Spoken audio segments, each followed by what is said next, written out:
Good evening, everyone. My name is Virginia Harger. I'm the chairperson of the Shelton Planning and Zoning Commission. Today is Wednesday, June 29th, 2022, and a special meeting of the Shelton Planning and Zoning Commission being conducted in the Shelton City Hall Auditorium via Zoom and through a phone link is hereby called to order. Would everyone please rise for the Pledge of Allegiance, and I invite everyone participating remotely to do the same. I pledge allegiance to the flag of the United States of America, and to the republic for which it stands, one nation, under God, indivisible, with liberty and justice for all.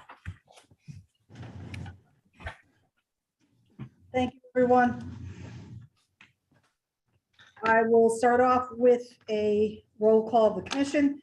Please verbally state you are present when your name is called. Commissioner Kelly. Present. Commissioner Parkins. Present. Commissioner Motto. Here. Commissioner Lascos.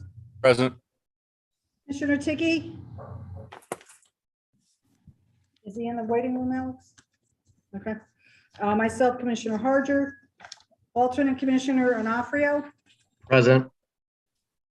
Mr. Rossetti, our administrator. Mr. Pianico, our consultant. Present. Renassos, our recording secretary.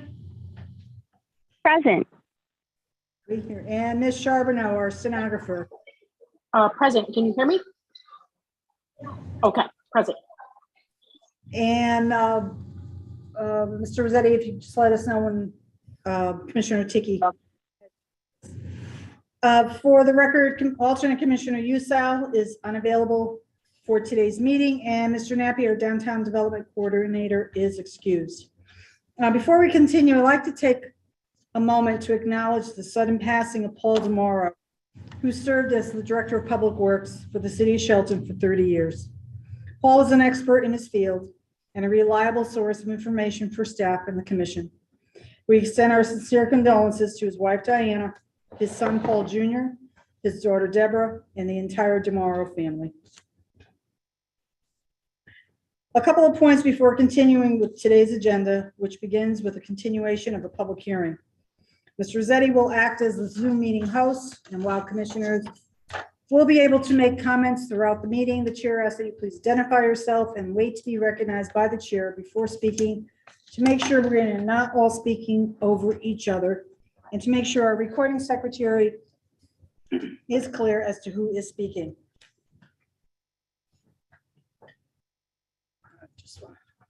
Okay.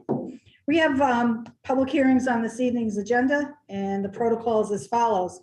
Mr. Rossetti will indicate if any written comments were received from members of the public no later than 24 hours before the start of this evening's meeting. If written comments were received, they will be read into the record.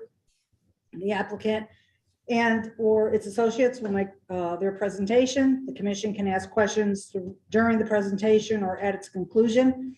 The applicant and or associates can answer commission questions at the time they're presented or at the conclusion of the presentation. The public will then be recognized to comment on the application. The applicant's attorney and or associates will be given the opportunity to address any comments or questions from the public after the last person from the public has been given the opportunity to speak. If the commission feels further information is needed from the applicant, chair will ask for a motion to continue the public hearing. If a public hearing remains open, the commission is not allowed to make any public comment, discuss any part of the applicant's and or his associate's presentation, or receive any additional information from anyone. If the commission feels the applicant and or his associates have answered all questions and have addressed all concerns from the commission or public, the chair will ask for a motion to continue the public hearing. Staff will then schedule a discussion about the application at an upcoming commission meeting, during which time the commission will be asked by the chair and how it wants to proceed. At the point in each public hearing when the chair asks for public comments, the chair will recognize those in the auditorium who have listed their name on the sign-up sheet on the table by the podium. Those members of the public participating remotely via Zoom will be recognized after using Zoom's raise your hand feature, and those members of the public participating via phone will be recognized after dialing *9. After you're recognized, please state and spell your name and state your address to assist the recording secretary and stenographer when doing the minutes and transcript of the public hearing. Please present your comments and questions, which need to be directed to the chair and to the chair only, not to the applicant and or his associates. And comments from the public should address specific criteria of the zoning regulations, the merits of the application, and be new information, not a repeat of comments previously presented. Members of the public are expected to practice appropriate etiquette by being quiet, observant, and respectful. Disruptive attendees may be removed upon verbally participating. The first agenda item is a continuation of the public hearing for application 2125 Shelton Plaza. Dominic Thomas for 265 Bridgeport Avenue LLC at 265 Bridgeport Avenue, Assessors Map 92, Lot 19, petitioning for a special exception application in a restricted business zone on 0.67 acres for 4,060 square foot retail and office building with a service station and on-site parking.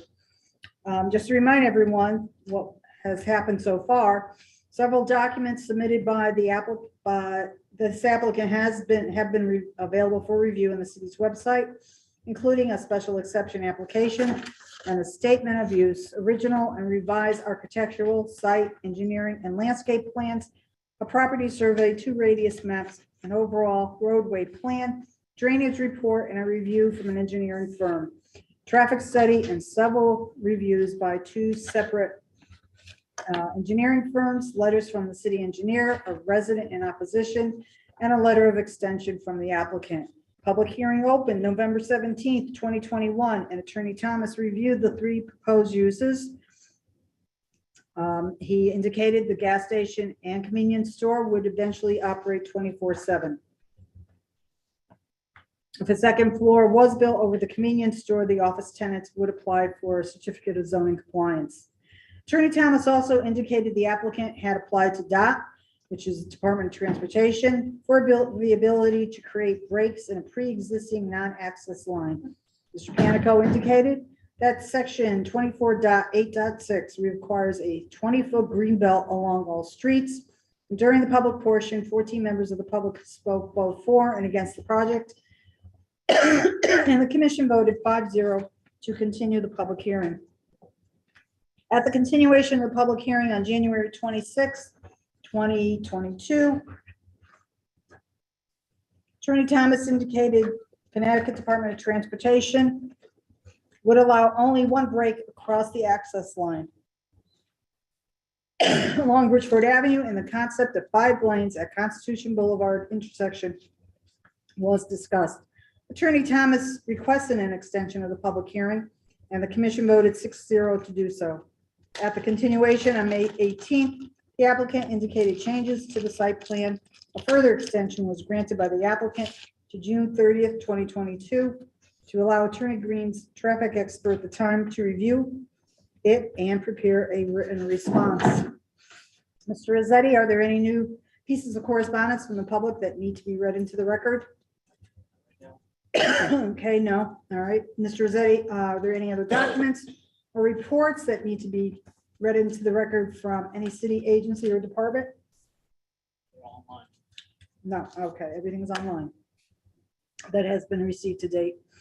There had been a request by Mr. Panico for a cross section of the building and the rear wall. Has that been supplied by the applicant? No, no.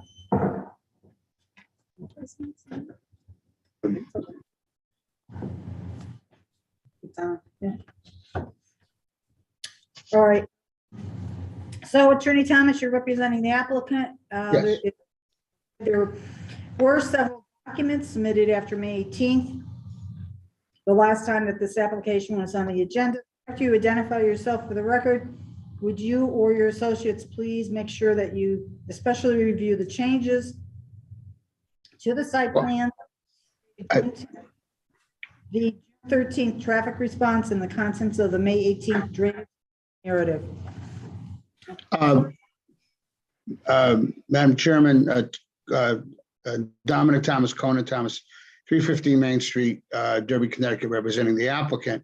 I was hopeful that since the reports done by attorney representing the public, Attorney Green and his staff, were submitted, and they were in response to what we had done on the 10th, at the May meeting, May 18th, I believe, meeting. I would suggest that they go forward, make their presentation that they're going to make. They are the public and any members of the public, and then we can respond to everything after they're done with our changes and with our responses. And that way it wouldn't create a back and forth too much, extending the public hearing. As long as you you do review the changes to the site plans and Madam Chair, you're breaking up a little bit when you're talking. I don't know what the cause of it is. I'm not sure either. Okay. Okay. All right, so you have no other information to present to the commission right now? Well, we do. We did make some, we addressed some of the concerns of Mr. Panico. We addressed the packet that was submitted. I will state for the record, did not have the section which I filed today, the section requested. We addressed all the traffic concerns of the response to the response by SLR. And all those were on and provided to Attorney Green for his, and of course, at that time, we had also responded to the city engineer in detail. And we did that at the May, whatever, I think it was May 18th meeting. So at this point, everything was provided. I'm just saying for the purpose of our presentation, rather than have us present, have them present, then have us respond to their presenting. I just thought they would, they and the public, if there are any members of the public speaking, they can present and then we can respond. That's not, before we go any further, I just want to acknowledge that Commissioner Ticky has joined us at approximately 6:15. Is that correct, Commissioner Ticky? I log on at 6:10, but close enough. Okay. Thank you. Screen. All right.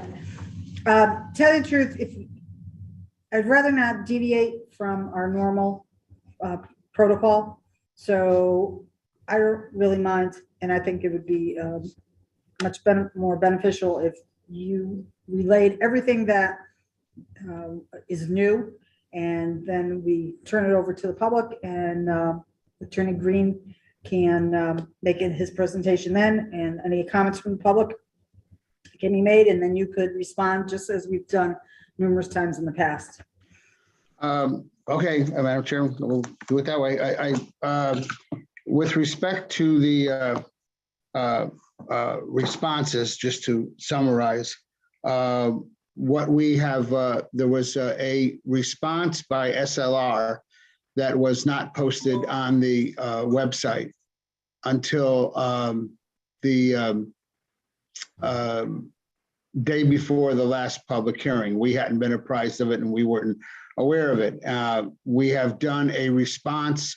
Kermit Hua, our traffic engineer, did a response to that, and we did a full response to address the issues of sightline and to address the points that they brought up with respect to some other traffic concerns. We also had comments from Mr. Panico concerning some engineering issues that we needed to address. And Brian McMahon, the engineer, will be able to address the changes to that. So I had, like I said, we were prepared to start responding first to the public and then to summarize. And we will be going over some of this at the end. So at this point, I would turn it over to Kermit Watt, and at this point, we'll address this SLRs. This has been an extensively peer-reviewed project.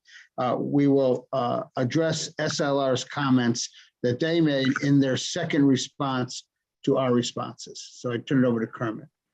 Thank you. Mr. Watt, hang on just a minute. Yes, good evening, Madam Chair. For the record, Kermit Hua, KWH Enterprise LLC in Meriden, Connecticut. Because we have Kermit, you're on. Can you hear me?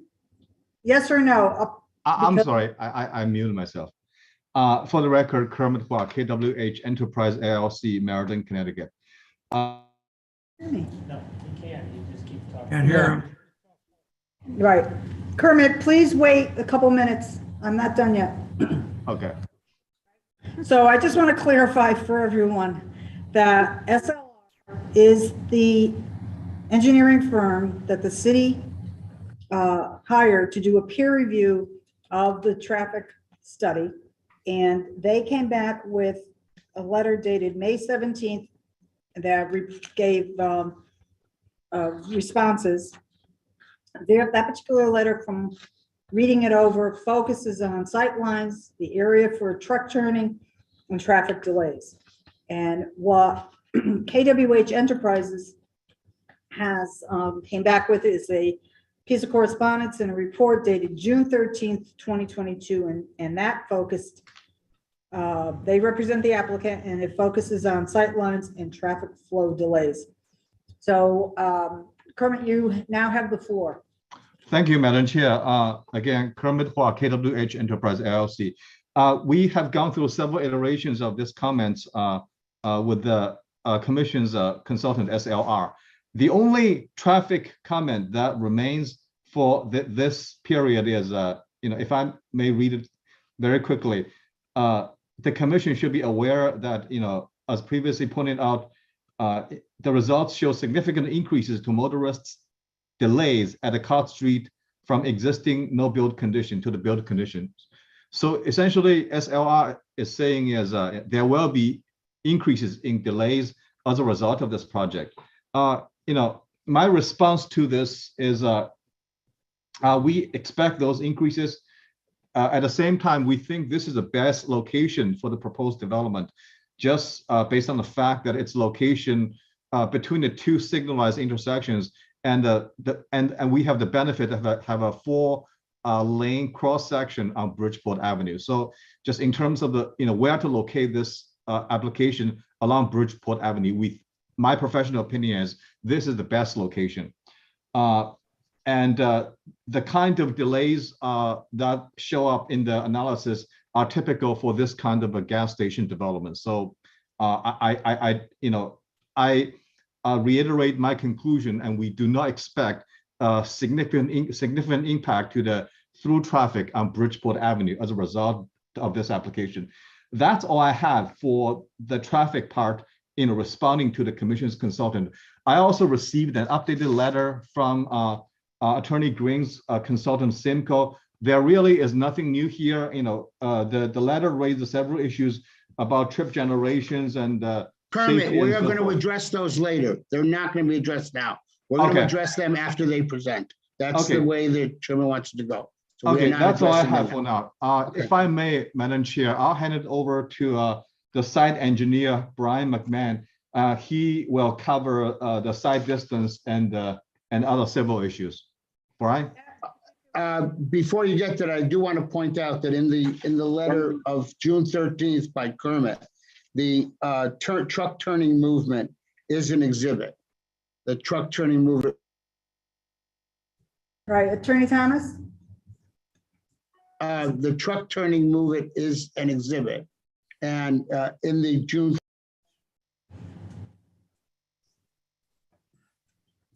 You're muted, Dominic. I don't know, it keeps muting. I don't know what this situation is. All right. Every time can you hear me now? Yes. Okay. No, I'm talking here. Hold on a minute. Time out.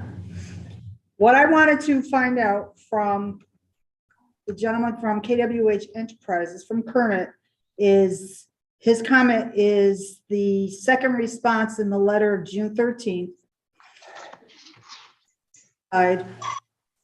He had a response about the site table, but he's not going to cover that right now. That is what the next gentleman will be covering. Is that correct, Attorney Thomas? If you are referring to the truck turning radius, it's an exhibit in his letter that will be explained by Brian McMahon, the engineer who drafted the truck turning table. Kermit was responding, and it says revised, refer to updated exhibit. The exhibit's on the next page. I can also screen share a copy of the exhibit. No, so we that it don't is need on that the yet. screen. We don't need that yet. What I just want to make sure is the last response on the backside of on the second page of the June 13th letter that says site distance table. That doesn't speak anything about truck turning. It's site distance. That is what your next expert is going to be referring to. No, it's the next comment on the first page refers to the WB-40 truck turning, and the response is revised, refer to the updated exhibit. No, Then the I'm next talking one- about something after that, further down yeah. the letter. Right, so Okay. Brian McMahon is going to address both the truck turning exhibit and the site plan changes on the site line. Okay, go ahead. Okay. All righty. Good evening. For the record, Brian McMahon, licensed professional engineer with Redness and Mead, site civil engineers and land surveyors for the project. What I'd like to do first is touch on some of the site plan changes that have occurred in response to some of the comments heard at the previous public hearings. Mr. Panico in particular had some concerns. If I can make this work, I'd like to share my screen if I could. My God, my God. Let's see. Let's do this. Can you all see that? Oh, yes. Yes, Okay, so these are our most recent drawings, and you may remember from prior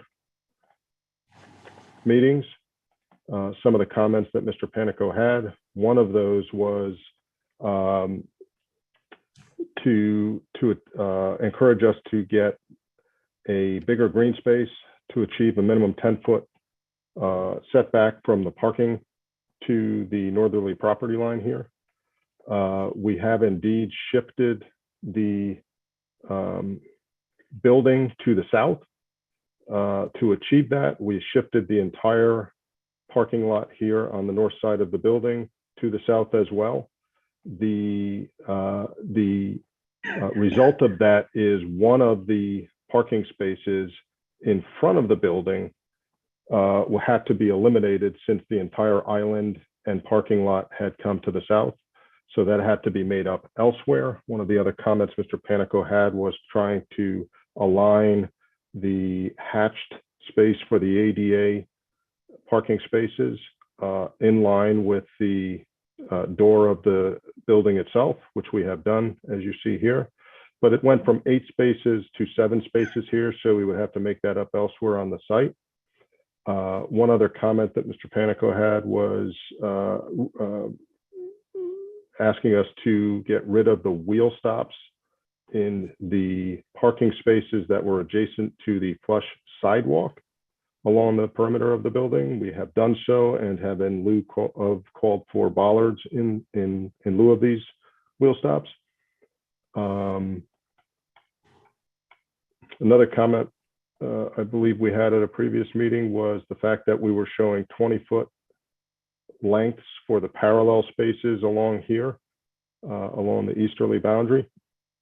We have increased that to 22 feet as requested. And the result of that is it went from originally 6 parallel spaces in this bay here down to 5. So we lost a second parking space here. And we were right at the required parking for the site. So we had to make those 2 spaces up elsewhere. We have chosen to put them on here on the end of this northerly parking lot here. And so we do just meet the parking count required for the site.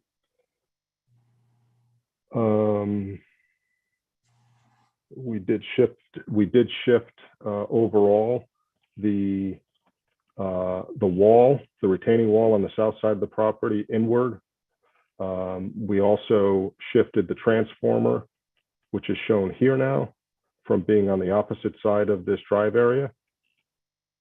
And the result of it was that we narrowed down the green space along the building, but to I believe Mr. Panico's concern, we increased the green space between the pavement and the property line. One other comment that Mr. Panico had was he requested a cross-section of the building through the large retaining wall here, which I believe Mr. Thomas, for the architect for the project, did indeed prepare the cross-section. I believe Mr. Thomas forwarded that ahead to staff this afternoon. And I believe I'm just looking at the clouding here. I believe those are the changes in response to the concerns expressed at the last meeting on the site plan. Well, that's concerning Mr. Panico. We should, the two things that we also need to address are the changes that you made relating to the traffic, the sight line, the box, and the, I don't think the signages, we'll get to the signages, but the sight line and the addressing the concern. And I'd like to preface before it was said that what we did in the sight line, in addressing the sight line issue, is that we took the sight line based on the fact that there would be, which is obviously not the case, based on the fact that there would be no Constitution Boulevard extension. And we are prepared, and I am prepared to state for the record, that the area in the state right-of-way that blocks, that has some trees and some ledge that would need to be cleared to increase the sight line, my clients have agreed to do it. The area would be cleared if, in fact, for some unknown reason, Constitution Boulevard didn't go through. If Constitution Boulevard goes through, then whether it's a blending lane or a full lane, all of the area, and I know you can't see my cursor, but all of the area along the right-of-way would be cleared. And as you can see on this plan, there is an easement that the property owners gave to the city. That whole big triangular easement is an easement for them to slope and clear all the property for the city. So any issues, if Constitution Boulevard were done, then the sight line would be fully cleared. So I wanted to, why don't you explain the two sight lines, Brian?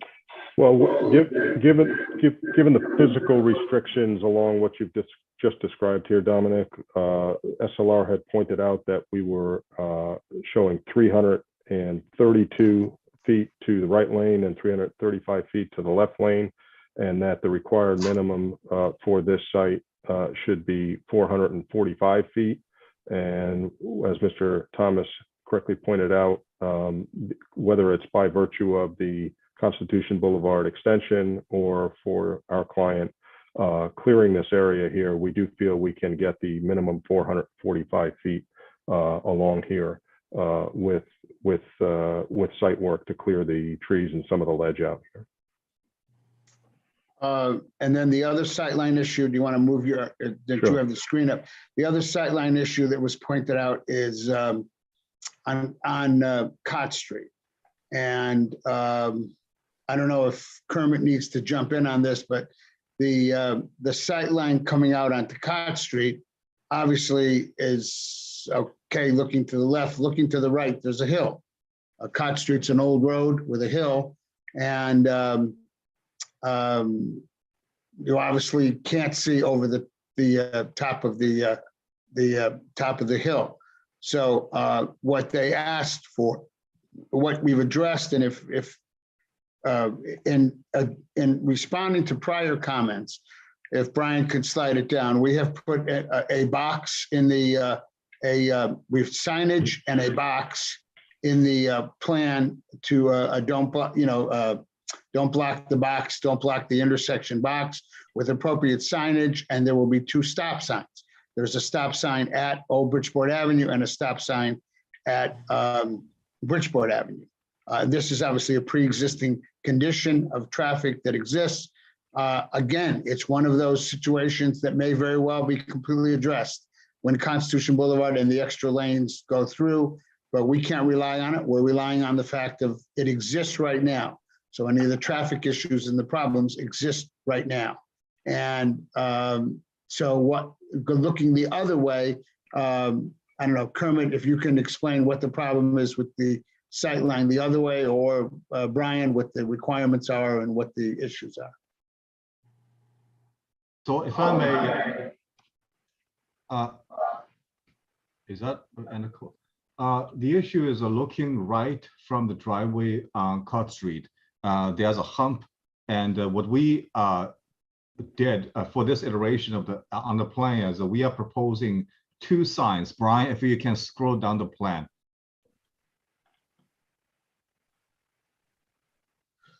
So we are proposing 2 driveway ahead signs on Cott Street to address the sideline issue.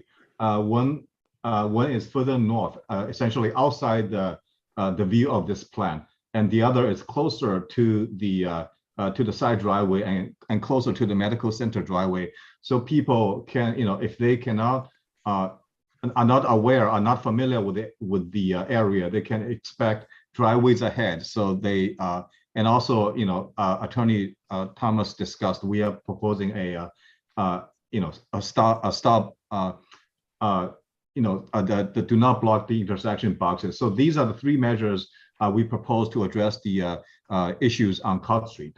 Brian, if you have anything to add. No, I think that covers it.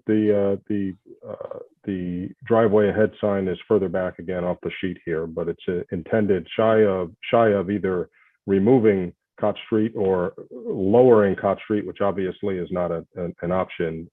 We could not achieve the sight distance here, which is why we've incorporated these improvements.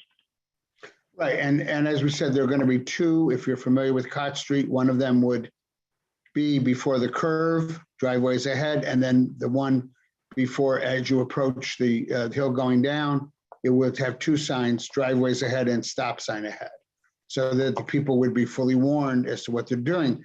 What is interesting about this that you need to keep in mind, of course, is that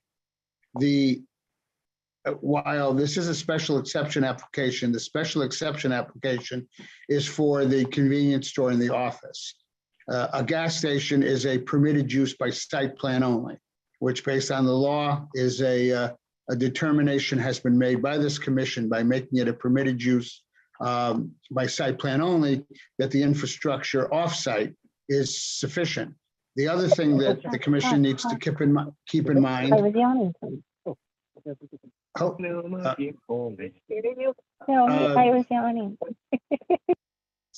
The other thing that needs to be kept in mind is that while we are trying to address these issues with respect to our clients' existing traffic situation, I don't think it can be ignored that the commission is approving, obviously has approved the zone change and is working on the site, I believe, working on the subdivision plan for the Moss property on Constitution Boulevard. And we believe that the signage that we're doing, if for those vehicles that do chose not to go to the light, but choose to go down Cott Street, we are also now anticipating that there would be sufficient warning signs with respect to that traffic. And of course, that is something you're approving. So the commission obviously has made a determination that the infrastructure, again, is sufficient to take it as it exists right now. We don't know what's going to happen. We can't anticipate what's going to happen or what changes may be made, but we have to address it as we're doing right now, which is what we've done. But so we believe that that not only services response to the site plan issue, but also responds potentially to the issue of the development of the Moss property and Constitution Boulevard. Dominic? Yes. Dominic, didn't one of the traffic reports convey the idea that the convenience store traffic might be the controlling point, regardless of the gas station? You're talking about one of the peer review reports. I don't know. Well, one of them that indicated or suggested at least that the traffic generation was a toss-up whether it was going to be controlled by the gas station or by the convenience store. And that suggests to me that you're going to get significant traffic generation just from the convenience store. I don't know, Kermit would have to respond to that. Don't quite understand what the comment.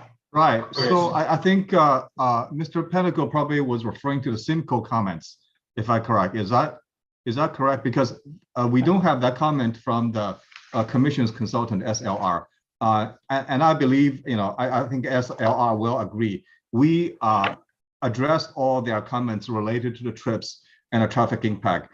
And the only comment they left for this iteration of comments is the one I just mentioned. So all the trip generation comments were settled with the commission's consultant, as far as I'm concerned.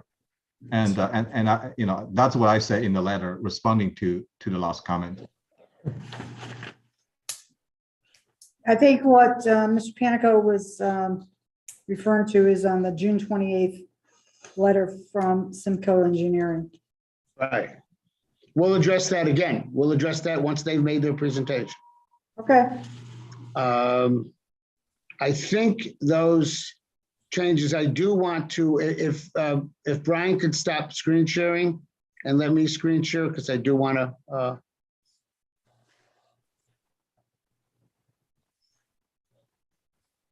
Brian, can you hear me? I can. I'm just going to stop screen sharing here if I can. I am trying and having some trouble. Oh, here we go. Okay.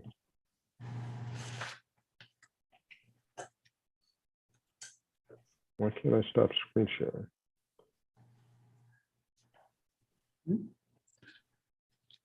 Oh, there we go. No, just X out. Thank you. Who is next, Attorney Thomas? Yeah, I'm going to try to appropriately, if I can. There we go. All right. Can you see my screen? Can you see the screen sharing now? Yes. Okay. So this is the section that was requested by Mr. Panico, showing the section going up towards the medical building, which is obviously over here.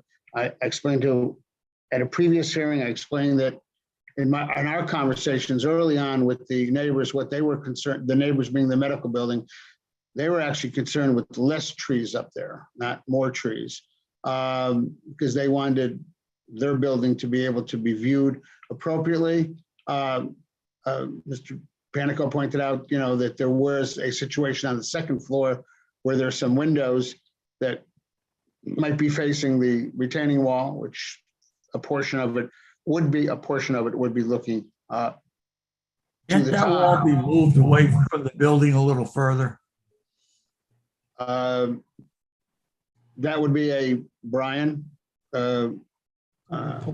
question, engineering question. Yes. I mean, it can be moved. It can be engineered and moved. It's going to get taller as it moves away from the building, but unless there's a zoning issue or otherwise, I don't think there's an engineering issue that it couldn't be The moved. distance it makes between for the a back of the canyon. building. That walking area behind the building is a canyon. Yeah. It's five feet or so between the retaining wall and the building wall, and it's 15, 18 feet tall. You find that comfortable? It's It's an alleyway. It's not made for pedestrians. It's I not understand that. made for more employees, And having to, when the winter snows come, that's where it'll end up being. It'll settle right down in there. and they'll have to clean it up. Yeah.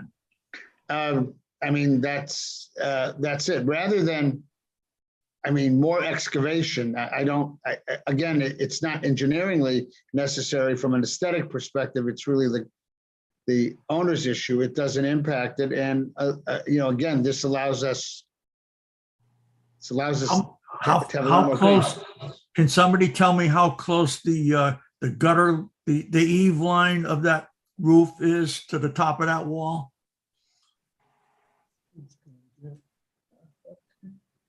It looks like Looks if like it. somebody climbed the fence that has to be there, they could easily jump on the roof. It's, Yeah, I suppose they, I don't know. It looks very uncomfortable to me. I mean, certainly if that was a key issue, I'm sure the clients would have no problem moving it back a couple of feet. It's just a matter of, again, the clients would probably have no problem moving it back a couple of feet. And the other thing is that the basic aesthetics of those offices to have to look, why bother having a window if you're just going to look out at a wall? Yeah, and that would be an issue with the clients leasing it, but I don't know how it impacts, I don't know how it involved in the consideration for the special exception. I mean, it might be if we were doing a PDD, but this is a special exception. And, we've addressed, when you go down the considerations for the special exception, I don't think that's relevant, but certainly moving it back, moving the wall a couple more feet back, or putting a window that is only a half window. I mean, if those are things that the commission wants, I'm sure that the clients would consider it. Mr. Panico, do you have anything else further? Not at this time. Okay.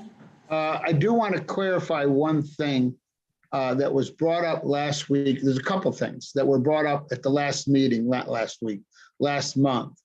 Number one, the parallel spaces, and there was concerns about the public parking in them. The parallel spaces, as a condition of approval, would be designated as employee-only spaces. The parallel spaces along Bridgeport Avenue, they would be designated as employee-only spaces. They would not be spaces for the public, but in complying with that. Second of all, there was a lot of questions that seemed to imply, and I'll admit, I was a little confused when the commissioners were asking and looking at the plan, and maybe I should have jumped in then and straightened it out, and I apologize for not doing it. I think the commissioners, I think Commissioner Parkins and Commissioner Kelly were talking about the fact that there were 2 pumps at each island on each side. Okay, there is, each pump island has a single dispenser. And so one on one side, one on the other. There are not 2 in each one. That's not what it shows. That's not what the drawing showed. No, right? that's not what it shows. Let me go back to the, if I can. You go back to SE2, they're showing Yeah. 4 at each angle. Yeah, well, then I'll be honest with you, then if that's the case, it's completely wrong. But the drawing, because after it was over with, we clearly went to everybody, to the architect, the client, and the thing. There's the thing in the middle. Okay, understand these. I don't know designations of squares and cubes. This thing in the middle is the dispenser. These are the 2 garbage things that are at either end. Thing in the middle is the dispenser, as you have in any one that you go into right now. Any Cumberland Farms or anything like that. And I've done a few of them. So these are, okay. And there is a note on the map here, as you see here, proposed fueling station. There's the split groove, and a note on the map, proposed fueling station typical. The fueling station is this, okay? And then it says, refer to architectural plans for more information on gas storage tank and fueling station design. But the fueling station is the dispenser, is in the middle. So what you are talking about is you are talking about a car on either side, just like you see here in the drawing. Here's a car, here's a car. There are not 2 dispensers filling up. And as you can see from the diagram of the car, 2 cars could not fit. These are not drawn to allow 2 cars to go in there. So there's a total of 10. What do the 4 boxes represent? I have no idea. Dispensers. I have no idea, honestly, I have no idea what the 4 little boxes represent. I don't know if Columns. it was, if Brian could explain what they are, but we have notations on the plans. We have a drawing of a typical car. So it shows you physically that no, it's not 2 on either side. For the So- record. Somebody ought to be able to explain those those squares. Attorney Brian, Thomas, did you- there was something submitted made by Weber and Associates. It's called Test Fit 3D View. It's dated October 13th, 2021. And it's the view from somebody standing in the parking lot, looking at a building and the pump station. Can you hear me? Yeah, but you're Brian, in- Can you hear me? yes, we can hear you now. Yeah. Not I yet. can't hear you. Okay. So stay on mute. So it shows the angle. I will of- get, I'll get out and get back in. Okay. Shows the angle of what the canopy over each pump station is, and that was represented as being 2 separate pumping locations at each position. At each island, correct. Each island, yeah. 1 on either side. One No. on each No, side. 2 each. No, 2 there, and the roof, the canopy overhead was supported by 2. I'm not sure what you're referring to, so I don't, it's hard for me to. Look I mean, if for it- some paperwork that's called Test Fit 3D View. Okay, if it is, Weber and it's- Associates. yeah, will state clearly for the record, I think they're the architect that clearly for the record, it was an error to have them reflect that in that concept plan. I will try to pull it up. Yeah, so it may have changed since then, but it doesn't, with the drawings that we have are so small, if that can be enlarged so that we can clearly see what I that don't know is. if, well, I should be able to, hold on, if I exit Full Street, I think. Go ahead. Yeah, I don't know if Alex can bring it up. talk about I would have to- SC1. Sheet SE1. Yeah, no, I'm talking Attorney Thomas.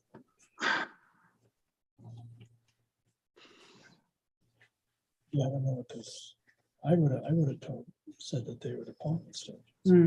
Yeah. Are you talking about this? These things? Smart cars? Recharge. What are you looking at? Is the ceiling squares? These or Yeah. these? Oh, those. Yeah. There's little squares in each. They're little blocks, okay. Like, what does that depict? You're not gonna have ballards in the middle of this. No. You're not gonna have trash containers. All right, here we go. We're getting things enlarged here. Yeah, okay. Clearly shows. 2 It pumps. does show All right, there. now we see vehicles. That's a pump. That's the pump. That's a trash can. Yeah, That's a ballot. all right. You see to the second car that's there, right above where it says US in parentheses? What's that white square? Oh, what happened here? That's what That's we're, a ceiling light, looks like. A ceiling one? Yeah, the lights that hang, from the canopy. or it's either that or Why something. the hell would they show a ceiling light on that? So Yeah. we're like looking at from a drone view that in a transparent roof? Top down, yeah. That's Either that or some type of drainage feature.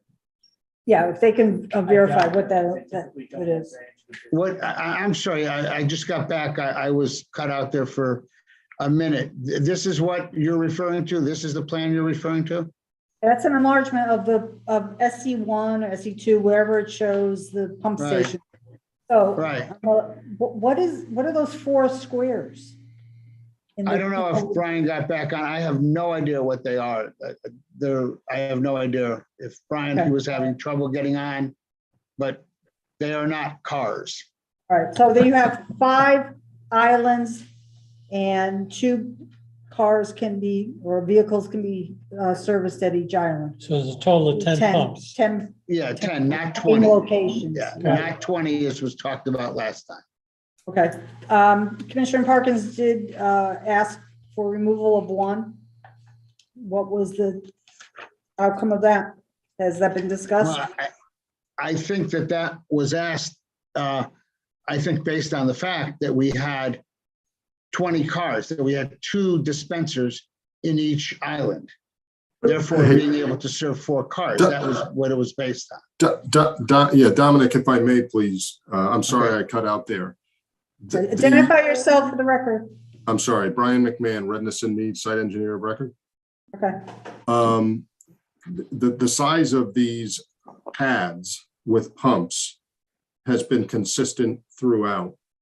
There was never any intent to have 2 pumps with nozzles on each side of each pump, which would mean 4 cars per pad. That was never proposed. It was never the plan. It has always been, and you can see by the dimensions of the cars that have been superimposed here, we wouldn't be able to fit 2 cars on these pads on each side to have 4 cars. I don't know, truthfully, we got those symbols as a stock symbol. I don't know what those squares are. I can tell you they are not drains. They have something to do, it's symbolic. It's a generic fuel station island symbol that we have used before, but there's nothing specific to it. There aren't drains proposed there. It's not obviously it's not structural supports, but we have always intended for it to be 5 pads, 2 cars maximum each, 10 cars total. And to Dominic's point, I think at the last meeting, I think one of the commissioners may have asked to remove one of the pads in the context of thinking that there may be 20 cars being fueled at a time. That is not the case, and it has never been on this application. No, Commissioner Parkins is right here, and she could address that particular point. No, it was actually to remove an entire island to make it safer for people to access, especially from the parallel parking to the convenience store. It just seems overly packed. The parallel parking is going to be employee only. They still got And to walk. it will be so signed. Right, but it's not, you're not going to have the flow of customers. Life's not any less valuable. Attorney Thomas, it is a little congested. I'm sorry, If I you couldn't pull hear, in- I couldn't hear Commissioner Parkins' response. Their life is no less valuable. I'm not implying that they're any less valuable. It's just that they would be coming in at a shift. And I mean, I've done numerous gas stations, I've been into them, and with similar parking arrangements, and there's never been any such issue. To lose a pump station over, that's why we restricted the amount of pedestrian traffic by designating that they would be employee only. Attorney Thomas, I want to point out that if you're looking at SC1 and the entrance or exit from Bridgeport Avenue, looking straight ahead, it seems like at that point with a vehicle being to the right of the further of the island that's all the way to the right, it would be pretty congested there. I'm Eliminating again, one I don't have the island. screen, so I'm not, I don't have the screen. Alex, It's just SC1. right? So I mean, if you what, have a paper copy of it, you should be able to see that, but eliminating one island and taking the other 4 and spreading them out so that they only, they line up within the area there would be the parking spaces in front of the building. okay, are you referring to the island farthest to the north? Yeah, closest to what would be And downtown Shelton. right, are you referring then to going down to 4 islands and then spreading them out over the same distance? No, keeping it within the area of the parking spaces. Actually, eliminating one, when you look at the way it's lined up, would give you better, would be less congestion in that area there. Well, it's certainly, I mean, again, we don't believe it's necessary, but if the commission approves it with that one thing gone, Well- you know, my clients would have to live with it. Attorney Thomas, it would give you a better flow going into the building itself. I mean, you'd have to go around that to go into the building. Mhm.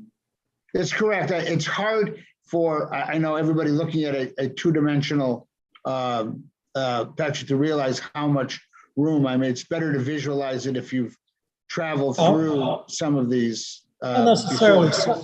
it's not necessarily so. It would still give you a better flow.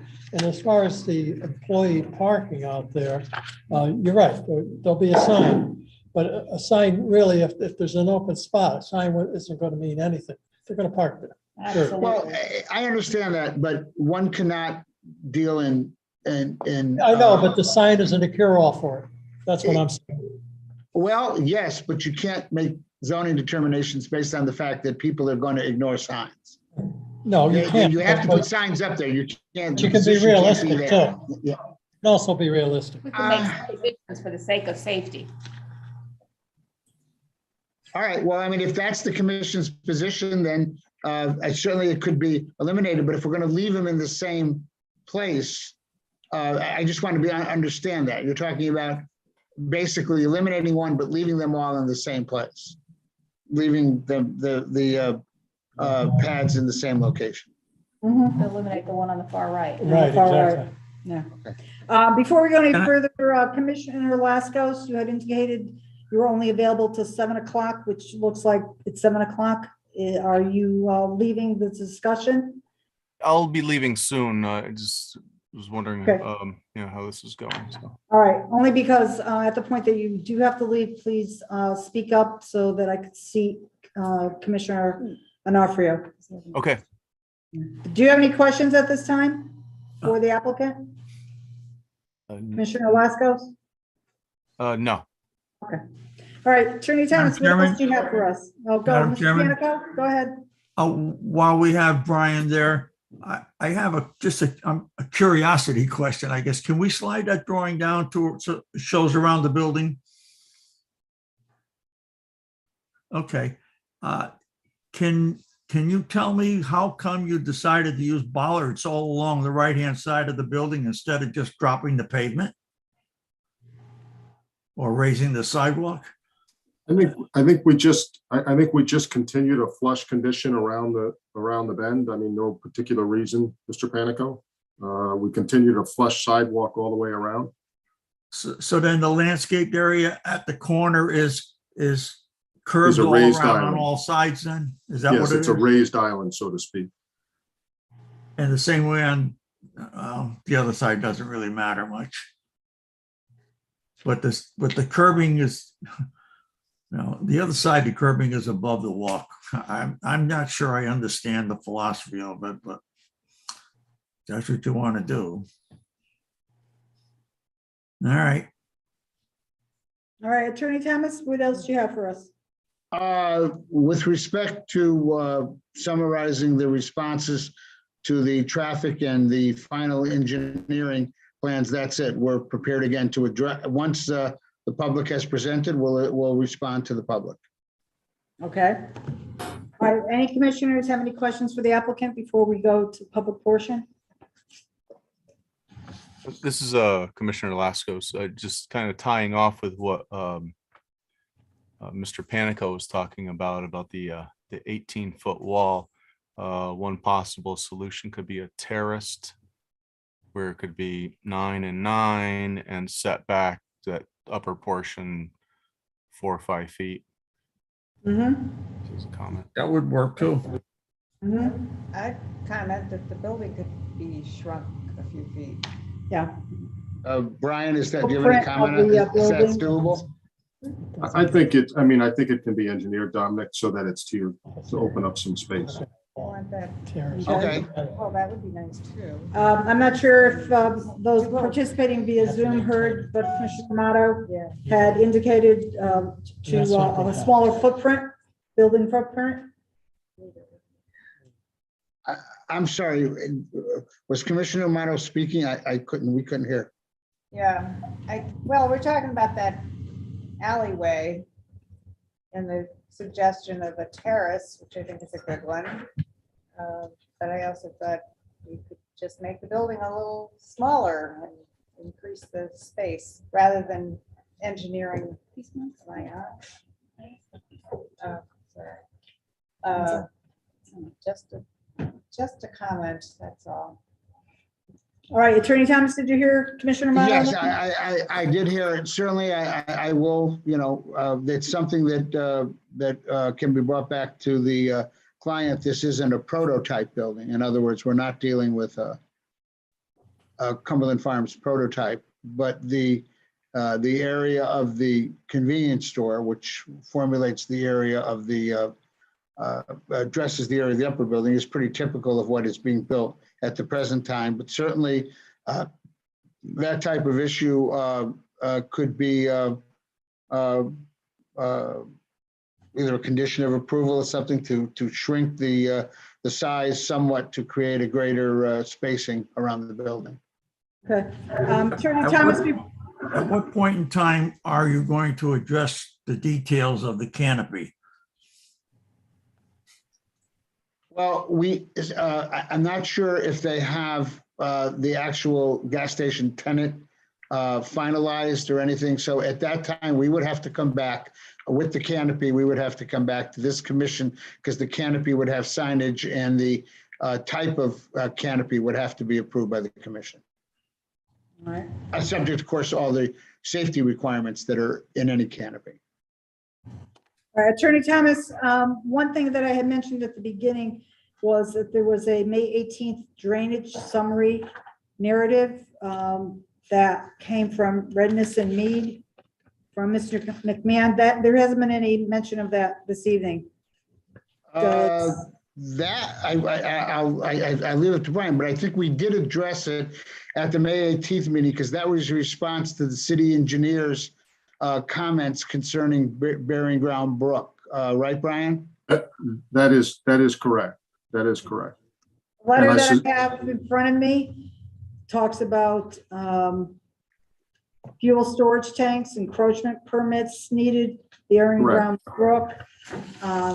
Second page talks about something about the impervious area, sump elevations missing, inset map missing. Nope.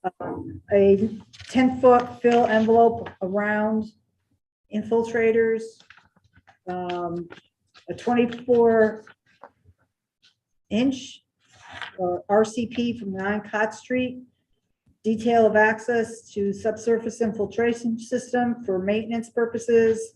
Where does the 36 RCP begin? 2 driveway cuts within 200 feet of Cott Street. Madam Chair. What you're reading from the engineering report? I'm reading from a letter from Redness and Mead dated May 18th. The letter from Redness and Mead, what you're reading from is the comments of the city engineer below each of those that Redness and Mead did a response. Right, I know that, but I don't think this was available at our last meeting. I believe it was, and I believe I believe it was. but we can address it again. Yes, it was. We had it and we presented it and submitted it to the commission. I believe I submitted it to the commission at some point before the last meeting, and we addressed it at the last meeting. And the document itself addresses each of the points of the engineer's report from last, whatever. His report is dated, I think, in November. January or February. Yeah, November. It's a reply to the interoffice memo dated November 9th. Right. So, Correct. yeah, I mean, if you want Brian to go over it again, Brian can go over it again. He would have no problem going over To it. tell you the truth, the commissioners can, on their own, can look at that. If there's any questions as to whether or not it was actually covered, we'll bring it up. But we can go back. Yeah, some of the commissioners are indicating they do recall certain things, but all your answers are right there on that May 18th letter from Redness and Mead. Correct, yes. Okay, all right, so what's next? Anything last last call for comments from you, Attorney Thomas? Not with respect to, again, the changes that we made since in response to the comments of May 18th. We'll just respond to the public when after they present it. Okay, very good. All right, so Mr. Panico, before we go to the public, do you have any other comments or questions? I don't believe so. Do we have to be concerned about any stipulations at this time? Do we have to be concerned about stipulations? Is that what? Yeah. Well, Setting up stipulations for, other than removing an island? well, that's something that the commission's gonna have to discuss and decide what they feel is important. Okay, very good. All right, so we'll move on to the public portion, and I'll begin with recognizing members of the public in the auditorium. Can I have that sign-in sheet? Or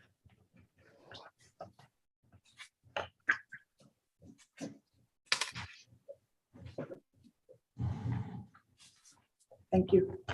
All right, we have 4 members of the public who have signed up, and the first one is Jose Goncalves. And if you could make sure that when you come to the podium that you state your name and your address for the record. Good evening, Madam Chair.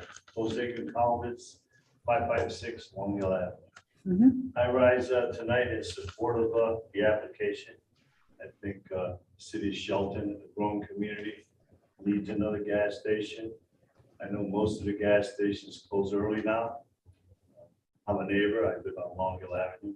Sometimes get home, work late, try to get gas. They're all shut down. I think some close at 8, some close at 7. That's too early. This is going to be a 24-hour operation. It's convenient. Sometimes I have to go out to the store. All the stores besides Walmart are shut down. There's ample parking spaces. I think it's right off Route 8, which is convenient. And I approve of the project, and I think it will bring revenue to the city of Shelton, the growing community. And I support the project 100%. Thank you, Madam Chair. Thank you very much. Next is Ahmed Zeta. Chair, this is Commissioner Lascos. I'm gonna have to sign off now. Okay, thank you, Commissioner Lascos, for alerting us to that. So for the record, Commissioner Lascos has left the meeting at 7:10 this evening, and alternate Commissioner Onofrio, you're being seated in his place. Can you verify that you've heard that? I've heard that. I'm here. Thank you very much. Okay, Mr. Seta, identify yourself for the record, your address. Yes, hello. My name is Ahmed Sadra at 113 Mora Street, Shelton, Connecticut 76484. That's 113 Meadow? Yes. Okay. Yeah, I just want to comment about the 5 island you guys complain about. When you have, because I have a 15-year experience gas station, and I live in Shelton. When I need to go to House Street gas station, there's only 4 pumps. Okay. That's only 8 car, and there's another 5-6 car have to stay in House Street. When we have 5 island, that's means we can accept another 2 car and make the car filling gas and leave quickly and faster.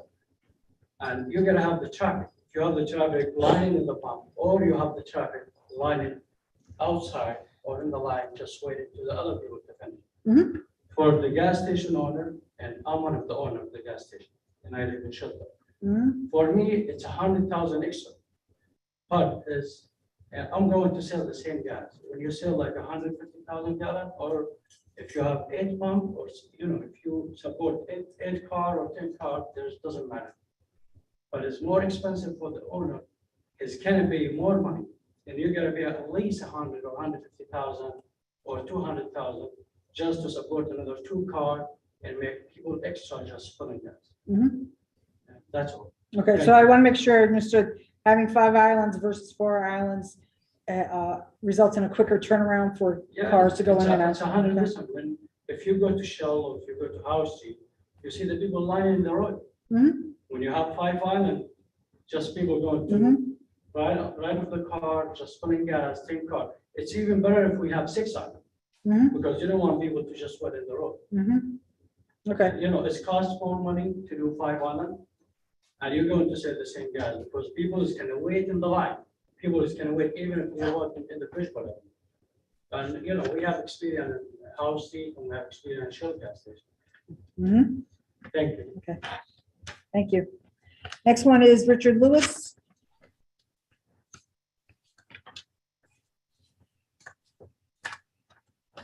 Lewis, 299 Old Bridgeport Avenue, Connecticut. Mhm. I have a problem with the project based on the fact that nobody's ever talked about Old Bridgeport Avenue. People bypass Bridgeport Avenue by using Old Bridgeport Avenue. They don't stop. The other problem is, if you go to Cott Street and Old Bridgeport Avenue, I discuss as far as safety. I would point out that my wife and I lived at 299 Old Bridgeport Avenue for 22 years. It's been 18 deaths. Yeah. So I know profit and I understand all that, but isn't human life a little bit more valuable than an extra pump or a gas station, which is technically within 75 feet of a brook that's federally recognized as a navigable water. The tongue twister. So I know that's crazy. I think it's crazy, but it is a fact. So we're gonna have to go through much more. I mean, drainage, right now the stream used to run clear regardless of how much. I get a little bit of rain, the stream runs 365 days a year constantly, but when it does rain, there's mud, and that has to do with up further. My question is, after the gas station, how much pollutants are going? Mhm. So that's about it. Could you just clarify, you said 18 deaths I believe if you look it up. at that I mean, location or in that vicinity? well, Like, I've heard personally at least a half a dozen screeches and then slams, like bang. I know if you look just up across the Route 8 on the other side, 5 people died in one car. Yes, they were young, they're coming across the corner. But my point is stop signs, like somebody pointed out. so it's in the vicinity. Do not let people, you know, they're gonna choose whether they're gonna run, maybe they're text, who knows? But that is congestion. You can't even go up Bridgeport Avenue. So where does it stop? We don't need to. Thank you, Mr. Lewis. Next is Eleanor Lewis.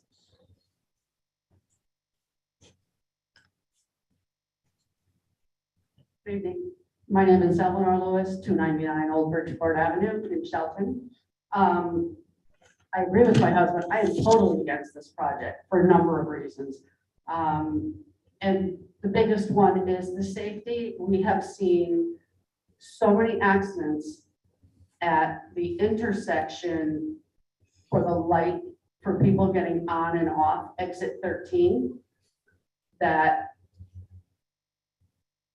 less than 500 feet from where this gas station is going to be. Okay. With regards to, you know, no gas stations being open, gas stations are open until 10 o'clock. There are a minimum of 3 gas stations. There's 2 gas stations within a mile, within a half a mile. There's another gas station within a mile and a half. 3 gas stations, all of them open until at least 10 o'clock at night. I'm sorry if you need a gas at 2 a.m., but I really don't want all of these people in and out of this parking lot as well. If you could pull that picture back up, the SE1, if you look, he was talking about 10 cars at the pumps, okay? Who's gonna be making sure that cars are going in which direction at those pumps? So you've got cars going in 2 directions at the pumps, that's 10 cars. You've got 5 employee spaces. That sign means nothing, it's a parking lot. People can park wherever they want. You'll have 5 cars parallel going wherever they want. You have 7 cars in front of the store pulling in and out. That's 22 cars right there. What if they all, not that it will happen, but what if they all decide to go at once? You're gonna have 22 cars backed up trying to get out of that driveway, and that doesn't even include the 2 parking lots to the north, the one from the retail building and the one by the pumps. that have all those extra spaces for retail or the offices upstairs. Add in any of those, you're up to 25 cars plus trying to get in and out of there. So you can have your extra pump. That's 2 cars, but what are you gonna do with the other 23 cars that are going in and out there? Once Constitution Boulevard gets extended through there, and it's not when, it's not if, it's when. It's been approved, it's going in there. Now you're talking 2 more lanes of traffic feeding out onto that light, which is 100, 200 feet from the exit or from the entrance to this gas station. That's 8 lanes of traffic going through there, if you want to really count it. You've got 4 lanes, actually it's more than that. You've got 4 lanes going over the bridge. You've got 4 lanes coming and going down into downtown Shelton. So also onto Bridgeport Avenue going south. You've got Bridgeport Avenue, Old Bridgeport Avenue dumping out there. And with regards to Old Bridgeport Avenue and Koch Street, you were talking about the 2 stop signs. There's actually 3 stop signs. There's one at the end of Old Bridgeport Avenue. There's one on Koch Street, and there's another one on the corner of Bridgeport Avenue.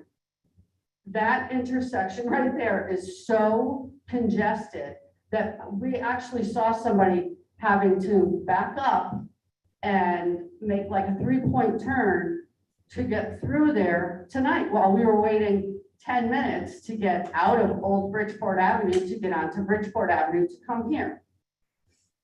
It takes me 20 minutes if I get off exit 12, and I will pass a minimum of 2 gas stations between there and my house, which are both open. It takes me at least 20 minutes. That's 1.5 miles. 20 minutes to get 1.5 miles at 5 o'clock at night, okay? Same thing in the morning because I go that way. I purposely go that way so that I don't have to get on and off exit 13 because at the end of that bridge, it's so difficult to pull from the right lane on the bridge. You go either left or right. So if you're gonna make a left, the people who wanna go right on red are not very happy with you. But you have to be in that lane if you wanna go left to pull into either this gas station, Old Bridgeport Avenue, Koch Street. And if you're making a left from the left lane, you're technically getting into a lane that's going to be a left turn only onto the highway. So any way you look at this, it's a bad idea. We've seen enough accidents. In fact, just recently, we saw a young girl get broadsided by a box truck coming off of exit 13 and watched her get peeled out of that car. And they're not the first ones. As my husband said, there's been a lot.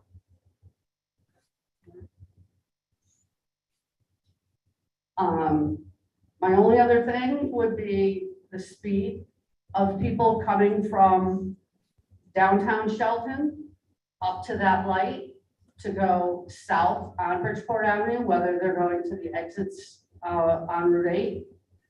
They come up from downtown so fast that if you can't pull out. It's not a lot, okay? Don't accuse me of being a liar. There is no conversation between anyone in this auditorium. I have lived there for 23 years. Any comments are directed to the chair. Thank you. Go ahead, Mrs. Okay, I've lived there for 23 years. So I've watched the traffic.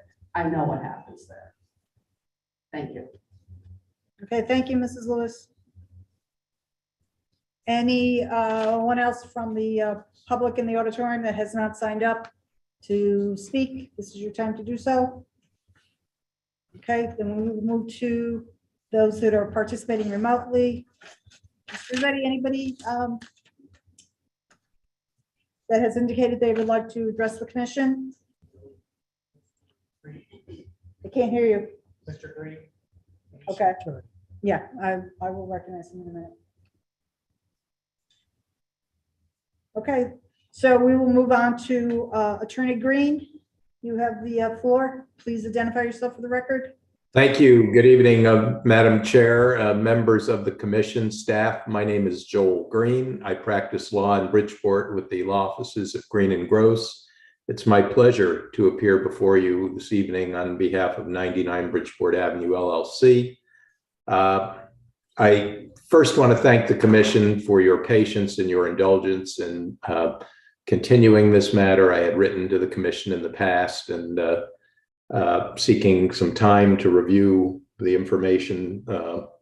And I guess my initial comment is that this application has been presented, and admittedly in one instance at my request, but it's been presented over sort of a long period of time.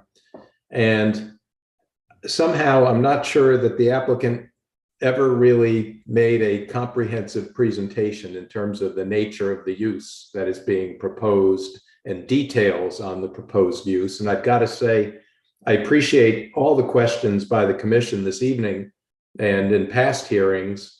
But I get the sense that, you know, this has come in as sort of an elephant, and based on the commission's comments, the commission is thinking more of a giraffe here. I've heard comments about removing one of the islands.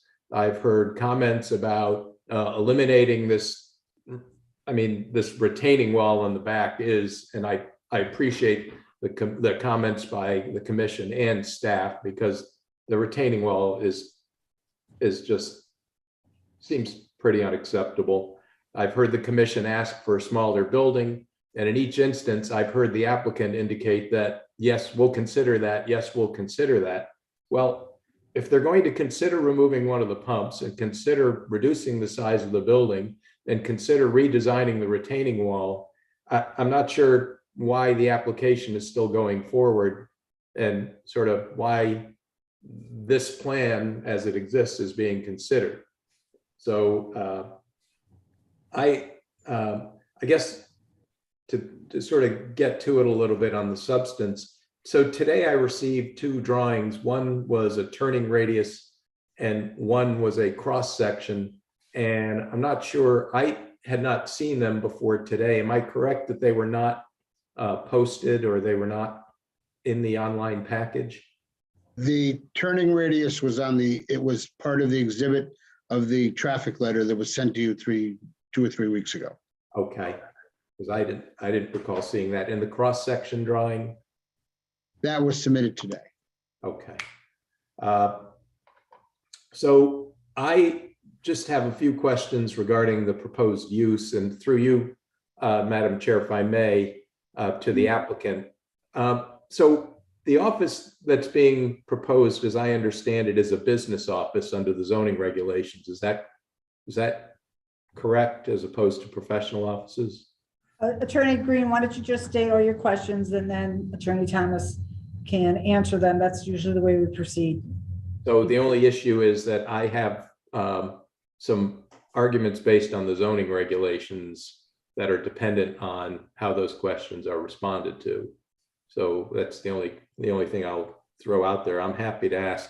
And I'd like to understand a little bit more about the convenience store, and I don't know that there's been a presentation as to the nature and extent of what is proposed to be sold at the convenience store. And there are issues under the regulations that sort of rise and fall on what's being sold. I understand, for example, and I would ask, for example, does the applicant propose to sell, for example, tobacco or any kind of alcohol like beer at the convenience store? Okay, they will respond. Keep going. So you have, what is the use of the building? What is so what are the specific offices? What is the office use that is being proposed? And then what is the specific, convenience store is not defined in your regulations. So I'm trying to understand sort of the nature and extent of what the proposed retail use is. okay. I think what I can do is I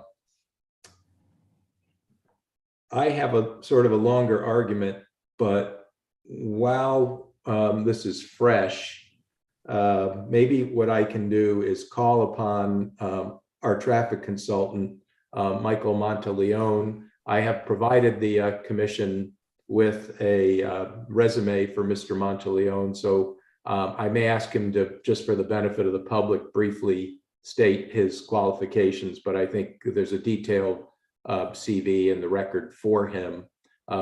Seeing that it's online and it's quite extensive, I'm sure that the commission has looked it over. And I have it, several pages. And I can't imagine that anyone would not be hired if they did not have a sufficient background.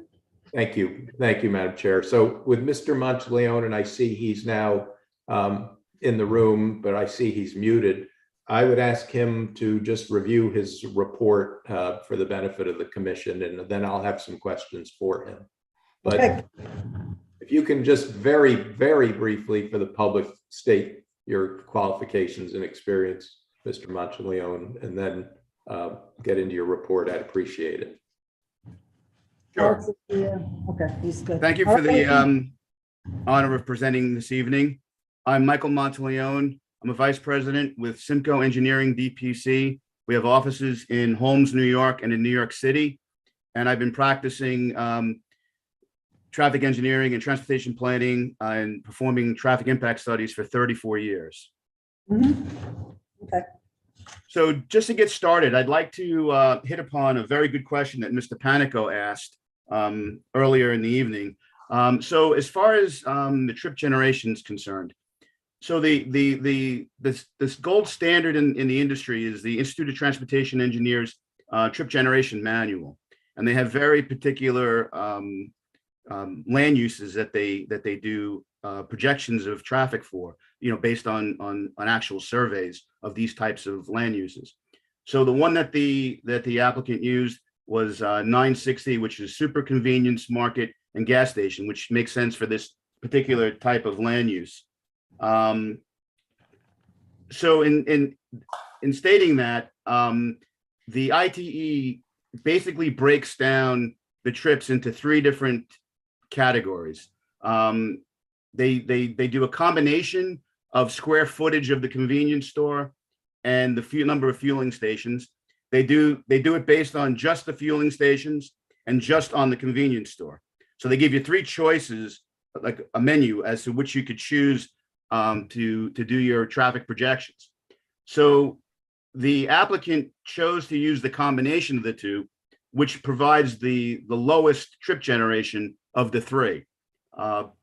The one with the highest is the square footage of the convenience store, which is significantly higher than the combination. And then for the doing it based on the fuel positions, it's a lot higher in the AM and virtually equivalent in the PM and the Saturday. And the combination doesn't provide data for Saturday. So the applicant chose to use the least conservative of the trip generation numbers. As far as I'm sorry. Is that the documentation that's in the June 28th, 2022 letter? Yeah. Correct. Yes. Okay. And I provided tables which show the breakdown of the numbers. Okay. In terms of pass-by trips. So what pass-by trips are is they assume that a certain percentage of people are already on the road. And when they see a particular land use, like a convenience store or gas, they impulse buy and go and take care of that purchase. Then they go back on their merry way to their destination. So the theory is that those people were already on the road and they're not new trips onto the traffic network. So according to the applicant, this project is subject to Connecticut DOT district review for an encroachment permit, and the use of 62% pass-by trip based on ITE surveys should be appropriate. And they provide the documentation for that. However, the question I have for the applicant is that, did they receive any affirmation from Connecticut DOT that the use of this pass-by trip percentage was appropriate for this project and for this location? Because I didn't see any documentation that that supported that. Then the other issue with the pass-by trips is that the 62% is for the AM peak period, not the other time periods. And in the applicant's report, they have a graphic, which is table E37, I'm sorry, E38, which shows that the weekday PM peak period pass-by percentage is only 56%, lower than the 62%. And if that were the case, then the traffic volumes would be significantly higher for the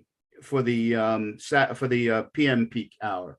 And then there's no table provided for Saturday. So the applicant used 62%, which is the least conservative. And we're suggesting they use at least 56% for Saturday to be conservative. Can I ask a question? Yeah. Go ahead, Commissioner Yeah, Mora. the pass-by trips, that's for Bridgeport Avenue, but that's Correct. not- On Bridgeport Avenue, correct. And Pat Street, those are not going to be pass-by trips. Those There may be some on Cott Street, but they're going to be so low, they're insignificant. So you really have to look at those areas, I think, for this situation. The old Bridgeport Avenue and Cott Street effect. Yeah, Bridgeport Avenue is the key. That's the more regional traffic and the people traveling between home and work and school and other destinations. We're just looking at Bridgeport Avenue. So then as far as the traffic analysis is concerned, so as most of you are aware, but I'll just repeat it anyway, a level of service is graded like school, A, which is minimal congestion, and F, which is heavy congestion and poor conditions. So the applicant did a traffic analysis for the Cott Street intersection with Bridgeport Avenue during the AM peak hour, the PM weekday peak hour, and the Saturday midday peak hour.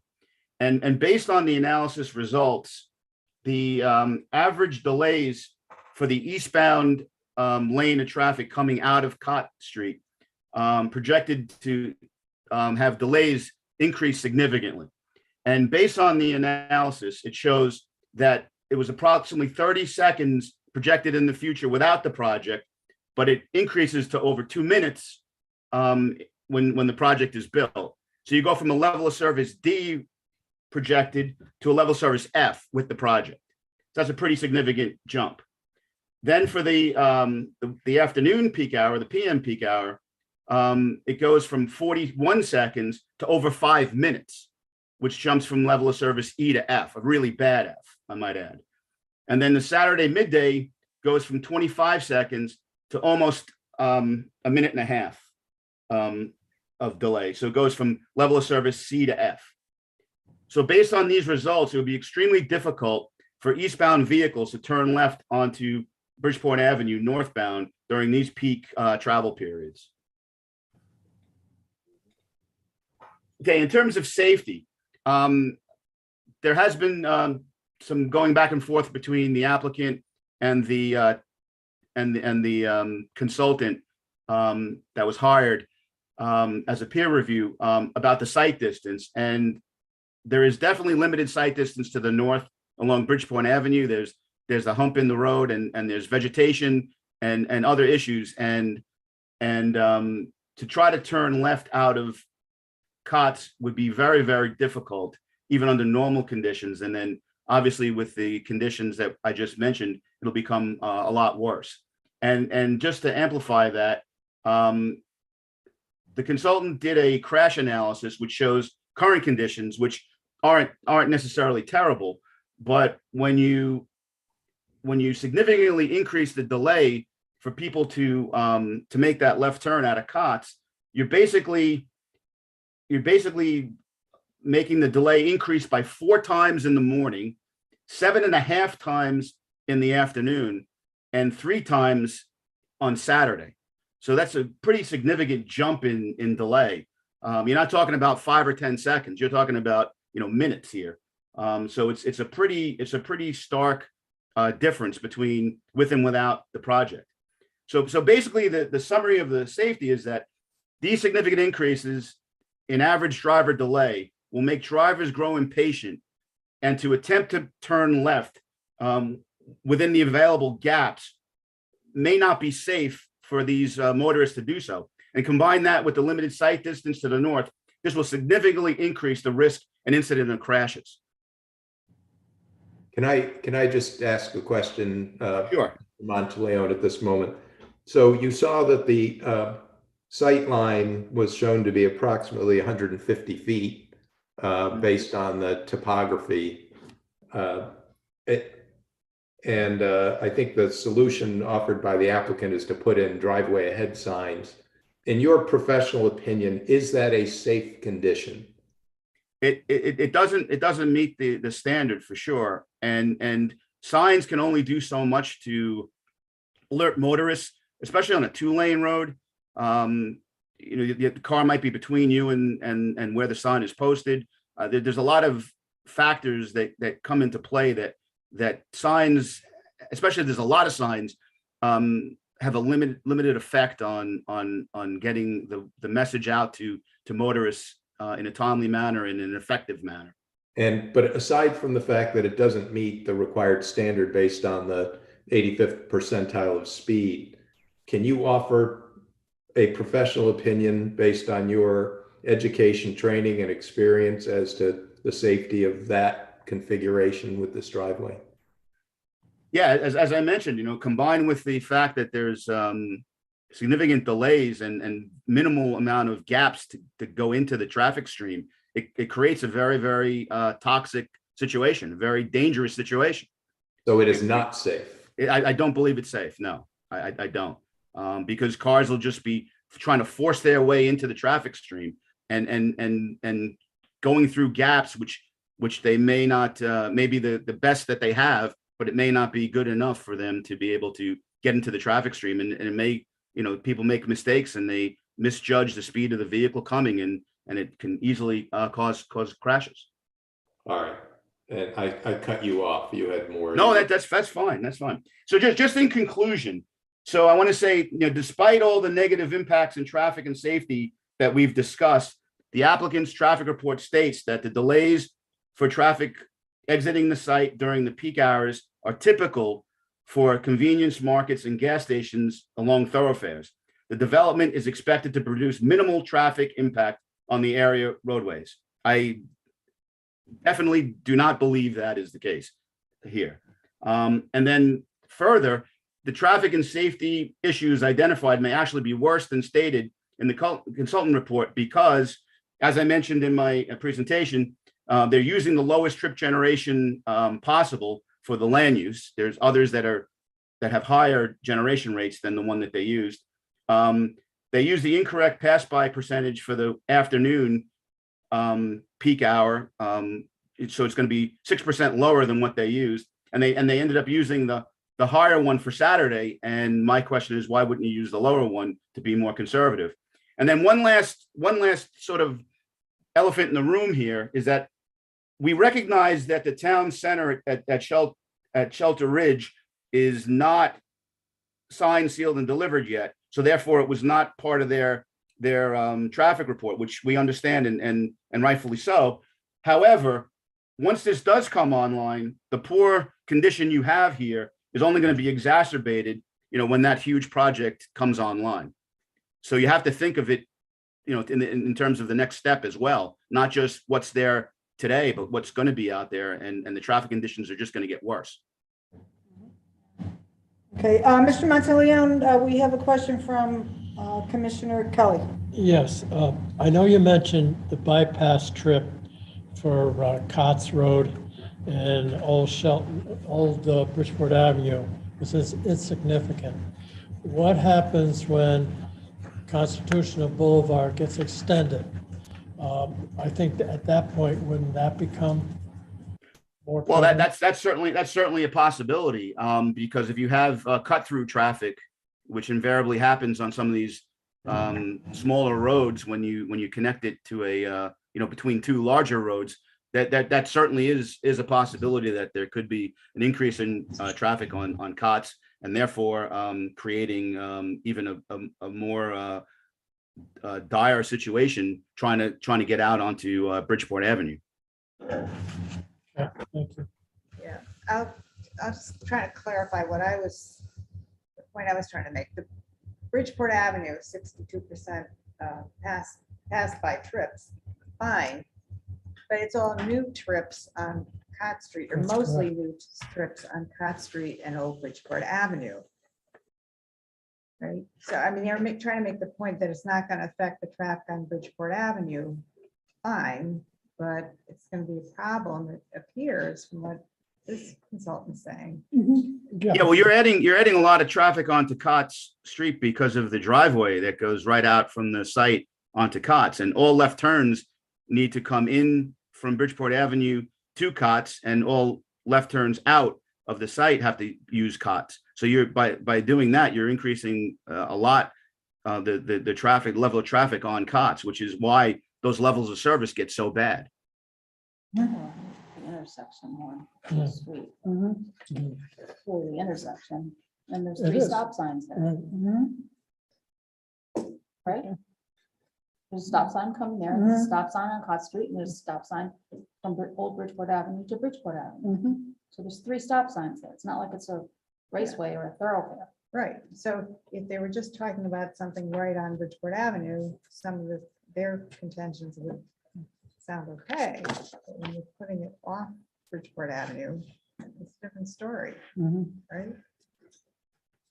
Yeah, from my point of view, trying to get from Cott's to Bridgeport Avenue northbound is what's a major problem that this project is creating.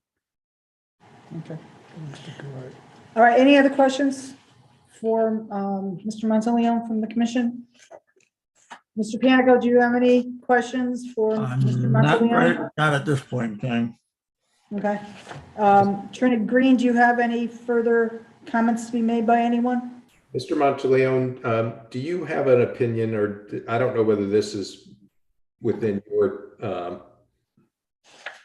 specialty in terms of designing parking lots, but you heard the comments about having a raised curb in front of the parking spaces or versus a bollard.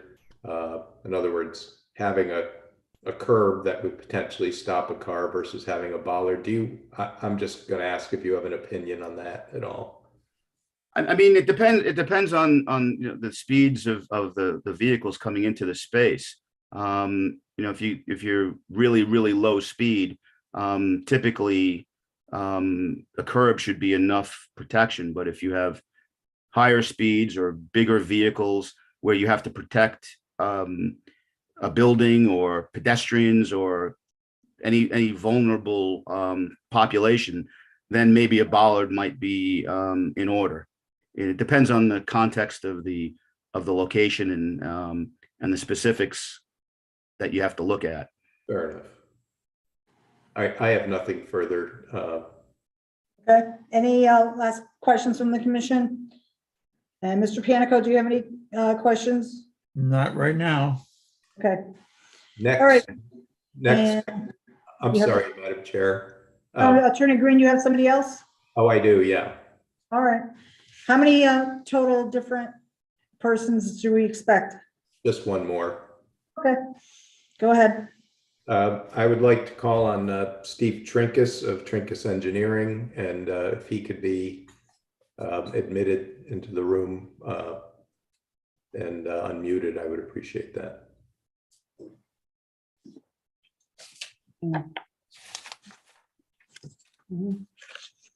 Mr. Trinkus, if you could, and again, Mr. Trinkus's CV is in the record and is voluminous, but you could just very briefly, for the benefit of the public, just quickly review your professional experience.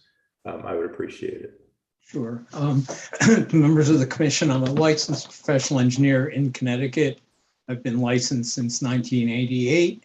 I have done land use since 1980, a little over 40 years. I also have a lot of expertise in low impact development, which is a focus on water quality of the runoff and also reducing runoff volumes. All right, and what do you have for us today, Mr. Trinkus? You're addressing what? Yes, in the letter that the Attorney Green submitted, my focus is really on stormwater management. And one of the first comments is in the applicant's response to your town engineer's comment, about the drainage area of the site and looking at the big picture of the burying ground brook, the applicant takes the position that, it's a very insignificant change in what we call the runoff curve number, which determines how much runoff will be generated in the watershed.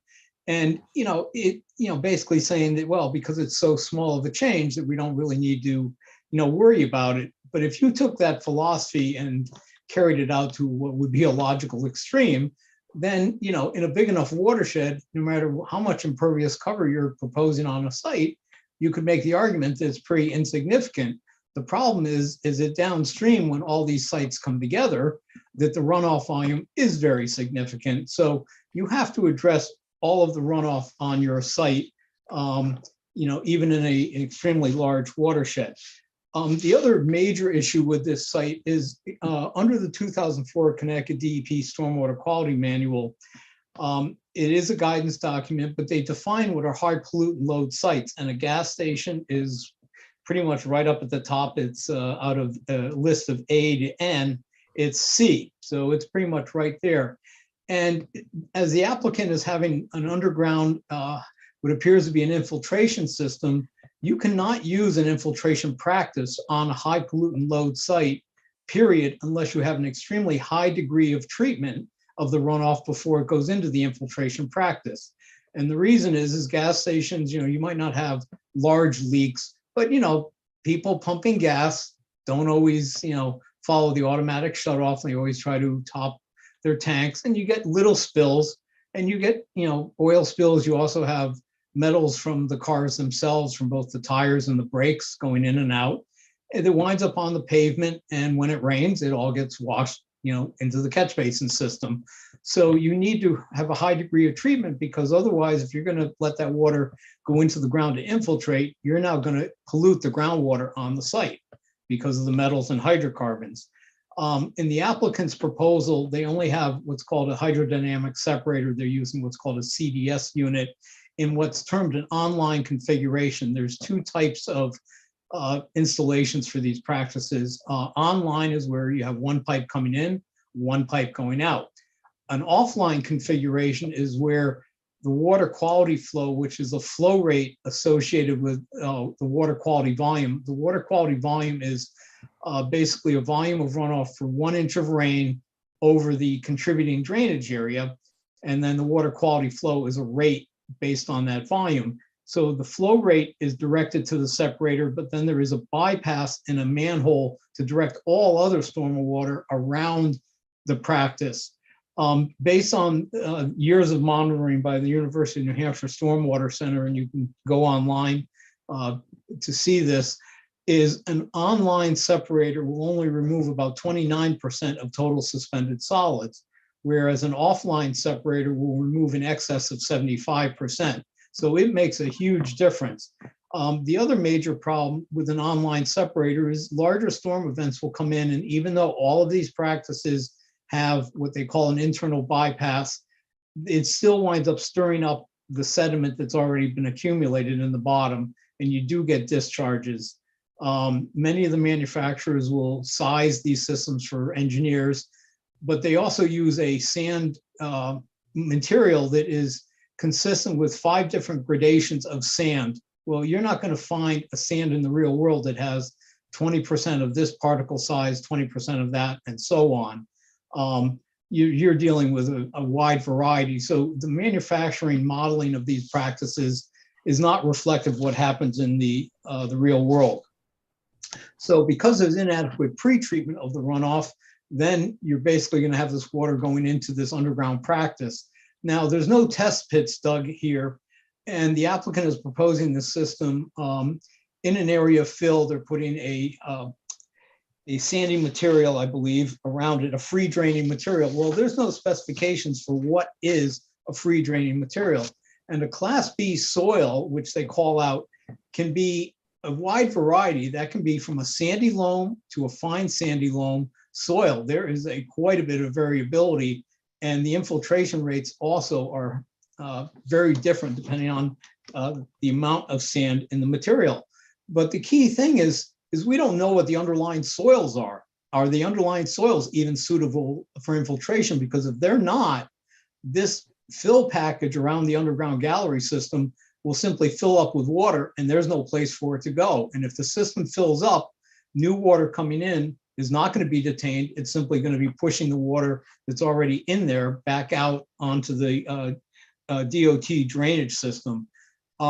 Based on experience I've had with DOT is you have to address water quality of your runoff because the DOT is subject to what's called an MS4 permit, as is the city of Shelton. This is a federal stormwater permit. DOT also requires that the applicants analyze from their site and sometimes upstream all the way down to the outlet point of the DOT system to demonstrate, even if you're providing zero increase, that the system has capacity to handle your flow. Otherwise, you're not going to get an encroachment permit from DOT. It appears in the routing analysis in the stormwater report that there are some different elevations. In one case, the orifice is called out at 184.25, but then there's an invert shown at 183.10. Well, which one's correct? Because that obviously affects the results that are reported. As there is no infiltration included in the routing analysis, there is no reduction in runoff volume. Runoff volume is really the elephant in the room from stormwater. It's not the rate of runoff, it's how much water is generated. And sites like this, even if it was not a gas station, but with a similar amount of impervious cover, when it rains, you have runoff pretty much instantaneously because the roof, the parking lot is all directly connected impervious cover. It all drains to the catch basin systems and will simply leave the site. There's no reduction in volume. And when that gets into the DOT system with many other projects on Bridgeport Avenue, maybe some of which that do not have stormwater systems because they weren't required to when they were built, you can wind up with downstream flooding, and that's a major concern as far as that goes. Yeah. Can I just ask, I've been following along with your points because they were all stated in the letter dated June 28th. Yes. That was, that you prepared and went to Attorney Green. So you're on point number 9 and there are. Yeah, I'm kind of, yeah. 7. Are you going to hit each one or? I'm kind of hitting, I guess, a summary of all of them, Madam Chairman, Okay. instead of just going verbatim down as far as that goes. I've already talked about the different in number 14, it talks about the difference of efficiencies. And again, this is a big concern. At the time the DEP manual was developed in the early 2000s, there was an assumption by many of the researchers in the stormwater field that many of these pollutants, metals, hydrocarbons, all attached to sediment particles. And therefore, if you trap the sediment, you effectively trap the metals and other things. What research has shown in the past 20 years is that while all pollutants, both metals, hydrocarbons, nutrients, come in particulate form and will bind with very fine sediment particles, think silt and clay, they don't tend to bind to larger particles like the sands. And also the finer particles are the harder ones to get out. The other problem is that all of these pollutants come in a soluble form also that does not bind to sediment. So unless you trap the soluble component of it, now you're discharging it. And especially in an underground practice, that soluble oil will simply be mixed with the water, and there is no pre-treatment of that as far as that goes. Let's see. In the DEP manual, there's also what's called the groundwater recharge volume. This is number 17 in my report. This is a volume that when you develop a site or redevelop a site, increasing the impervious area is you have to infiltrate this volume of water to maintain the pre-development infiltration rates. That has not been provided on this site. And again, because it's a gas station without a high degree of treatment, you really can't do that. On the erosion side of the coin, there are 2 construction entrances that shown on the plan that are less than 50 foot. 50 foot is the minimum requirement under the 2002 erosion guidelines. The construction narrative, especially with the extent of the site work with the retaining wall behind, is really not adequate for this site. all of these modular block walls have what's called a geogrid behind them, where you're digging out extra material. And as you build the wall, you put these grids from the back of the wall and you backfill it with a well-drained material and you compact it, and the friction of the soil on the grids is what effectively holds up the wall. Now, there are other walls. You can do cast concrete walls with a big footing, and that's a little different. But for most modular block walls, you're going to have a lot more excavation, at least 10 feet behind where that wall is going, in order to support that wall. And especially if it's on the order of 18 to 19 feet, as discussed previously. I had estimated at least 15 foot, and then in seeing the cross section today, I would agree that it's around the 18 to 19 size as far as that goes. I also noticed that some of the proposed contours were not matching out to existing contours of the same elevation. So some of the grading is incorrect.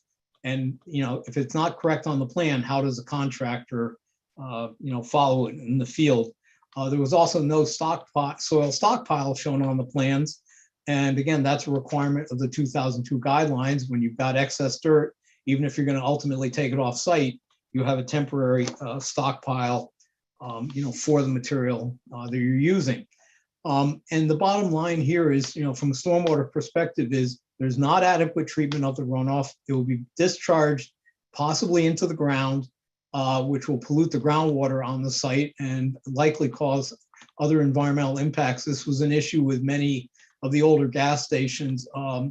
You may not be familiar, there was one up in Woodbury in the vicinity of Middle Quarter Mall back, I believe, in the 70s, that had tanks that leaked, and it caused a serious environmental problem. Once stuff gets in the ground, it gets very difficult to get it out. So you want to, for gas stations, have a high degree of treatment and really not try to infiltrate it. And there are other ways to address runoff volume, but this plan does not do that. Thank you. Okay, thank you, Mr. Trinkus. Any commissioner have any questions for Mr. Trinkus? Mr. Panico, do you have any questions for him? Not right now. Okay. A lot to digest. Sure.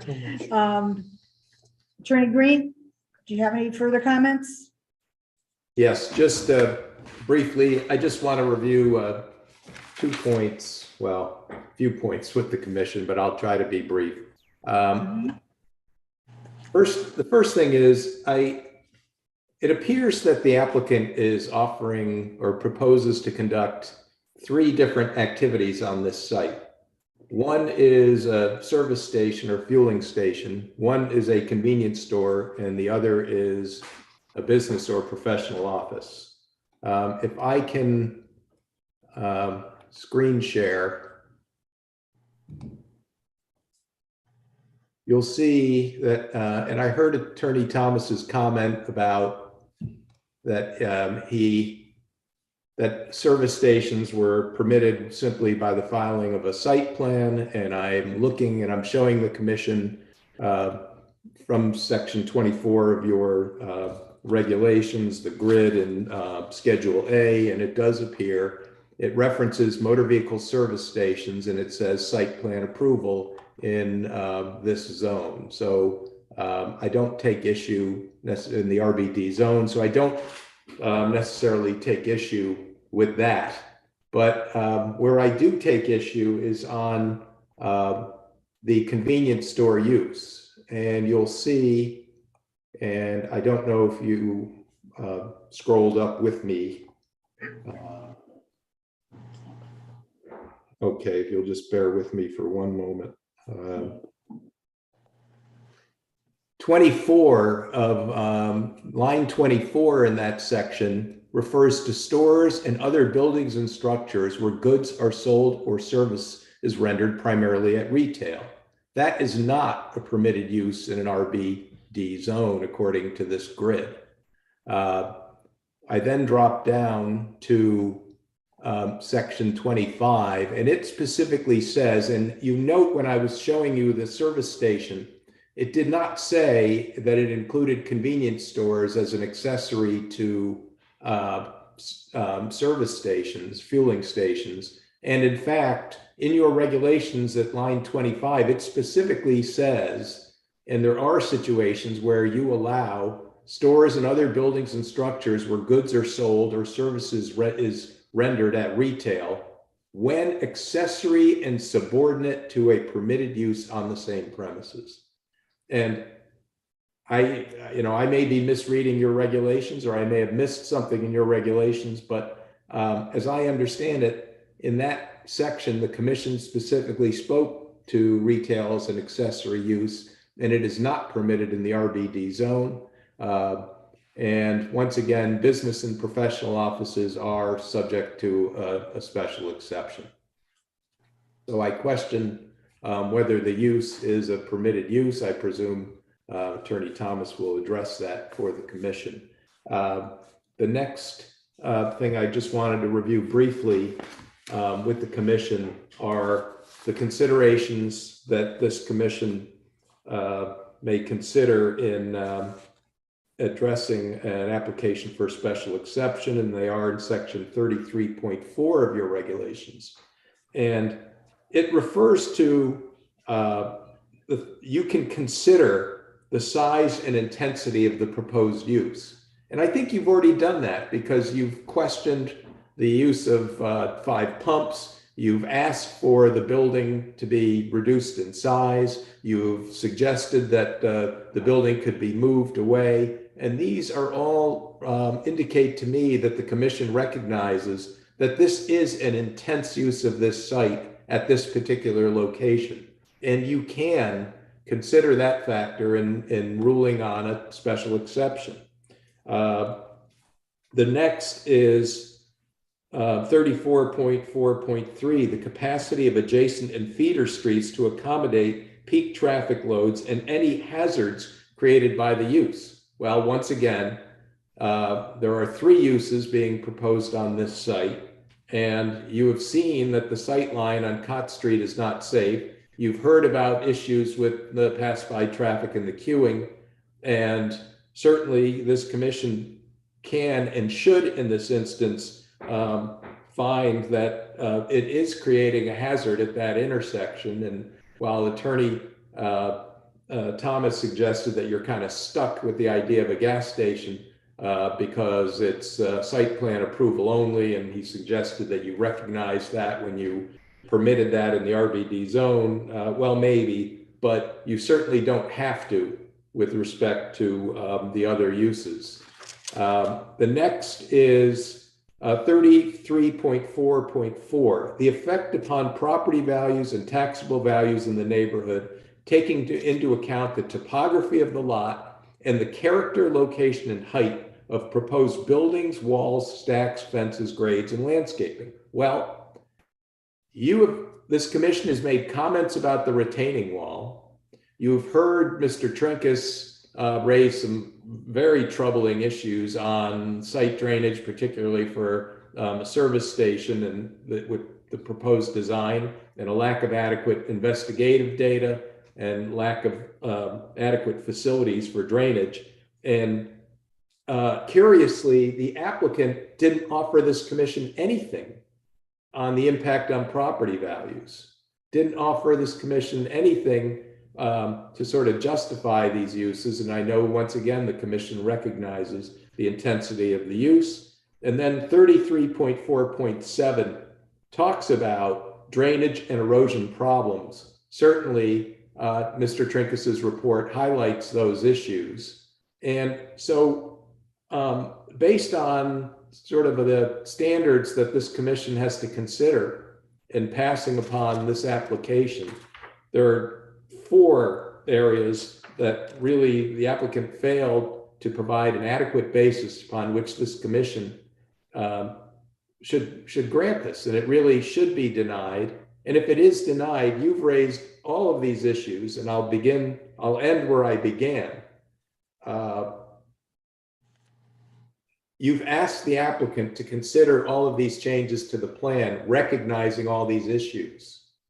And I would ask, and I would suggest that this application should be denied. The applicant should go back to the drawing board. The applicant should present a plan that addresses all of the concerns that this commission raised. And so this is not necessarily preventing this applicant from developing this site or using this site, but this site is not ready to be approved and should not be approved.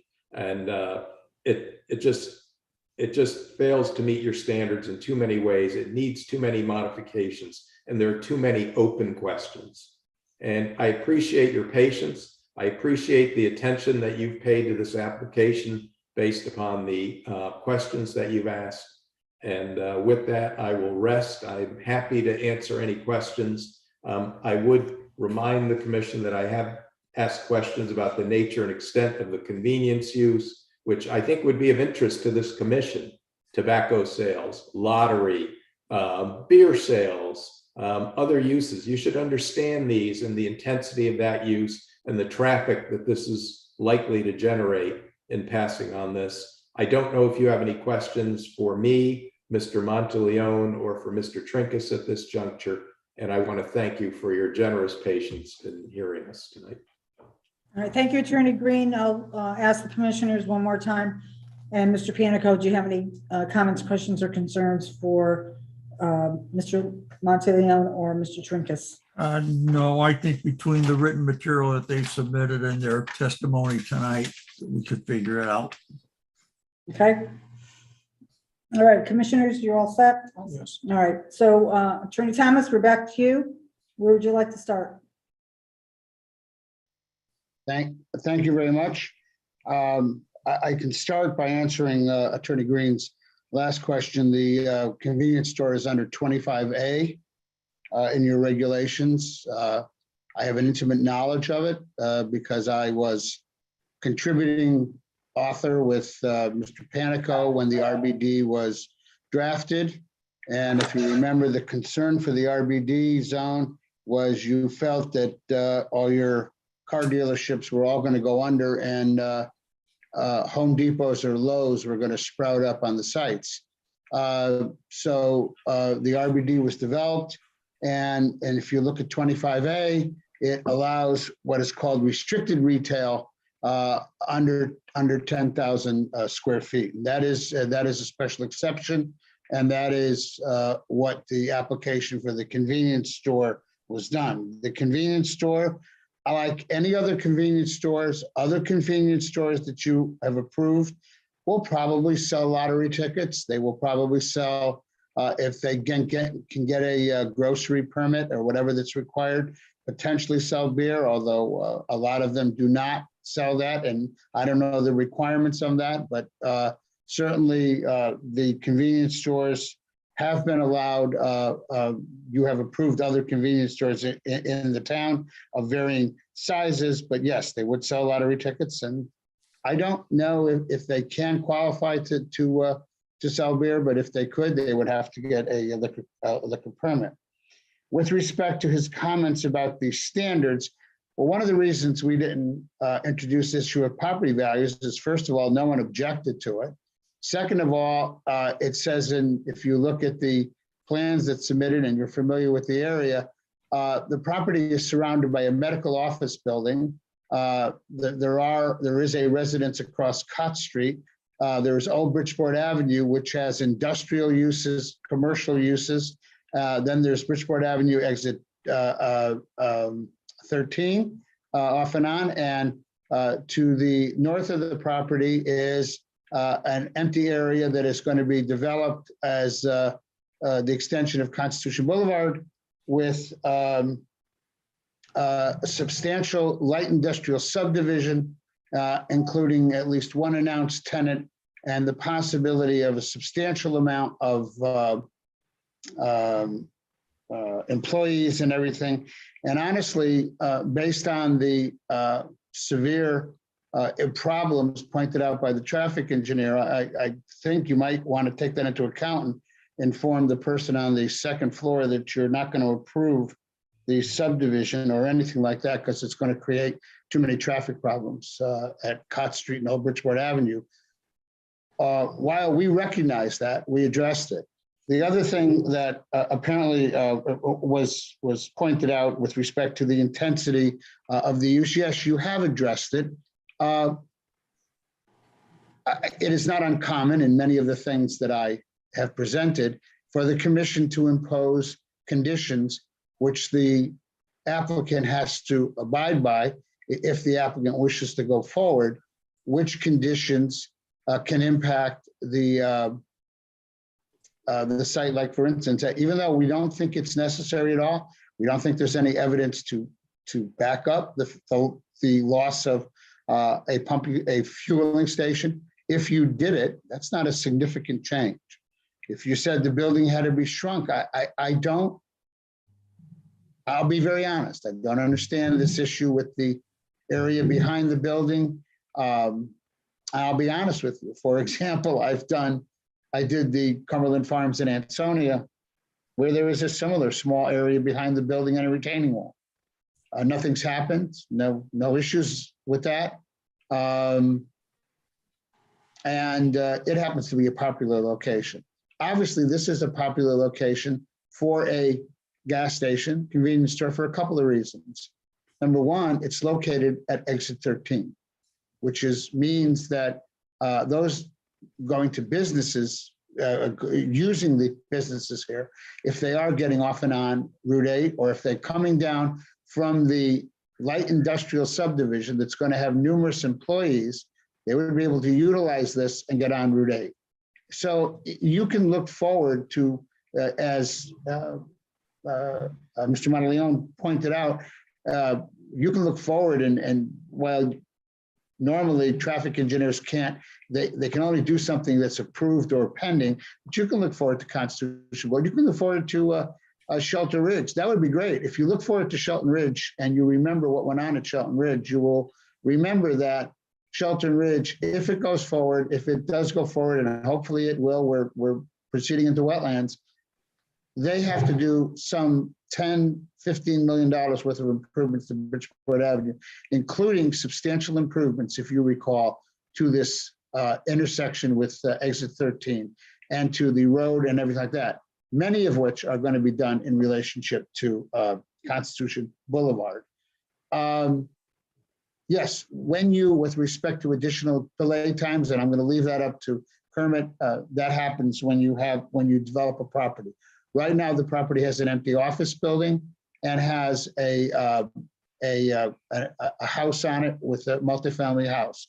If the line of sight up Constitution Boulevard stops development, then you can't have any development on the property because the way the road is. The other thing is this that was pointed out. What the two reports that they did have said to you in so many words is your city engineer and SLR aren't very good, that they didn't do that good of a job, that they looked at it and they missed all of these things. The peer review of this small site was extremely substantial. They pointed out the issues with the site. They didn't say, they weren't hyperbolic.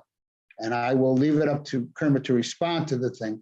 But I think you've got to address this with the understanding that you had an extensive peer review, a three-way back and forth, three times back and forth to address every concern. Your city engineer did an extensive report, and Brian McMahon will testify about his conversations and the issues that Mr. Trinkus raised. And in turning it over back to Kermit and Brian, before I do that, I do want to point out in Mr. Trinkus's things, while he did give a very brief few-word disclaimer about the 2002 DEP erosion into 2004, I want to make it very clear to you when you're reading this thing. Both of them, in their language, without a doubt, say the manual is intended for use as a guidance document. And not only, and they both emphasize that. Why? Because they're not written for site specific. And in the Machowski versus Ansonia Inlands Wetlands case, the appellate court affirmed that to the point that said that you cannot even use things in the manual. In those manuals, the 2002 erosion control, 2004 storm, you cannot use them alone without independent evidence to establish the fact that anything creates an adverse impact upon the wetlands. Again, emphasizing that they are advisory documents. So when Mr. Trinka says in the erosion control section, something is required, it is not. It is recommended. And that's what the document itself says. So with that, I will turn it over now at this point to Kermit to address the traffic issues first. Thank you, Dominique. Again, for the record, Kermit Hua, KWH Enterprise LLC. Several things. I'll just respond to the comments from Mr. Monteleone and from the public about traffic. Trip generation. Why I use what I use as a land use category in the trip generation. Actually, I did this very carefully because this report was prepared last year. I was still using the 10th edition of the trip generation manual. So this year, we have the newer 11th edition. The reason I use the trip generation category in the November 2021 report is because it fits perfectly with what we are proposing here. I refer you to page appendix, actually, page A as an apple, AA of the November 2021 report. Here, I copied the ITE pages description of this land use. The description includes these sentences. The gross floor area of the convenience market is at least 3,000 square feet. That's one. Two, the number of vehicle fueling positions is at least 10. So that perfectly matches what we are proposing. And that's exactly the reason I'm using this land category as opposed to the alternatives Mr. Monteleone mentioned. So this is a perfect match for what we are proposing. Not what, say, Monteleone would say conservative. I would say those conservative alternatives he proposed are the wrong alternatives. The second is about trip bypass percentage. What's the appropriate bypass rate for this land use? I have the impression that Mr. Monteleone is not very familiar with the practice of traffic engineering in the state of Connecticut. He mentioned, his offices are in New York. I don't know how much work he does in Connecticut. By the way, while we are on this topic, while he was speaking, I looked up the licensing site for the state of Connecticut. The site does not show any evidence that Mr. Monteleone is licensed to practice engineering in the state of Connecticut. So take that information however you will. So just something to note. Again, go back to bypass. The way we do it in Connecticut is if you pass the threshold for for the OSTA permit, you have to submit the application to OSTA-DOT, and they will look at a bypass rate at that juncture. For this kind of a smaller project, we only need to go to a district traffic engineer. And my experience is they accept the ITE bypass rates. Actually, I have another project ongoing that sent to a district using the ITE bypass trip rate. They accept it without any issues. So, and that's the way we do it in Connecticut. So you don't need to get any authorization or review of what bypass rate for this kind of projects. We just don't do that in Connecticut. It's not a requirement. Mr. Monteleone also said there's a 6% discrepancy in the bypass rate, 50-some% versus 60%. Let's say, add 6% bypass rate to that. So what that amount to? We have over 200 trips plus minus per hour. 6% is about 9 trips. So even we increase that bypass trips by 9 trips, it won't change the conclusion of the report, or the traffic. It won't change the result of the traffic analysis. The 9 trips, per hour, it doesn't make any difference. Mr. Monteleone acknowledged that accident rates aren't necessarily problematic, because in my previous response to the commission's consultant, I summarized the accident records of the past 3 years at the intersection of Bridgeport and Cott Street and on Cott Street. During the past 3-year period, there was only one accident at the intersection of Cott Street and Bridgeport Avenue. There was only one accident on the whole length of Cott Street. So really, if you look at the accident records, there's no issues as far as concerns for traffic collisions at the location right next to the site. And also responding to some of the public comments who spoke at a town hall. I looked at actually many years back accident records at this location. I don't see any significant issues. So the records, the traffic accident records just don't support the idea that this is an unsafe location. On safety, Mr. Montolio also said, because we are increasing the volumes, therefore we need to be concerned about traffic safety. I don't agree with that. There's no correlation between traffic volume and traffic safety. That's simply is something not established in the traffic engineering profession. Attorney Thomas mentioned the other Shelter Ridge project. I'm not going to touch on that again. So I will just go to my original point as far as, I always say this is a perfect location for this development on the whole length of Bridgeport Avenue, just because we have 4-lane cross section, just because we have an existing side street. So, there will be some increasing delays. And my conclusion of the traffic report, and still stick to that conclusion, is, those delays are nothing unusual for the kind of use we are proposing, and they will be adequately accommodated by Bridgeport Avenue, just because we have such a wide cross section for this section of Bridgeport Avenue. That's all I have, Mr. Thomas.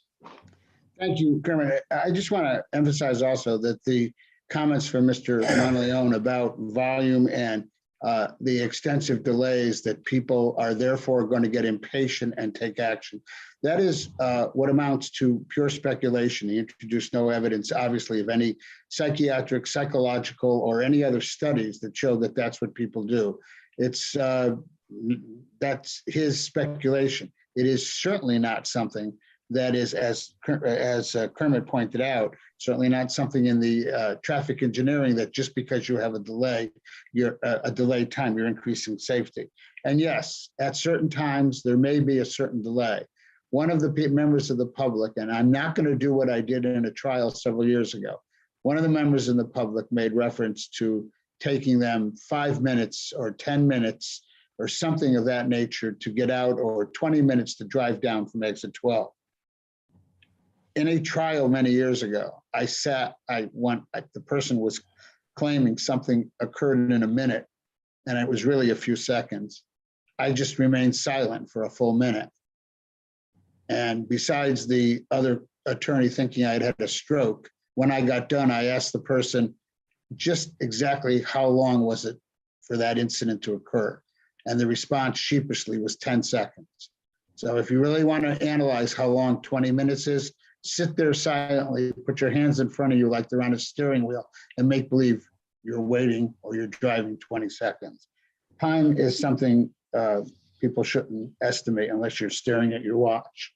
So with that, I'll go on to Brian McMahon to address the responses of Mr. Trinkus, who obviously questioned his engineering and questioned some of the issues, questioned the review of your city engineer.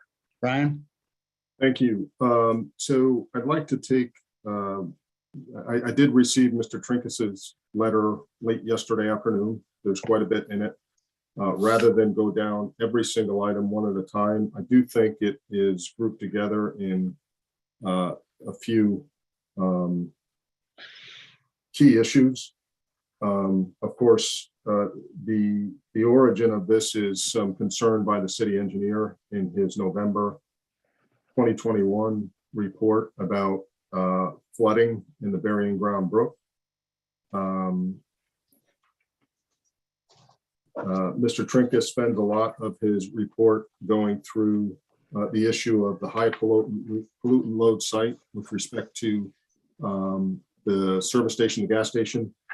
And then he also speaks about volumes of runoff versus peak rates of runoff.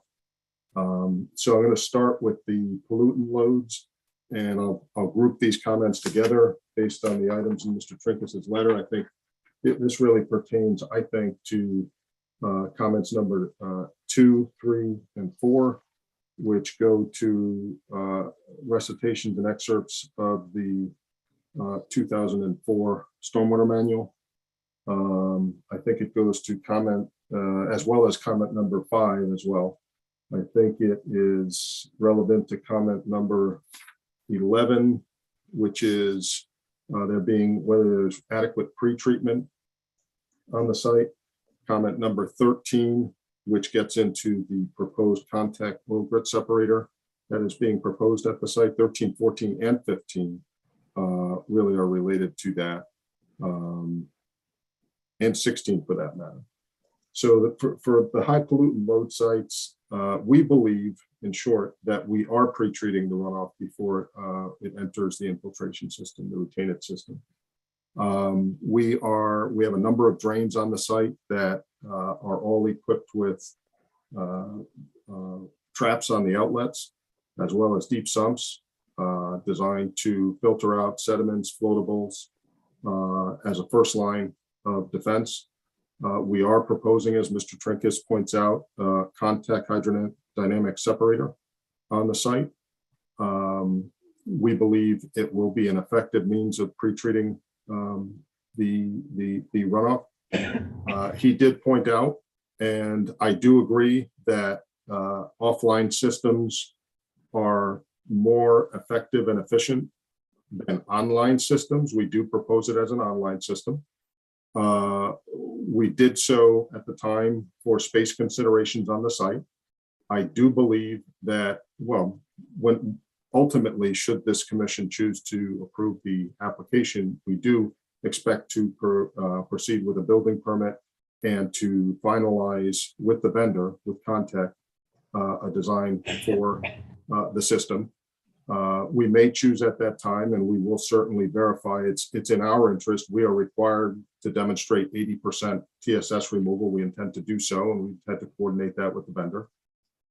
We may choose at that time to switch to an offline system. It'll take a little bit more space on the site, but and it remains to be seen whether it will be an online or an offline system. I do point out that as far as treatment is concerned, Mr. Trinkus points out that there are 3 catch basins, number 101, number 103, number 201, that are not being treated through the hydrodynamic separator before entering into the retainage system. That is correct. That actually was, I think, by necessity, topographically on an earlier version of the plan, especially when we had 2 curb cuts. Some of a couple of the catch basins, one on each of the original 2 curb cuts out to Bridgeport Avenue, were low enough that we weren't able to get them through the treatment system. That plan has changed. We have 1 curb cut, and so we have determined that we can capture, and by gravity now, 2 of the 3 catch basins that he has pointed out. So we can bring those into the context system. We have confirmed that as proposed now, the context system does indeed satisfy the water quality flow standard. I do believe that once we take the other 2 to satisfy comment number 16, once we take the 2 catch basins of the 3 into the system, which we can now do, I do believe it will result in a larger contact unit. But again, we will coordinate that as we move ahead. Again, presuming that the commission sees fit to grant the permit, we will coordinate that with the vendor and with the town at the time we go for a building permit. With respect to with respect to infiltration, soil testing, and volumes versus peak rates of runoff. We did indeed, we have not conducted deep test pits on the site and percolation tests. We did so really in large part because of the fill system. The amount of fill that the system is being put in is largely infill. So we did do that. We do intend to do test pits to verify prior to permitting moving forward. The issue with respect to volume versus peak rates, we are balancing peak rates, volume versus peak rates. I did speak with the city engineer on a number of occasions earlier this year, and in fact into last year, to better understand his concern about ultimately the issues he had with the burying ground brook. And what he explained was there were several years ago, there were 3 properties, 3 driveways across Bridgeport Avenue on the opposite side and slightly to the north of the site that were washed out in a storm. And so he was concerned about that. And I did actually, my approach that I proposed to him, and which he had, I had understood he had agreed to, and I still understand that he had agreed to, because this is a small site in a large watershed. My approach was to consult the FEMA published record flood insurance study for the Fairfield County, which I did, which indicates that at the point of, roughly at the point of where this damage occurred in the burying ground brook, it's roughly 1 square mile of watershed area tributary to it, just under 0.97, according to the FEMA flood insurance study. There's about 620 acres or so. 1 square mile is about 640. And so what we did was we did a watershed, developed a watershed map for that area using, for the offsite areas, basically the 618.5 acres of the watershed. We used, we believe, conservative assumptions about the development level and coverage within there. For the on-site area, we used actual pre and post-construction site coverage.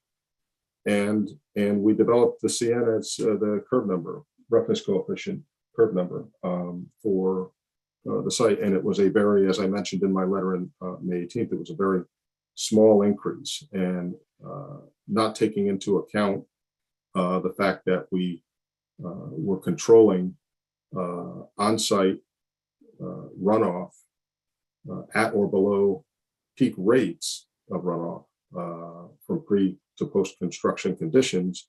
We believe that it was not going to result in an exacerbation in the burying ground brook downstream of our site. It's what we had discussed, the city engineer and I.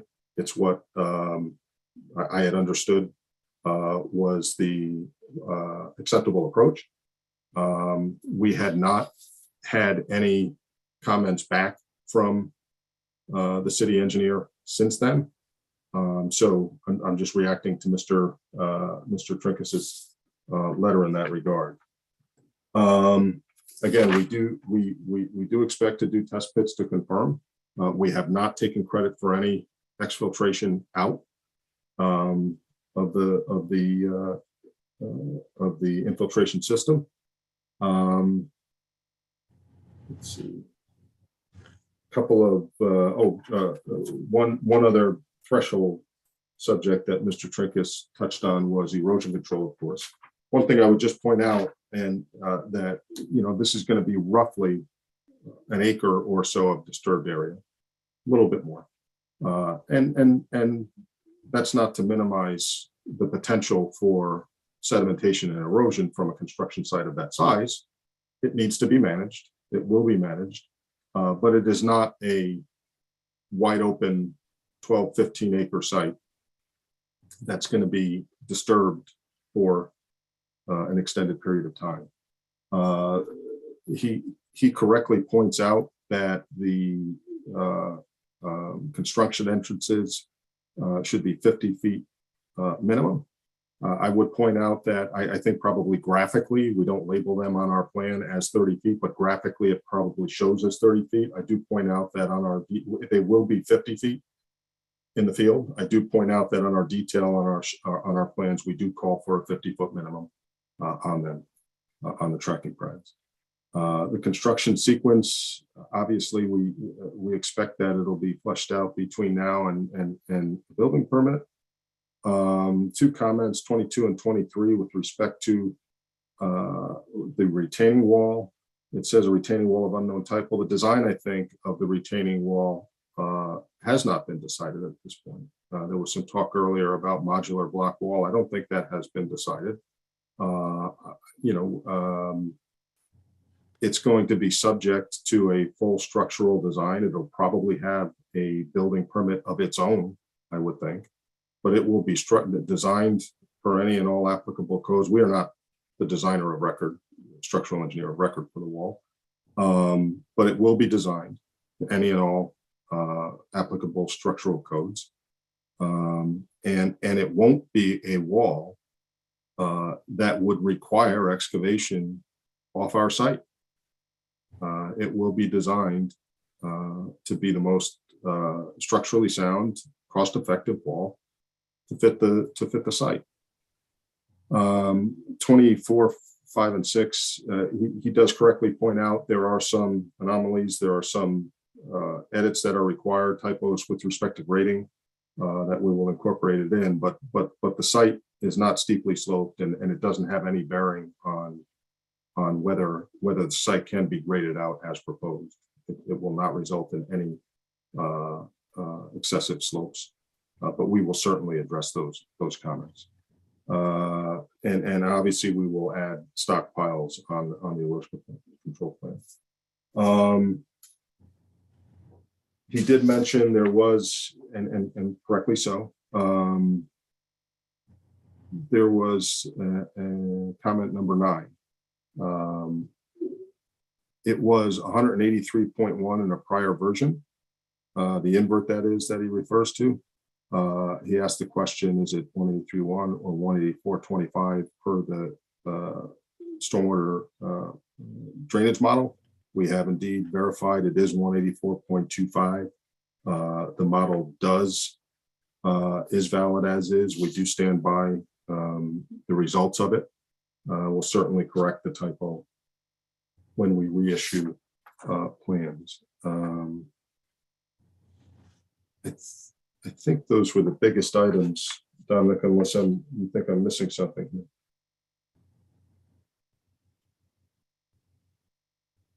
You're muted. There was one thing about DOT runoff. That's all. Number 12. Yes, number 12. Yeah, we fully expect to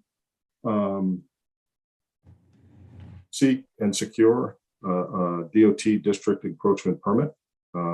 We expect to coordinate the design to the satisfaction of the district office like we would any other design. And it will adhere to whatever requirements they put forth.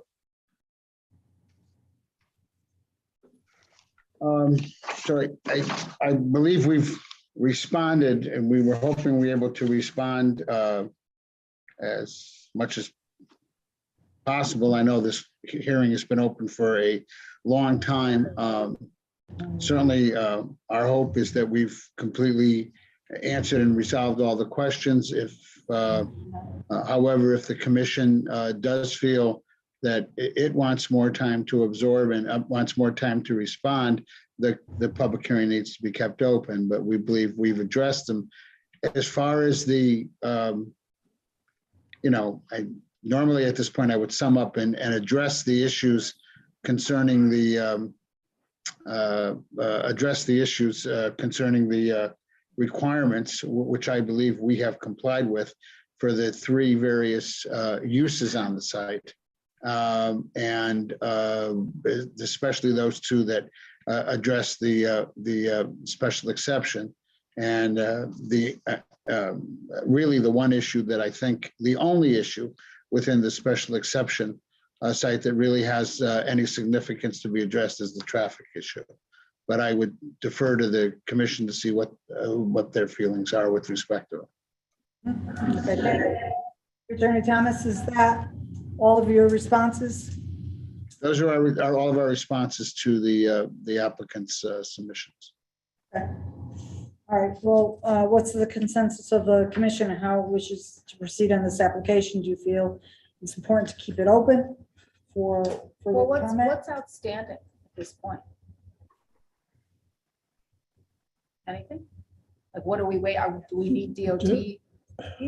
I think, Uh, but if we need more time to review these Yeah. latest The reports. documents, yeah. Well, you'll need time to review before you make a decision, but the question Yeah. is it necessary to keep the public hearing open? Right. Because if If we have- we're not going to start discussion. No. If we close the public hearing, any questions that we might have of the applicant would have to go through staff. Yeah. So. That's fine. Yeah, I mean, I reviewed, they came in yesterday, so Right. I work a full-time job, by the time I got to review them, it was very quick, so, Yeah. I'd like to go back and read them more fully, and if I have any questions, be able to Are you pass the applicant, I Yeah. am comfortable closing the hearing okay? and having So, my questions answered. so you wouldn't feel that having to keep it open so that you could. This has been a Question very directly. lengthy, almost 3-hour meeting. Yeah, it's getting At there. this point, there's been a lot of dialogue, there's been a Mhm. lot of stuff tossed at us. Absolutely. My question is there anything that the commission has requested that has not been provided? I don't More think so. information I don't that believe we're so. waiting No. for. I don't think so either, but I just want to make sure I didn't miss something. Yes. Yeah, just everybody needs to understand if upon review of all the material and all the comments made tonight, if you have any questions, by closing the public hearing, we would have to go through staff. Mhm. Okay? Yeah, I don't want to create a situation of any post-activity responses. I mean, I would prefer, frankly, that it be closed. It's been open a long time. But my concern is that there are questions that come through staff for us to address. I don't want it to be claimed to be post-hearing submission, even though it comes through staff.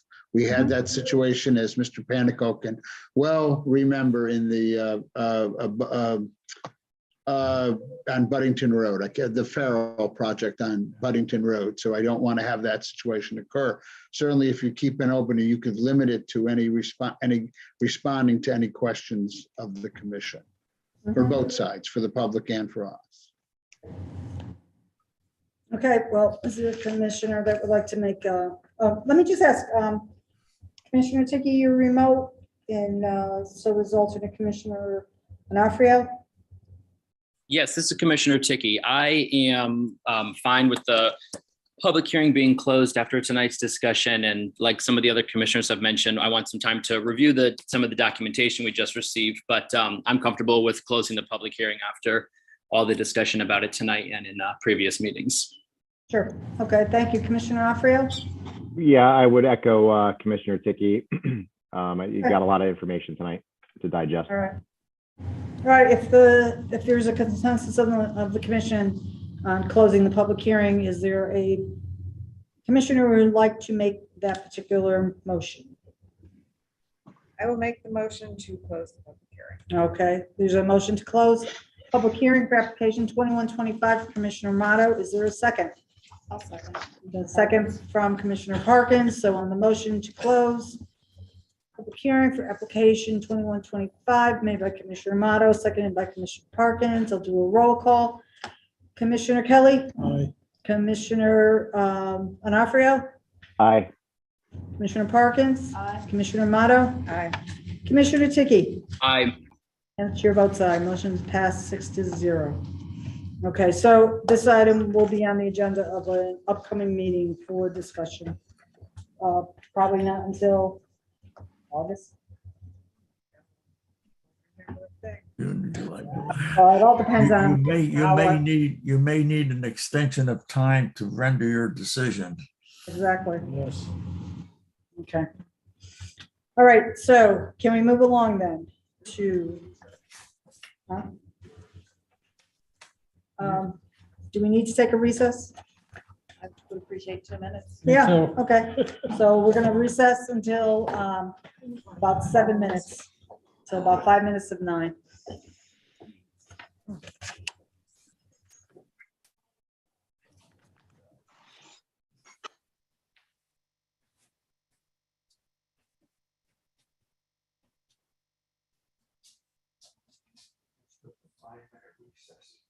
Give me a chance to go pee.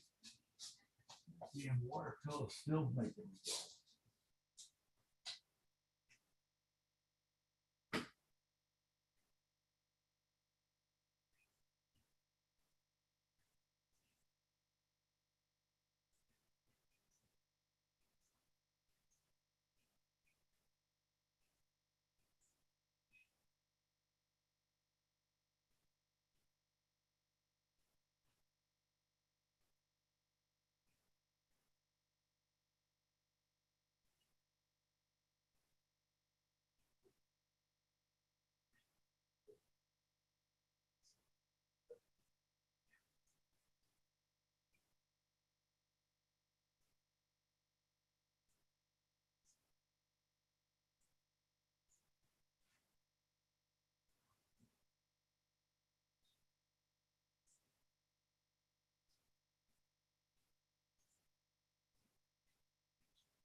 That was all just one item, first item. That's the big.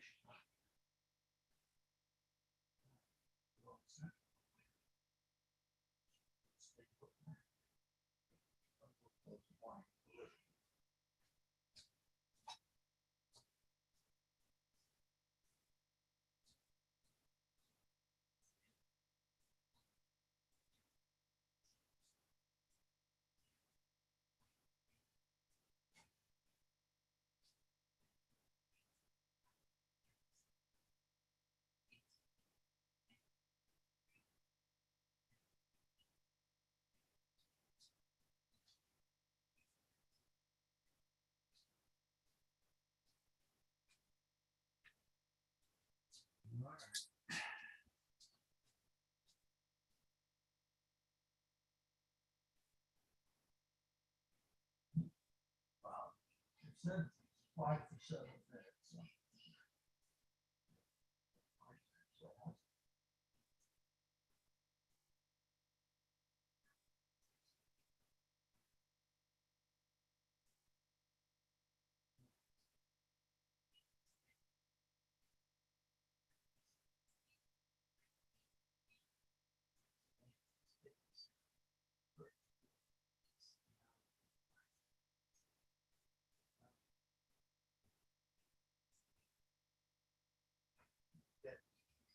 Professionals on one side arguing against professionals on the other side. In this case, we've got 3 sets of professionals.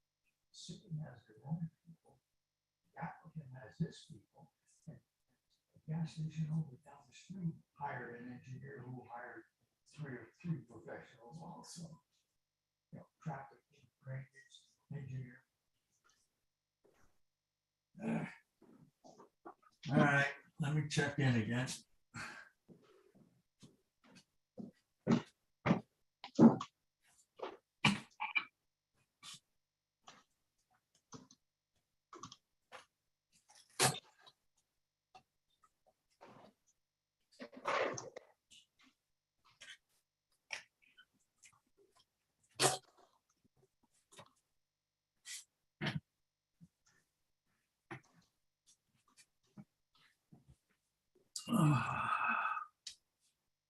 White.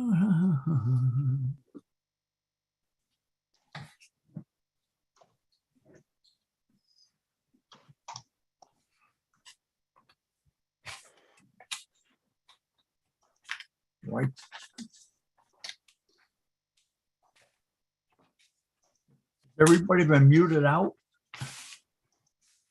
I can't hear anybody. That's better. It's, No, we're just talking Okay, about yeah. exercise. all right, everybody's back? Yeah, I think so. Okay, let's move.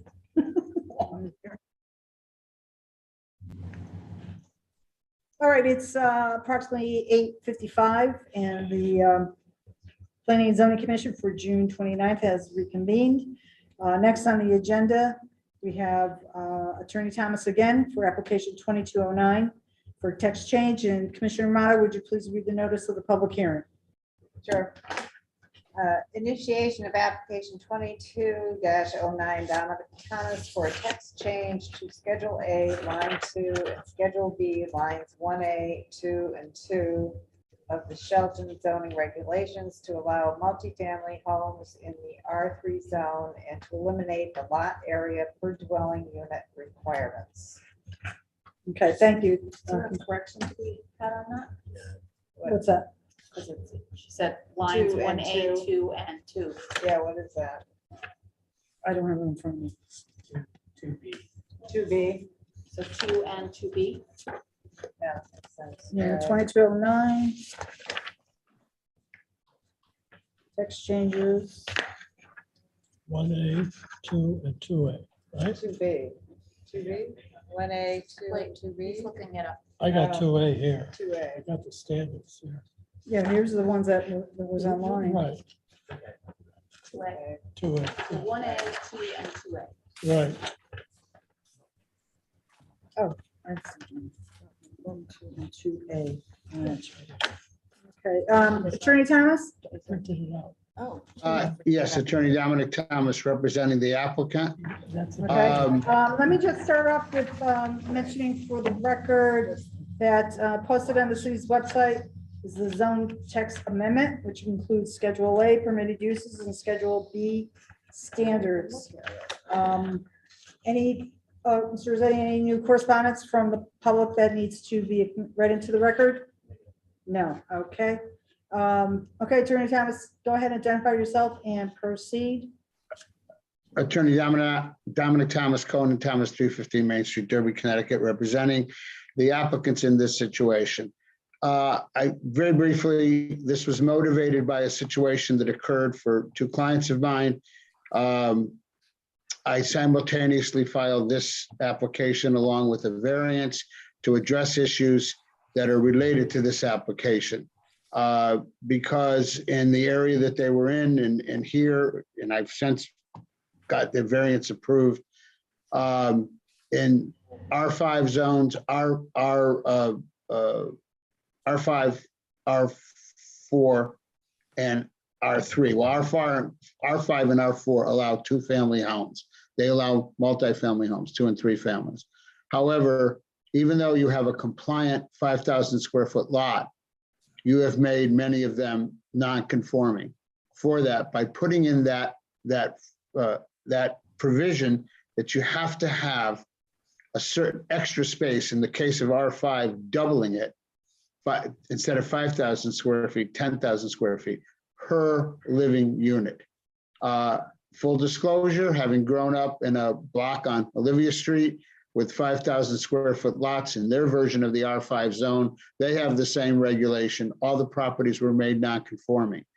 When all of those that are non-conforming, all those are two families, routinely over the years, permits have been given out for people to make improvements that maybe expand their home slightly, when technically they shouldn't be doing that because, and I know people can argue about it, but it's a non-conforming building if it's two-family. Therefore, it should not be allowed to expand, and it is eminently discouraging to people in those situations and where they want to improve it and they realize it's a non-conformity. Second of all, when you're getting financing, when you're doing anything like that, one of the questions is, by banks is often, is this a grandfather thing? And a two-family is a grandfather just because of that second line. So what I'm going to do is I'm going to screen share, hopefully. Oops, wrong one. Hold on.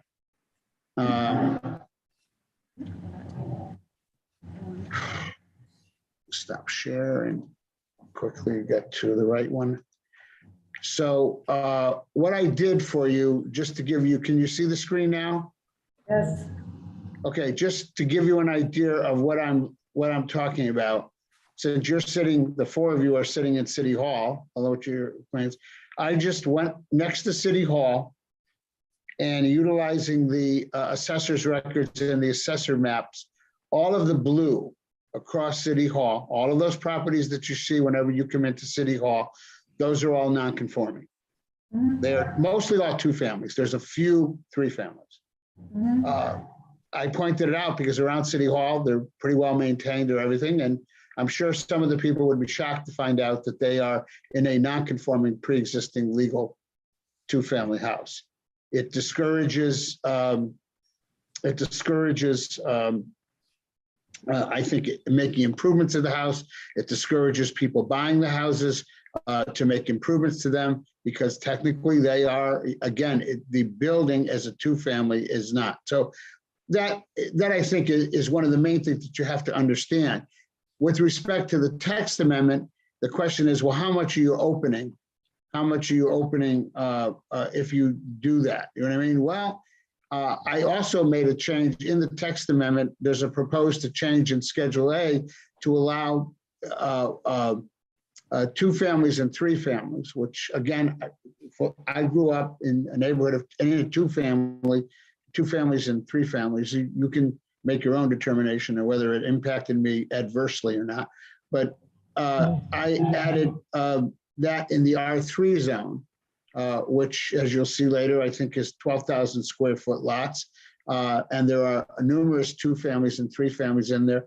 But I added public sewers because I think that's obviously important. I noticed that it wasn't in that section with respect to it. And of course, I added it by special exception, which gives you a lot of discretion. Finally, with respect to the lots and taking it all out, well, obviously in the R1A zone and the R1 zone, you're not allowed to have multifamilies. I'm sorry, R1A, R1 and R2 zone. You're not allowed to have it. So that's a relatively irrelevant thing. So you can't come in and ask for it. You still, even in the zones, what are your protections? Well, you still have the setback. So for instance, in the R4 zone, if you had a two family or three family, you still have 50% impervious. You still have to abide by the parking requirements. So if you have a two family, you have to have 4 spaces off site. And you have to have 50%, only 50% impervious.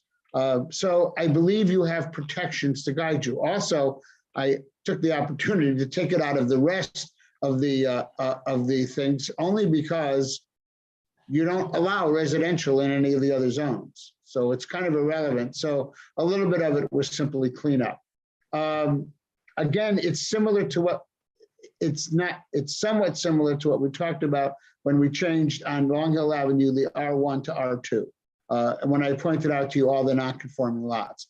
I don't think it's beneficial from the purposes of housing supply, from the purposes of encouraging improvements and everything, to simply make these homes pre-existing legal non-conforming uses simply because you're saying that a two-family, which since the early part of the previous century, the 20th century, existed on 5,000 square foot lots and did well, and you made them non-conforming. I don't think that's appropriate, whether it's in the R4, R5, or R3 zone, and you have a sufficient amount of protections between a special exception, if somebody wants to build one on it, or change a one family to a two family, between your parking regulations, your setback regulations, and your impervious regulations. That's basically Attorney Thomas, it. Yeah. this would be only for existing buildings, No, not for an empty lot somewhere up in No, Horn that's- Gardens. No, that's not. Wait, let me, That's- what is the response?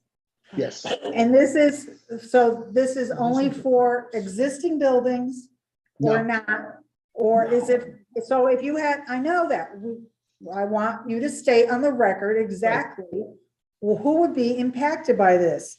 And If somebody- if there's an empty lot up in Corn Gardens and somebody wants to build on it, does this give them the right to do so only by special exception? If somebody in Coram Gardens on an empty lot wants to build a one-family home, they don't need a special exception. Right, but how about a two-family? If somebody wanted a two-family or a three-family on one of their 5,000 square foot lots that is compliant as far as lot size, they would need to apply for a special exception for that use. Okay. All right, I've seen that this would apply in a number of areas in town. I would like to see a list of all the current R3 properties. Well, I took a look at your, when I was doing this, I took a look at your zoning map. Your R3, R4, and R5 properties are pretty much in the, what I call the urban and the outer urban ring. Right, I understand that, but I would like to see, request that you work with staff and come up with a report from the assessor's office as to what properties in Shelton fall into the R3 that this would impact. What is this motivated? I don't Well, understand. I think I can pull up for you the zone map. You can see it right on the zone map. You know, One of the questions that has been in the back of, I think, several minds is what started this particular need to file this particular application? there was a situation on West Street in which, for some unknown reason, the zone line went between two properties, 55 and 57 West Street. Okay. Those properties were comprised of, originally, of 3 lots in the old Shelton Manor, which were 50 by 100-foot lots. They were consolidated into 2. How does the R3 and R5 went together, I don't know, but that line went down the middle. So back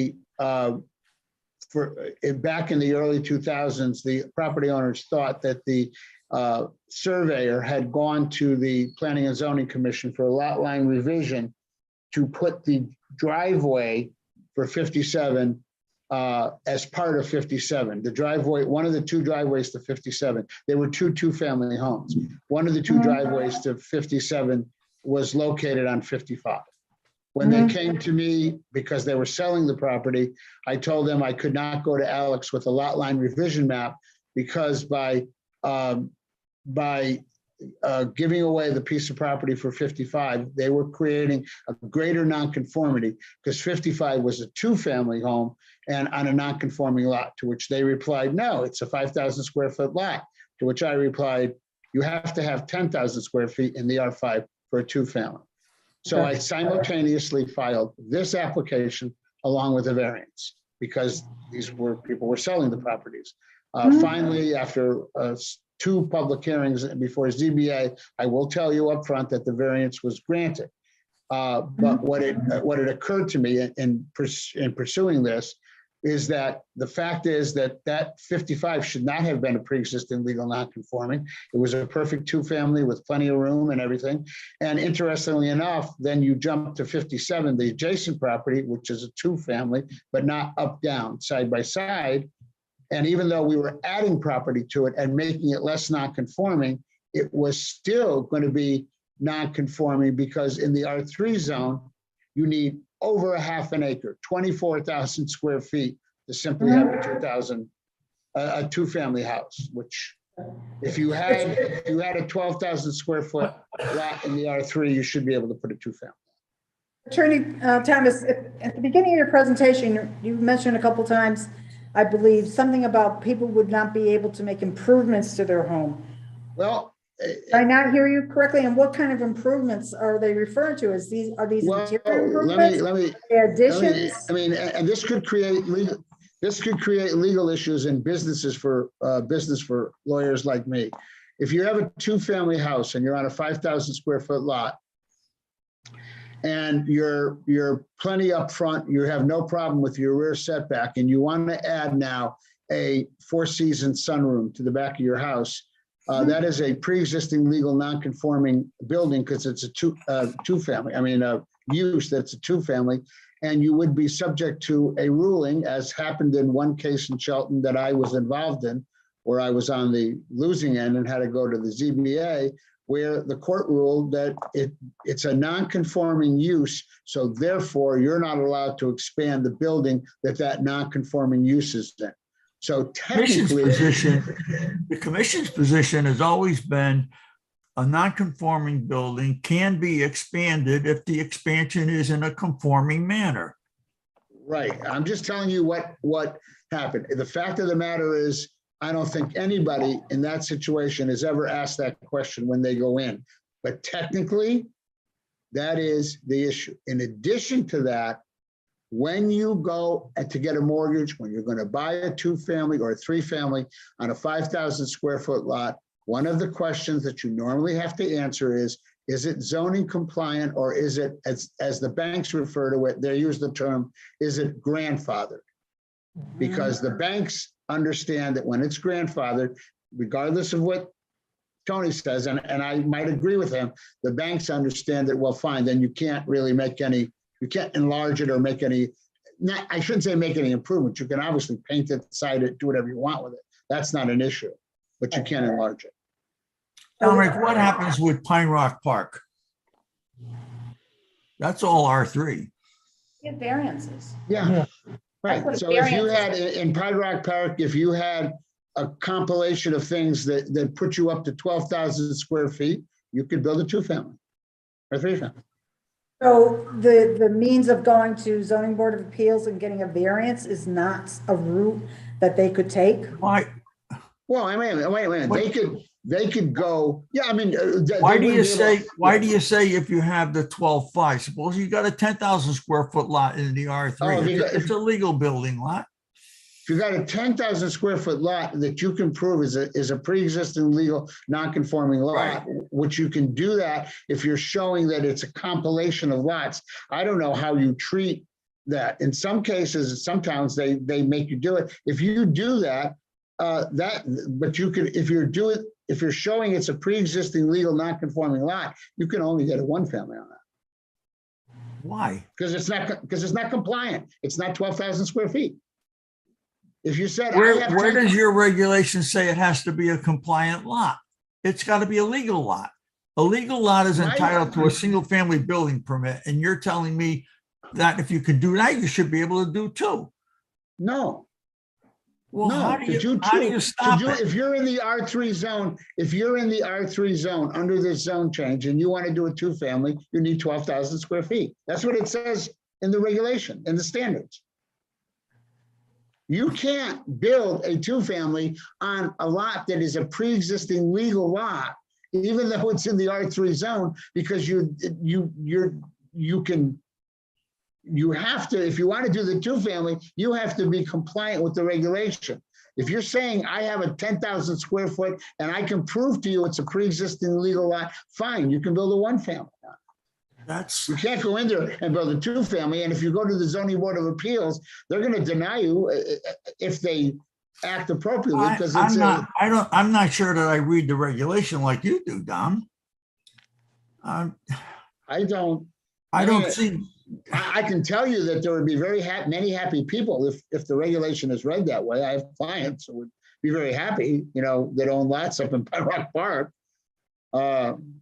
The 12,000 square feet that you're referring to is on the page. It says Schedule B standards, and it's the old 1A, which has been changed, crossed out and now numbered as 2, and it's under the R3 column. Right. You have to have contiguous buildable area of 12,000 square feet, and you have to have minimum lot size of 12,000. That's to create a lot. But if you have a pre-existing lot that's only 10,000 square feet, you're entitled to whatever's allowed on an R3 lot, which if we make the change would mean a 2 or 3 family house. I don't agree with that, but that interpretation with respect to it, if you're coming in and saying I'm compiling lots together to create, remember in Pine Rock Park, there is no lot that is 10,000 square feet.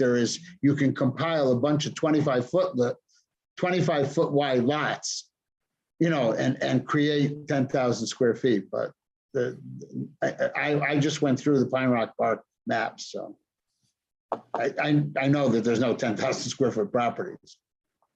But I mean, you're saying you can compile them and say. It doesn't need to be that. Okay, you don't think there's any lots in there with or without houses? That meet There's the, lots, once you. 12,000 square feet? You have put together, for 12,000 square feet, I couldn't tell you exactly, but you probably put together 10 or 12 lots. 10 or 12 of the lots on the Pine Rock Park map in order to get 12,000 square feet. Attorney Thomas, we're at a situation where this would have, a change like this would impact the whole city. And I need to see the report as to exactly how many properties there are that are in the R3, what their addresses are, so that I feel it would benefit the commission to see how much of the town would impact. Certainly, you can keep the hearing open. This is a very technical thing, and that information can be provided. Very good. So, sorry, is there, if the rest of the commission agrees and doesn't have any questions for Attorney Thomas, does anyone want to make a motion to continue the public hearing? I'll make that motion. Okay, I'm sorry, wait a minute. Before I skipped over public portion. Mr. Panico, do you have any further comments or questions? No, it's just, it's complicated and it needs a lot of discussion with the commission as to what the potential impact is. Yeah, that's why that report to me would make sense. I don't think it's quite as simple as it's being portrayed. No, yeah, exactly. Yeah, for sure. Elaine, would you mind seeing if there's anybody signed it on the list? Why don't you grab them all? Yeah. So we're going to move to the public portion, and we're going to get the sign-in sheets to see if there's anybody in the auditorium that wanted to remark on application 2209, and seeing there's none. So, Mr. Zetti, is there anybody here participating remotely? Are you saying yes? Yes. Okay, so what's the name of the person? The initials are JLA. Yeah, is there anybody in the audience that hasn't signed up that wants to? Okay. All right, so on the remote, is there somebody with the initials JLA? Yes, can you hear me? Go ahead, identify yourself, your name and your address, please. Jessica Lembo, 93 Myrtle Street, Shelton, Connecticut, 06484. Jessica Lembo. Okay. How are you spelling your last name, Jessica? Lembo. Okay, got it. And you said Myrtle Street? Yep, 93 Myrtle Street. Okay, go ahead. Well, my initial question was, were we going to get to this topic tonight? So if we do extend this to a further public hearing because there was not enough information and time spent on it, that's the first question. Mm-hmm. The second question is, what Attorney Thomas is actually presenting is the case that I've made as a homeowner in this zone. I'm actually technically in zone R4. Prior to purchasing my home, I investigated with City Hall the ability to actually turn my home into a two-family. The owner of this property in the 1990s was a doctor, and he owned the house to the right of me and he owned the property to the left of me. He sold a parcel behind my land to build the condos to the left of me. And therefore, I am now in the non-conforming category, and I cannot make a legal two-family and have rental income. So this is actually very interesting to me as a new up-and-coming resident who wanted to stay in Shelton for a long period of time. Mm-hmm. Okay. Yeah, we are going to be keeping the public hearing open, and the public can come back and comment on any new material that's submitted to the commission. Okay. Anything else for us, Jessica? Not at this time. Thank you. Thank you. Mr. Rossetti, anybody else participating remotely? If there's anyone else that wants to speak up on this matter, please use the raise your hand feature on Zoom. Okay, and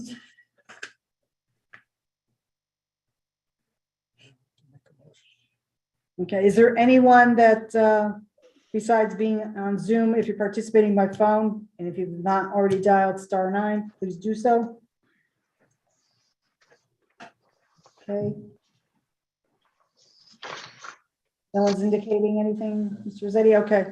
All right, so, Mr. Attorney Thomas, do you have a response to Ms. Lumbo's comments?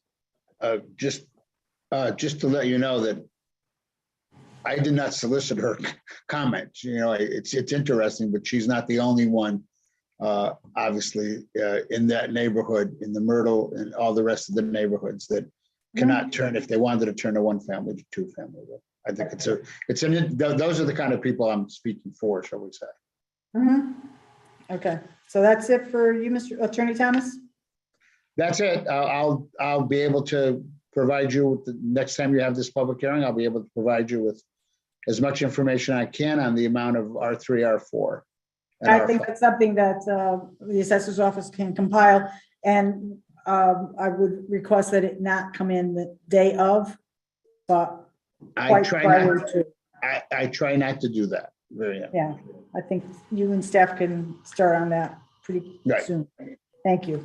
That would be appreciated. All right, so seeing that there's no further questions now, is there a motion to continue the public hearing? Yes, there is. Okay, so there's a motion to continue the public hearing for 2209 from Commissioner Kelly. Is there a second? Second. A second by Commissioner Amato.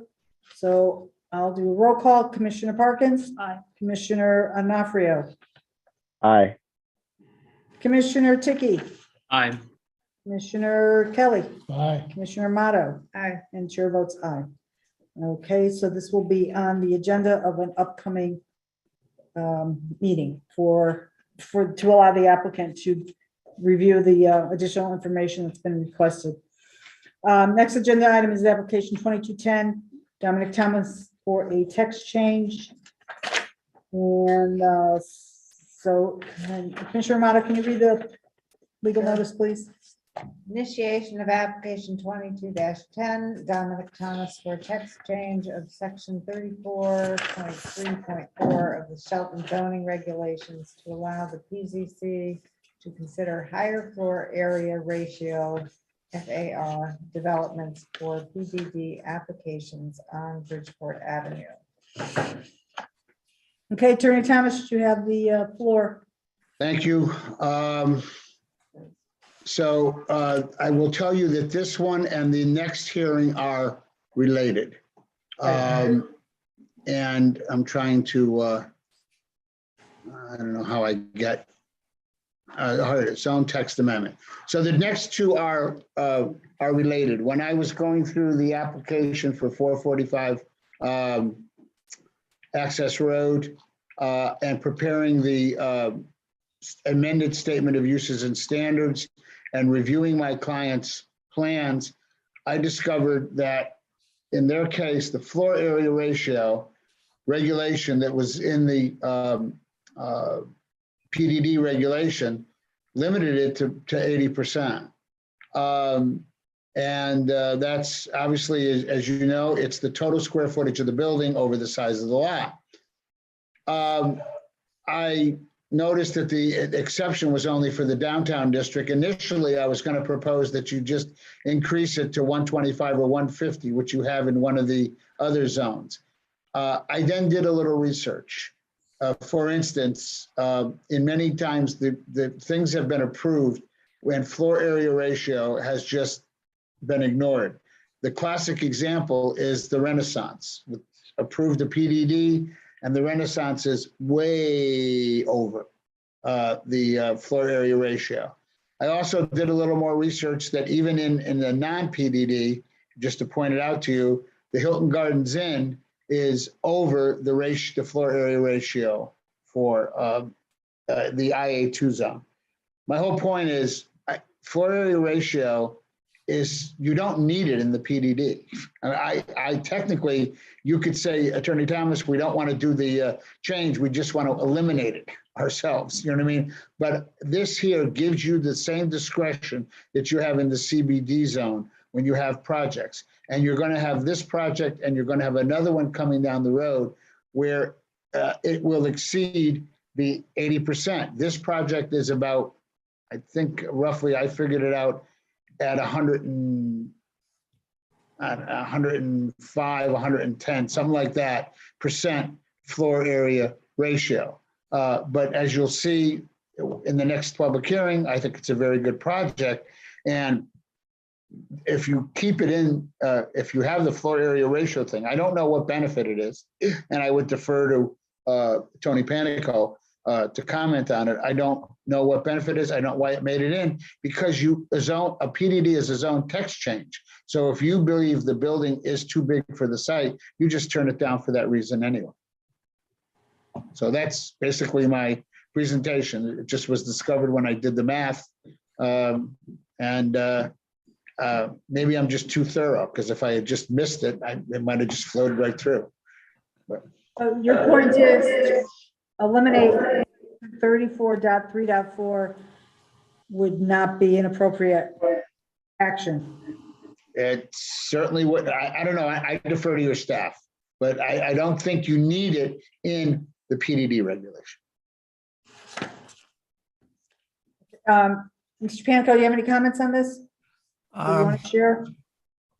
Attorney Thomas is correct that if the commission wanted to have complete jurisdiction over it, you can just treat it on a case-by-case basis in each PDD. If I recall right, the only reason it was put in there was to try to minimize the intensity of development in PDDs by putting a cap on it. But as Attorney Thomas pointed out, it's been exceeded in many other cases where either the applicant or by design or the staff by accident missed it. Okay. But the All right, bottom so- line is when the theory of a PDD is you look at each one specifically, and generally the PDD gives the applicant the right to propose to vary any standard that's in the regulations. Yeah, but more often than not, they use a previous example of something that's been approved to state their case. And so it becomes very difficult for the commission to say no to some and yes to others. It's almost like you're picking winners and losers, and that puts us into a difficult situation. I do need to, it may be difficult, but it's when you're talking about wearing your legislative hat, and people have come to me with that same argument. They approved the zone here and they haven't approved it here. And I inform them that they're wasting their money because the law doesn't support them on that. Different when you're talking about a site plan or even a special exception to some extent. I'm glad you're in the same corner as we are, because we always work, we the commissioners and staff sometimes worry about approving something, setting a precedent. And it's always been my position that in the PDD, each case is an individual case. So you're really not setting a precedent. Absolutely. Okay. All right, The one area with a caution, the one area that you would, that it might become involved in is if somebody were to come in with the affordable 8-30G, you know what I mean?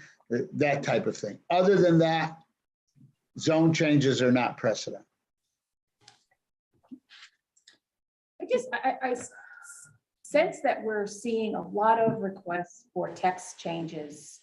And it's becoming a little concerning to me that we're doing this on a piecemeal basis based on applicants. Right. And so we're basically rewriting our standards based on what somebody they wants to do. And before they it's come in just- and tell us what they want to do. Yeah, and it's becoming concerning to me to do it this way, rather than maybe hiring Attorney Thomas to come in and help us rewrite our regs without having a specific applicant that he's representing. So, and I say that in jest.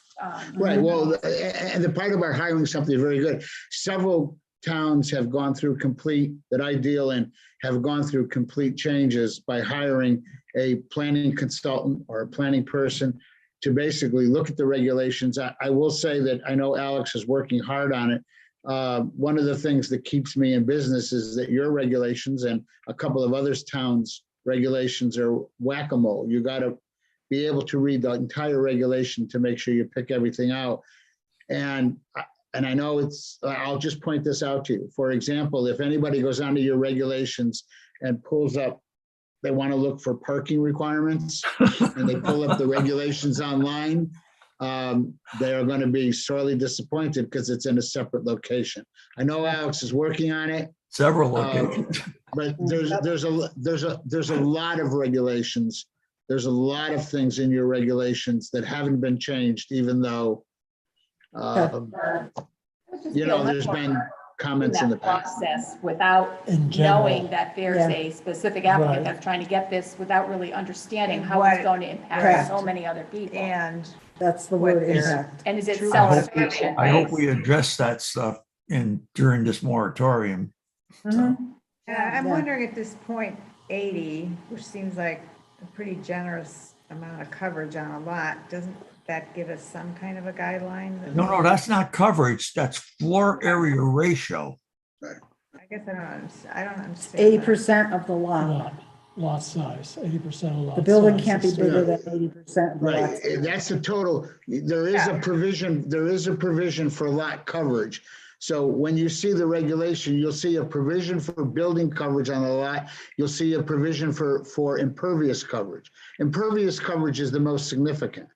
And that you have, you have regulations for. Floor area ratio, you take all the square footage of the building and you divide it over the, so where you have, like in this case, the proposal is for a climate controlled, highly secure self-storage facility.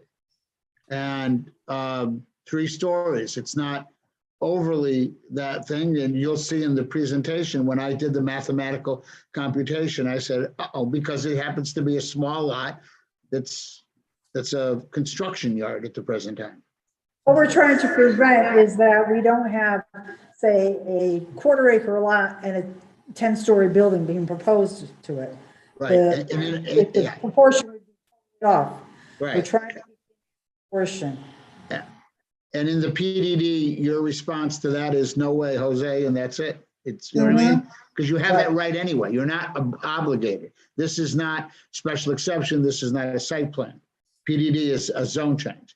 So if somebody were to come in with that, you could do it. And then on the other hand, when you have a building that is up in the 110, 120, you even in some industrial zones, you allow 150 as your floor area ratio. You can look at it and say, this works on the site. That's the whole benefit of your PDD, which other towns are realizing the benefit of it. Sherman, do you need a little explanation? Well, I'm getting, it's like, if you have a 3-story building, you're counting each floor as the area. So that's why you're saying you could go over 100% of the lot area because of floor space. So I've got that right. 100,000 square If feet. you have a building that covers half the lot and it's 2 stories high, that's 100% floor area ratio. Mhm. If it's 3 stories high covering half the lot, it's 150% floor area ratio. Okay. Thank you. All right, if there aren't any other further comments, questions, or concerns for Attorney Thomas from the commission or Mr. Panico, we'll move into public portion. I was just saying, I don't understand what the implication would be in all the different areas. Again, Yeah. right, Right. this is for a specific use, right? But what does it do to other Everything, areas? right. That's where just making these decisions on a case by case, these text right. changes on a Mhm. case by case basis is just. It's risky. It's risky. Very. Yeah. Because Keep we're- in mind that this, the way it's drafted here, you already have it in the CBD zone, and now you'll just have it along Bridgeport Avenue and access road. It doesn't even apply to a PDD. This wouldn't even, the way it's drafted, it wouldn't even apply to a PDD on River Road. That's correct. That's still 0.8. So I don't know. I mean, I don't know if anybody's done the math. I mean, I'm pretty sure the project that I've got pending before you for the 152 apartments and the clubhouse, I don't think that's going to be a problem because it's a relatively large piece of property. But I don't even know if anybody computed the FAR for instance, the stuff on Petramont. Again, how many properties does this impact? The ones on Bridgeport Avenue, okay, the change just is the ones on Bridgeport Avenue and Access Road. So how many properties does it impact? You can go up and down Bridgeport Avenue. There are a few parcels of land that are still left. But when you say impact, it doesn't impact anything. If someone has a 2-acre lot and they want to build a building that's at 150% floor area ratio, it's a PDD. You say no. If you think it's too much, because it's a PDD. It is not a standard in your Schedule B. Not as of right. All right, so That's that right. little lot that's been vacant across from Wendy's on Bridgeport Avenue, right? Yeah, Would that that apply? is a PDD. That is a PDD, by the way. That's part of the next, that's part of it, but it's part of the approved PDD, okay? And it already has a building approved on it. If somebody came in and wanted to expand the building and go up, you could say no. Or if they came in with a new use, change the use and standards. If they would have to change it's a zone change. They would have to do an amendment to the statement of uses and standards for the PDD that we're talking about. If they did that, because this PDD that we're going to deal with next has parcel A and parcel B, 2 separate parcels with different standards. Commissioner Parkins was the chairman at the time. And the whole point of it, as we'll go through, was to get rid of the gas station on Bridgeport Avenue. Right. And that's small. There are other pieces of property as you go up and down Bridgeport Avenue, and some of them might be bigger than what we were just thinking of across from Wendy's. So I think the commission rightly is concerned that this does not come back to bite us, to cause a negative reaction. It's a zone change. How can it? This is what I don't understand. It's a zone change. So you can say no to anything. Yeah, this doesn't allow the person to do it. It allows the commission may increase the FAR consistent with CBD bulk standards as necessary to accomplish intended purpose. So you have the discretion, not the applicant. I would feel much better with allowing Tony Panico to give some thought to this, some serious thought to this. And will any other text amendments come in as a result of this? Yeah, is this going to start the ball rolling? A Pandora's box? Yeah. Yeah. Well, I mean, the only thing, I think I'll still go ahead with the next public hearing, but obviously, if you don't change it, then it impacts seriously the proposal on 445 Access Road and the one coming down the road on that you'll get next week or so on for similar type use on 915 to repurpose a partially empty building. Right. There are already people on that contractor's lot for a storage facility? Yes, I'm going to show you that. Yes. All right, so we can move on to the public portion. There is no one in the auditorium that has signed and indicated that they want to address the commission. Mr. Rossetti, is there anybody from the public participating remotely who would like to address the commission on this?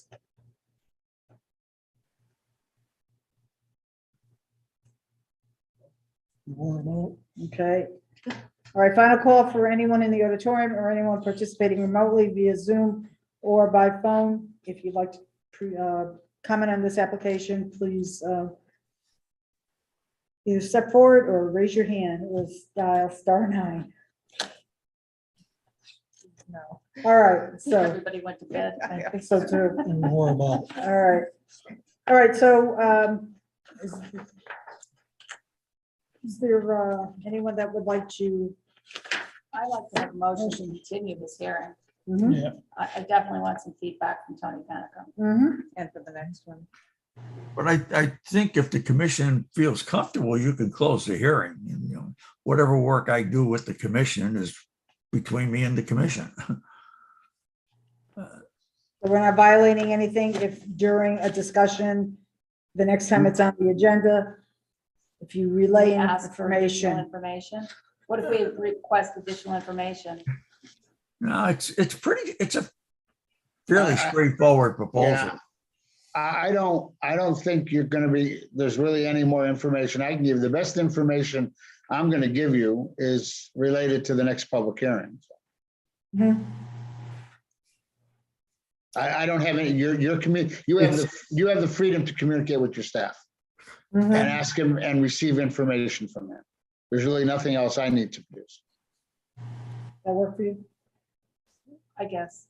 So do you We certainly could modify the language of the proposal if you wish to not make it wide open and just increase it sufficiently to accommodate reasonable development. If you want to preclude the possibility that you're going to get slammed with something where they want to do 300% floor area ratio, you know? Good idea, Tony. We can tinker with those words. Right. I like that approach. Yeah. Yeah, me too. Reasonable development. Okay, so do you want to modify?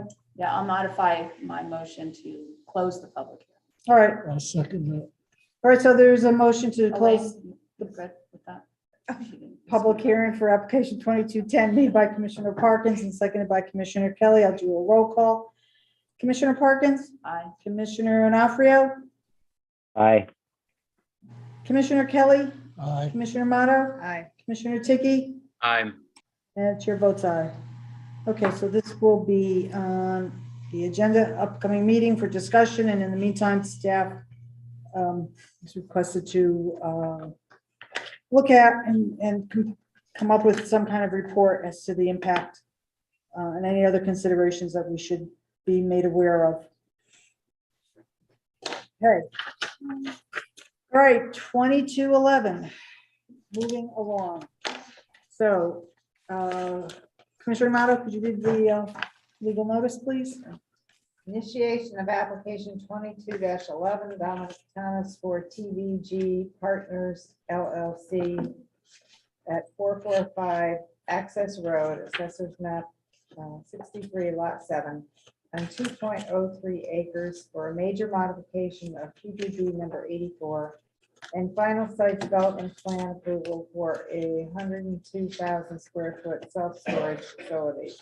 Said property is generally bounded as follows: northerly by 411 and 453 Bridgeport Avenue, easterly by Bridgeport Avenue, southerly by 465 Bridgeport Avenue, Walmart, and westerly by 465 Bridgeport Avenue, Walmart. Very good. Thank you. So Attorney Thomas? Attorney Dominic Thomas, Cohen Thomas, 350 Main Street, representing the applicant. Let me just mention for the record, Attorney Thomas, posted on the city's website is the application, an amended statement of uses and standards, an amended site plan, an engineering design report, and architectural drawings. Go ahead. Thank you. I'm sorry, wait a minute. Is there any new correspondence that has to be acknowledged? No. Okay. All right, now you can go. I would like to first note that the appropriate notices, signed posting maps, and radiance maps were presented and filed via PDF. What is the site and where was it approved? Let me just see.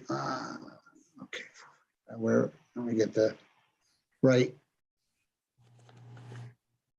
Okay, so always have a problem. Okay, so here is the site. Hopefully you're seeing it on the screen. Yes. Here is the 2019 GIS air photo showing you the site at 445 Access Road, which is basically a contractor's yard at the present time. This is Walmart down here. This is Viking Tool. And this is property owned, I think, by PLR Enterprises with several businesses. What was approved, and I have an issue trying to get rid of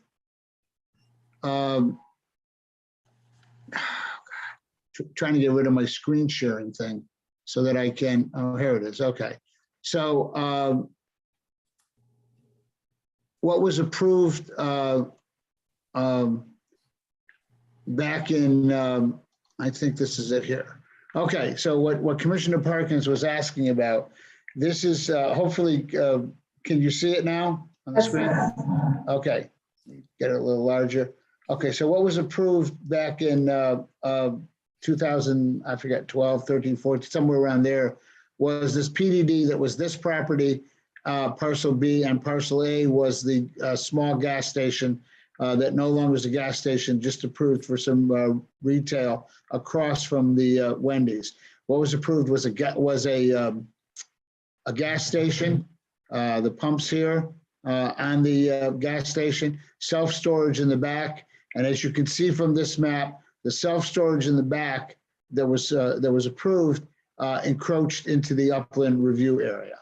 And the wetlands are back here. So this is what was approved on the site. I've done an amended statement of uses and standards, which I submitted.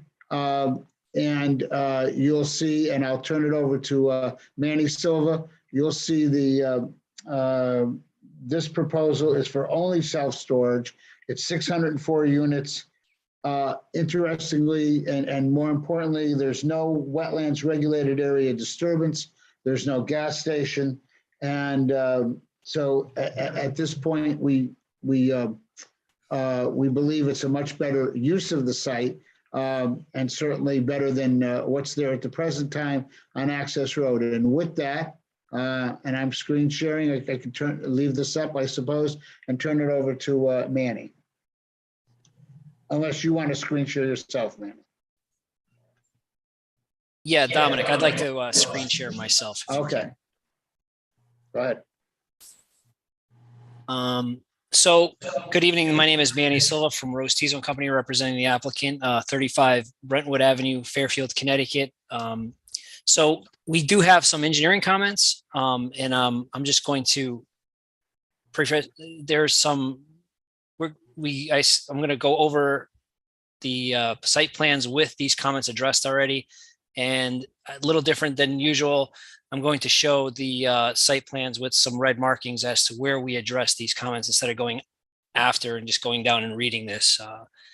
So what I'll do is go right to the site plans here.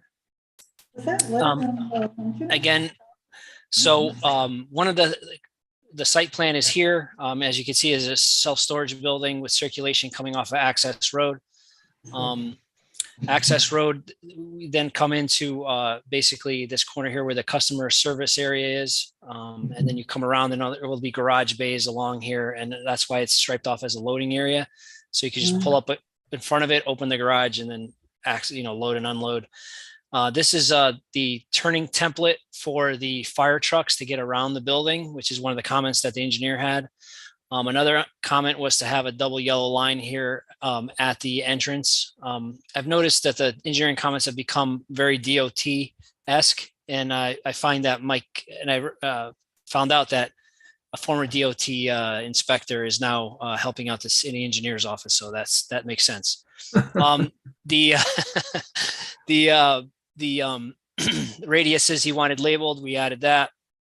He wanted the center of Access Road to be repaved curb to curb, actually, because we are going to have a force main that's going to come up and discharge right to a manhole right up here off site, and I'll show you that a little bit later.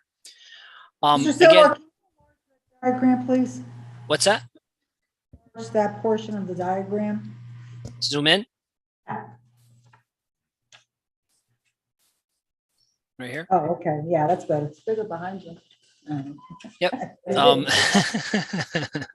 So here's that double yellow line. Again, the driveway is going to be two-way.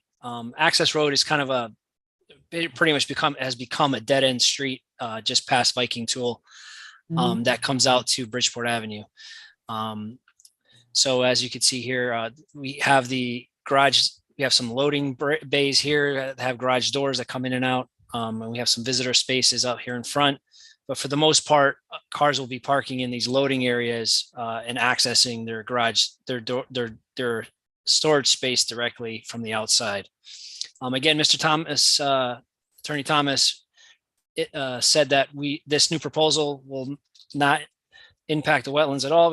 We have the 90-foot upland or 50-foot upland review setback here, and we are completely out of it with our new proposal. Next, I'll go on to the drainage. I'll try to keep it quick because I know it's a long night for everyone. And I'll try to keep Mr. Thomas from talking too much about this application. The site utilities will come off of Access Road. Basically, we'll have water line, gas line. Our sanitary sewer will be then going to a pump here. It's gravity to a pump and then injecting it up to the manhole just in front of Viking Tool.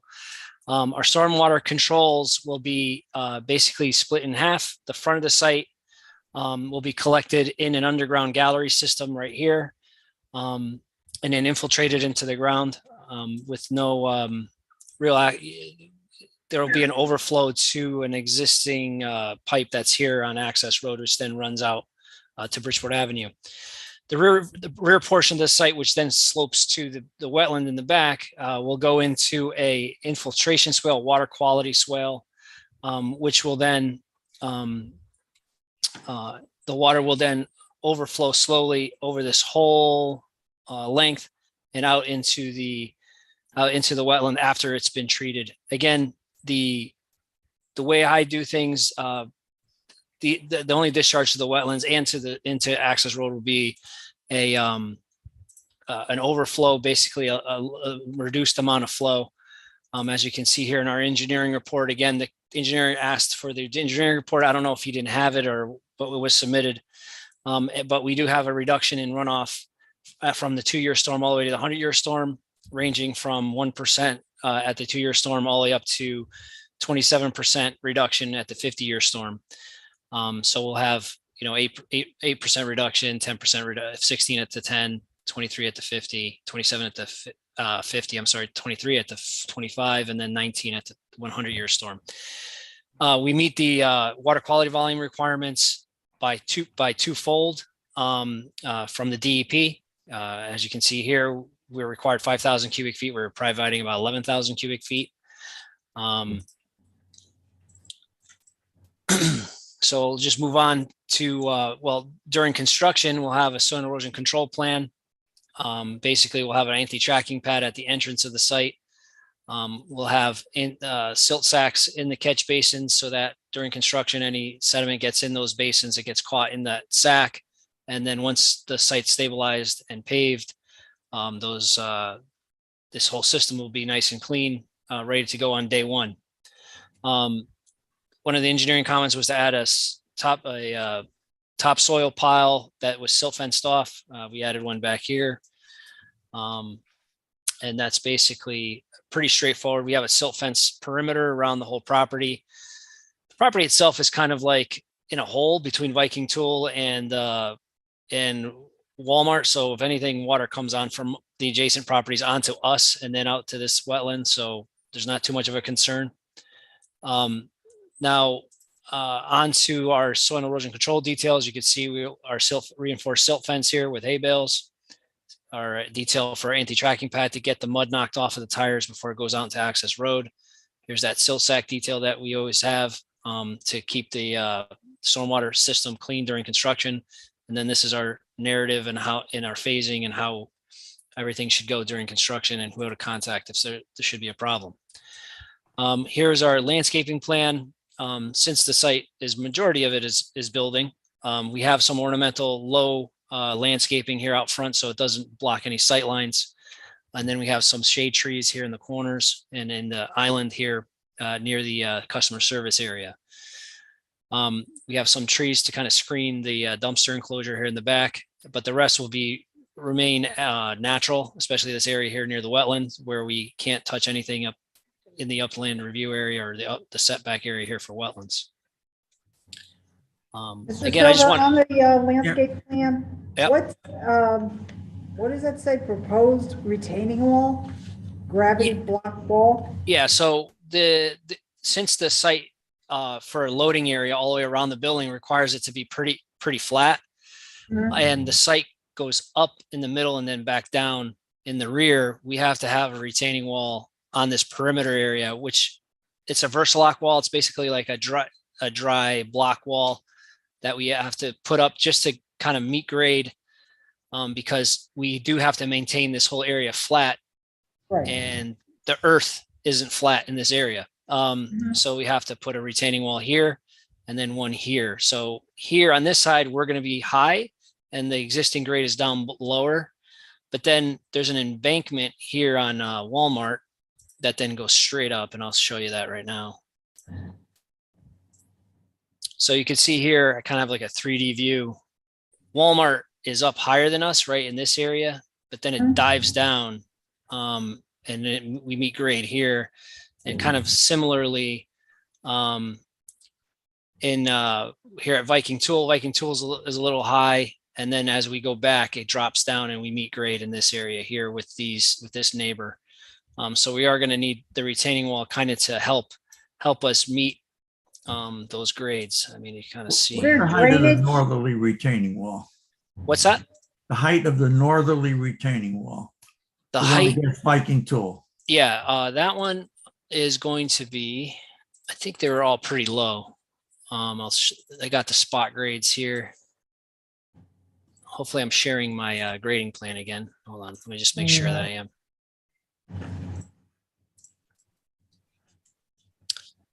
So we're at 258, 259, 1 foot. So the edge of this pavement here is at 258. So this guy is going to be higher than us by 2 feet. Then it goes up to 262. So that's 4 feet in this area. I think the high point is over here. That's the highest one, 4 feet? Right here. Yeah. Right here near Viking Tool. Because Viking Tool has like a kind of a knoll or a hill right here up at 266. Here's we're not going it. That's the high point here in Viking Tool. Their driveway kind of cuts it down a little bit here, but then they left this knoll here, this like high point. So we're gonna have to cut into that a little bit, but then, it's basically kind of a low wall. So Same thing. About 4 feet then, huh? Yeah. And then here at the Walmart side, we're at 258 again, 255, we're 3 feet higher. And then I think the extreme is here at 252. That's what did I say? So that's like 5 feet here. At this corner here, we're going to be 5 feet higher. So you're going to see kind of a block wall, a Versalock wall, kind of curving around here from Access Road, and then it meets grade here at the driveway. And is there drainage installed all the way around? Yes. So there's going to be, as you can see here, there's going to be a gravel strip just inside of the wall, where it'll be basically the water will shed into that gravel strip, and then it'll go down into a perforated pipe. And then that pipe will then connect to our underground gallery system here. So the gravel will be visible as you drive? Yeah. past? Yep. So you're going to have a gravel strip on the edge of the pavement along the right-hand side as you drive in. What's to prevent a snowplow from pulling all those into the road, or? Well, it's going to be flush or a little bit recessed from the pavement. So they won't be able to scrape. They'll be scraping the pavement and not necessarily reaching the stone. I mean, they will have some maintenance, like anything else. They're going to have to leaf blow it. They're going to have to probably replace some of the pea stone on top eventually, time to time. But then I'll show you the detail. That's the only way of addressing that? Unfortunately, it's either that or add a lot of catch basins, or a trench drain. And I think having kind of a natural, something using a natural product, like stone, has more longevity and looks a little better than saying like putting a trench drain along this whole side that has a metal grate to it that then, gets rusted up or gets beat up, and then no one's going to change the top on it. Keeping it maintained. And how wide would it be? It's only going to be 2 feet. Okay. So that's enough to collect the little bit of water that's going to come off between the building and the retaining wall. Okay. you know, because as on you can your- see, the drainage is mostly going to be roof. All right, on your bird's eye view, who owns all the, which property is all that, the trees on the Viking Tool side? So this is all Viking Tool right here. They have all that. Yeah, this is that little hill that I was talking about, has some trees on it. I could actually come down and you could actually look how there is a hill right here near his driveway. This is Eric Severson. I went to high school with him. He's still, he took it over from his dad. So yeah, this is that high spot, that knoll here, and that's where all those trees are. All right. I think it's a piece of rock that's just, you know, they didn't hammer out or whatever. So my concern is, if looking at the way that the side of the building is, that base is Viking Tool, it's going to be a lot more visible, I think, than the side that would be on Walmart. No, I think you're going to have a lot of trees here. These trees are staying. Yeah, but I mean, they're not going to be leafed all year long. No, but I mean, if you really think about it, there's really no one coming down Access Road. They're going to be in Bridgeport Avenue, and that's the view from Bridgeport Avenue. Yeah, but people have to come down Access Road if they're leaving Blanchette's. Right. If you're coming from Blanchette, sure. Just another quick question. And this is closed, by the way. Now, this is not here anymore. Right. All that green strip that's in front of Access Road and between Access Road and Bridgeport Avenue, is that state property? Correct. It's state property all the way to the right-of-way line on Access Road. So there's an interesting thing. Even though it's all state right-of-way, they don't consider Access Road part of 714, even though it's state property. Now, the reason I ask is that as you drive further up Bridgeport Avenue, every single commercial and place goes right onto Bridgeport Avenue. And we have this little section on this side of Bridgeport Avenue and the other side, on the Todd Road side, where you've got these little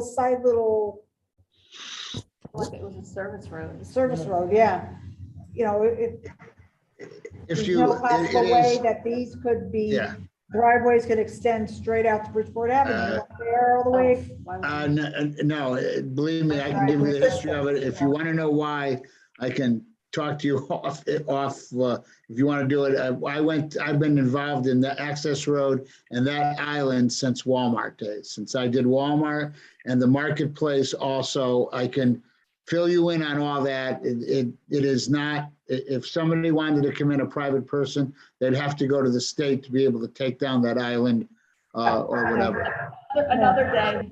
Yeah, it was, my thought was just to be consistent with everything else for Little Bridgeport Avenue. Another day. Commissioner Mano? Yeah, I just want you to get rid of the cornucopia and use a native dogwood if you don't mind. Okay. And Hold on. Let me just. also, I just want to comment that gravel people think it's low maintenance, but it's not. Yeah, I'm just saying it's Yeah. kind of something that will stand the test of time more so than something that's structural that they're going to have to, jackhammer out and replace. I think they'll replace some gravel and clean that up versus having the jackhammer, a trench drain out 10 years from now and having to replace that. I think That may be something, but I'm just saying it's speedy very quickly, very easily. We love gravel. Annie, can we see the backyard a little more? Yeah, here. I have a question. Yep. This whole project has been squished right up to Access Road. There's only one little corner of wetland that's impacted. Why wouldn't you want to push everything back 20 feet or so and get a little more comfort out front? It's not a major intrusion into the regulated area. I mean, if you look at your aerials of existing development, it's already developed on the other side of your line. Mm-hmm. It's just because that little triangular corner of wetland sticks up and causes the radius line to be all the way out there. That's correct. To me, your whole development ought to be pushed to the backyard a little more, 15, 20 feet, and take that space, put it out front where you can make the front more attractive. Everything is very tight out front, including the radii of somebody exiting this development wanting to turn back up to the south. We answered everything. Or make the building smaller. Yeah, I think, so, Even I think there's two things, right, going on. One is that we wanted to avoid any kind of wetlands application. Yeah, By this, yeah, but you're out, you're and I in the think, regulated area with a stockpile, you're in, No. This is. yeah, but that's a temporary thing, right? So it's Right. not a permanent piece. It's not permanent. yeah, it's Um, not so- an unreasonable request of the wetland commission. They're very reasonable. Right. Well, it's not a question of being reasonable. It's a question that projects are supposed to try to, even though they can go into upland review area, they're supposed to try to do it. I think maybe. Yeah, but look at the impact that you create on access road by having to do that. I think you really ought to wait till you see the renderings before you determine Yeah, how. and then just No. so, another thing is that this is a commercial business, right? And they want to have visibility from Bridgeport Avenue. Access Road is not really a well-trafficked. Oh, come on, the visibility Right. is there. Yeah, and the visibility. I sign mean, is it's there. going to be pretty impaired if you set it back. I mean, we are, like I said, like I was trying to show, is the site's pretty screened from because of this area here from Bridgeport Avenue. I mean, you can barely see the site most of the time due to all this undergrowth, right? I mean, you're going to be able to see you might be able to see the building here. Maintenance You of couldn't it. even put a decent radius on your road because it interfered with the driveway up at the Viking. Come on, you're gonna be cutting all that stuff down anyhow. Your radii on the northerly line transitions into the corner of the Viking access. Right, because their radii comes in front of our property, right? Which it shouldn't do. Right. So if they didn't do that, it would be our radii would be out here somewhere with theirs. But since theirs is an existing radii that's coming out in front of our property, we kind of had to deal with it. What I'm saying is that the entire frontage of the property is going to get cleared. It's not going to look anything like it looks today. And pushing the building back 20 feet, 15 feet, whatever, will do an awful lot for making the front area much more comfortable, and it isn't going to destroy visibility. Besides, you rely on signage anyway. There's good, there's I gonna mean, be. I'll I don't know. we'll talk with the team about it. Yeah, I mean, when people approach these situations, and we have had conversations with John Cook, normally you make every effort to avoid, when you can avoid, an upland review area, a regulated area. That's the normal reasoning. And going this, we can go back to wetlands, and wetlands can say, no, you have another alternative. Right. And then you've Well, shown they us got a the other jog in the alternative. back of the building. Yeah. I'm losing it. I'm trying to find, if you move it back 15 or 20 feet, then your pavement goes into the upland review area. Correct? Just that one corner up at the northerly side where the radii bumps out. It's like a circle. It's not a major intrusion. No. It's not like saying go halfway into it. Can we move on to the architecturals? Yeah, I just I'll just finish up here with the site plans and I'll turn it over. We'll make those changes that Commissioner Amato said about the plant list. And then here's the details basically. Again, we have a stormwater treatment unit, sewer connection, typical detail. We have hooded catch basins for our treatment train so that floatables get stuck or get caught in the actual basins themselves. Here's we went to a 4-inch pavement per the town engineer's request instead of a 3-inch pavement. So it's more heavy duty. This is our sanitary pump gallery system. And this is our off-site plan, which was requested by the engineering office, kind of to just show our sight lines that are good. And then that how basically our force main, a 2-inch force main, is going to come and connect to the manhole out in front of Viking Tool. That's all I have. I'll turn it over to the TG, to Chris, I believe, to go over the architecturals. Are you able to, Yes. or are you going to do it, Dominic? I'm going to bring up I want to bring up, Chris, I think we should go to the renderings first and then go to the architectural plans. Are you going to handle it, Chris? Yes, I will. My name is Chris Kokidis. I'm with TVG. We also have on the line Michael Kozlowski with Claire's Design Builder, the architect that is designing the building. So Dominic, we can run through the renderings, and then as we get into the architecturals, we can ask Mike to participate. When were these submitted? I didn't see this online. These are not online. They were submitted last week. You know what happens to them, Mr. Rossetti? One of the issues that we have, and I'm going to be frank about it, is in most towns, the planning and zoning staff can load the stuff up right onto the website. Apparently in Shelton, it has to be submitted through a lock, key, and door into a doghouse, down a tube, into an individual who appears once a week at 5 in the morning to load it up. All right, so Attorney Thomas, just get in touch with Mr. Rossetti, because he seems to not see that email in his inbox. I have this. How did you get it? This is from Texas. Oh. So I have this certified. that was, Yeah, but not that's this. it, But Oh, not not the, that one. Yeah, not the renderings. No. yeah. So, go ahead then. Chris, Go ahead. yeah, no problem. Okay, so as you can see, this is the one of the initial renderings of the property.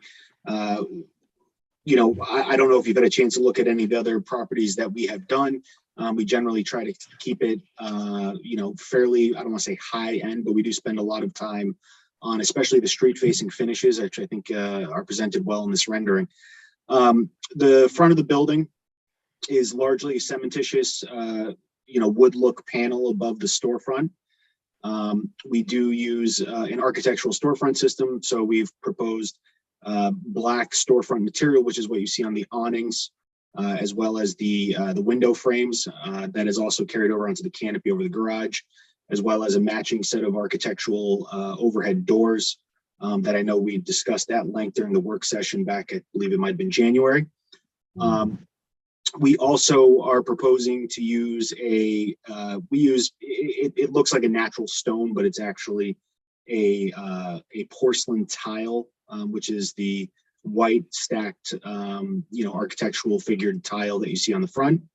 You know, the balance of the building and certain elements you see there is a metal panel. It's an insulated metal panel. It has ridges to it. We have proposed in the front. Mike, what color is this on the front of the building? If you remind me. Of the wood look? No, of the vertical IMP. Yeah, that I have the material board here, and it's called slate gray. It's metal panel, and it comes from metal span. Yep. So that's largely the front. We also want to have elements of split faced CMU down at the first floor levels. Probably maintain that at the front of the building. We're currently debating whether to put that around the base of the building, going around the other three sides. Largely at the front, you know, obviously it has an architectural element to it. It's a durable material. You know, we have a lot of drive-up doors at the non-visual sides from the street. Those will either be protected with this type of CMU or bollards from any sort of damage. But you know, it's a fairly simple design, but we think we've deployed this. We have a building we just opened in Norwalk, Connecticut. It's been very well received, as well as Queens, New York. We just produced a buildings with similar finishes, and again, you know, we think it's really blended into the neighborhoods, and it's self-storage, and we don't feel that it really looks like self-storage. I know some may have different opinions, but we've spent a lot of time sort of refining it so that, these types of buildings are well received in the communities which they're open. So, we think we've been successful here. As you can see, we do have those drive ups down the three sides of the building. We did that only on those three sides, obviously, to keep those out of street view, because those might be argued as, less desirable to look at. We also changed the elements on those on the upper floors on the called the north and south sides, and we're going to use a very crisp looking white IMP panel. Again, we use that on a recent project, and we think it really minimize the scale of the building. Not to say this is an overly large building, but it's something that again we've used and people have liked. That's the rear of the building. That it would be used as a secondary means of loading. So we would, and when we get into the architecturals, you can see that we have an elevator in the rear and an elevator in the front. This would just to provide a secondary means of loading the building, because the building travel distance between the entry point and your unit is something we're respectful of for those tenants. Just ask a quick question. Of course. We have the graphic there, the block with the arrow on it, the cube. Yes. Logo. You are aware that further down the street is a storage facility called CubeSmart. So I just don't know if that is going to sort of confuse people if they're new to the area.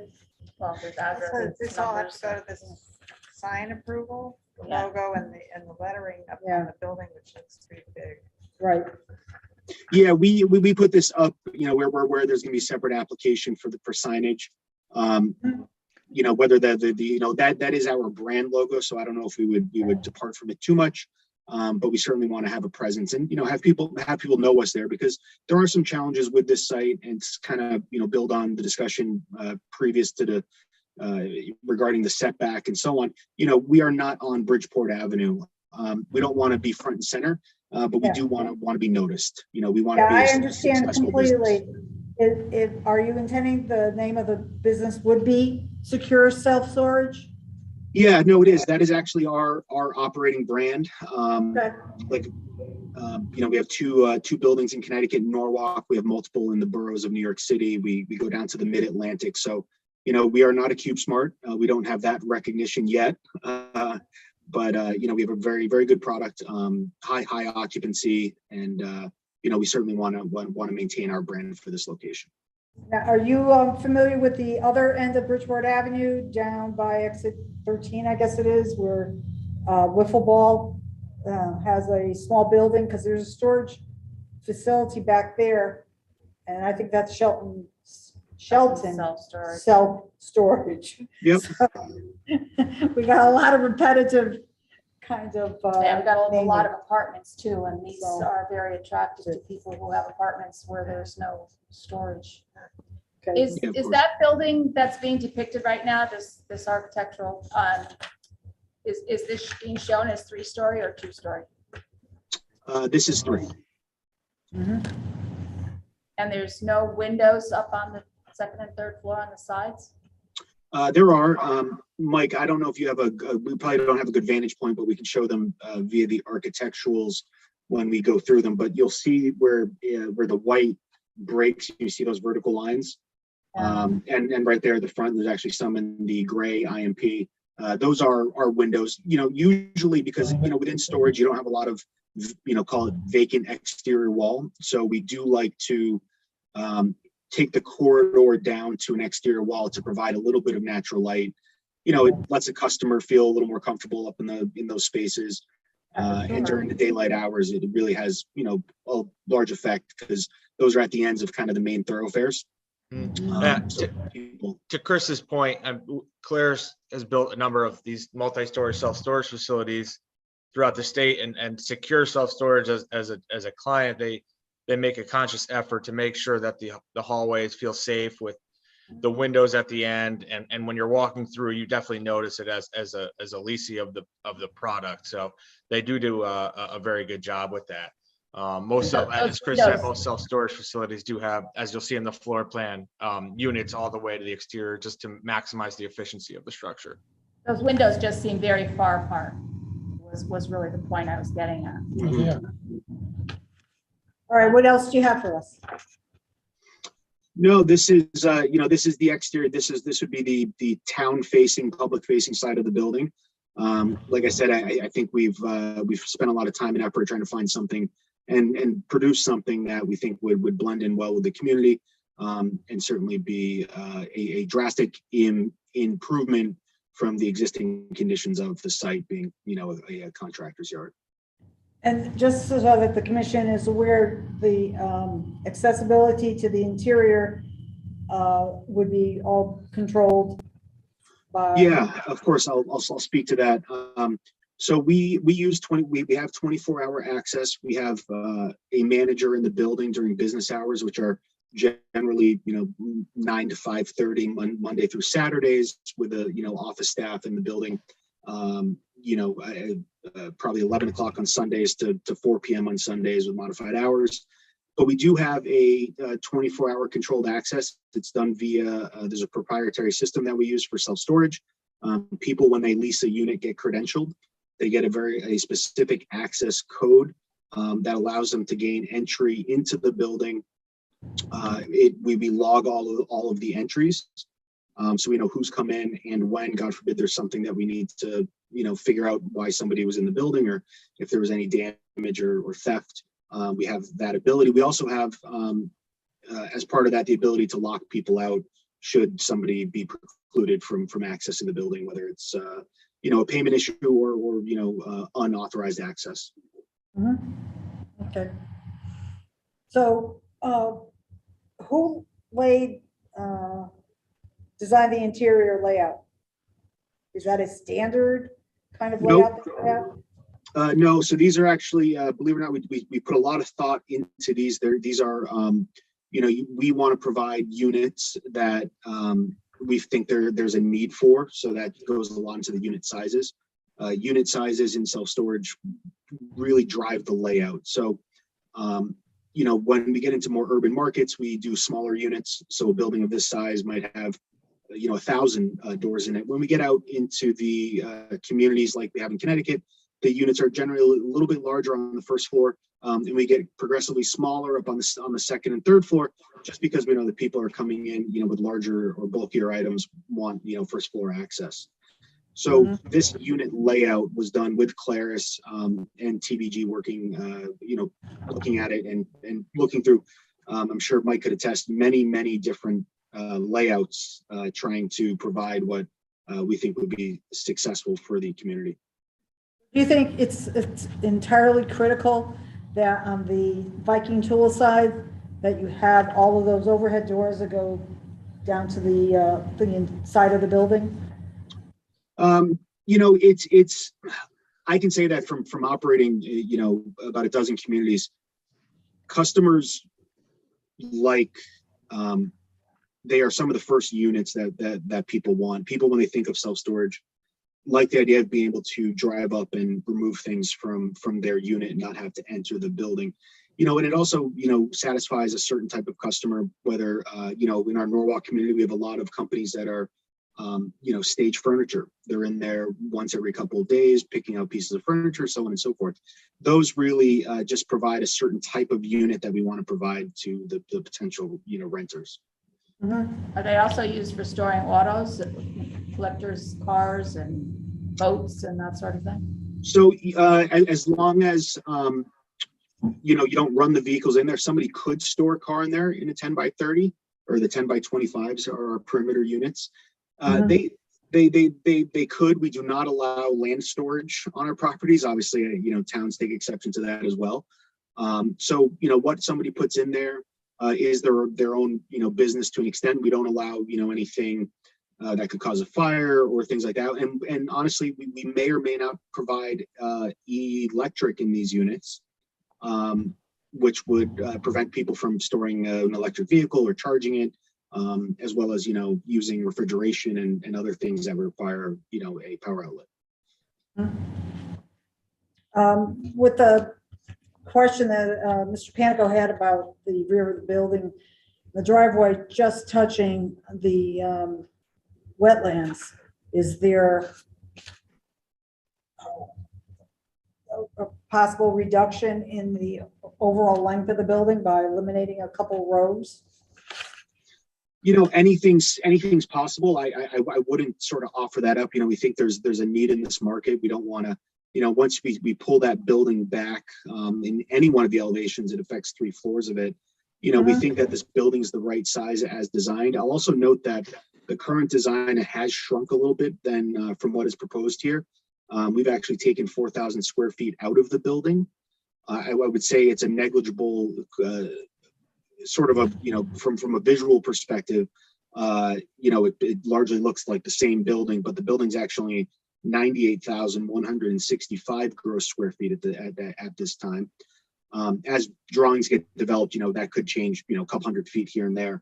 But we are making a conscious effort to keep this under 100,000 square feet. And we also don't want to create a building that, you know, is either, you know, too small or definitely not too big. You know, we are very, we do a lot of market studies. We understand what the market could use. So we don't want to certainly overbuild. But again, we think that this is the right size for us. We think it's the right unit mix.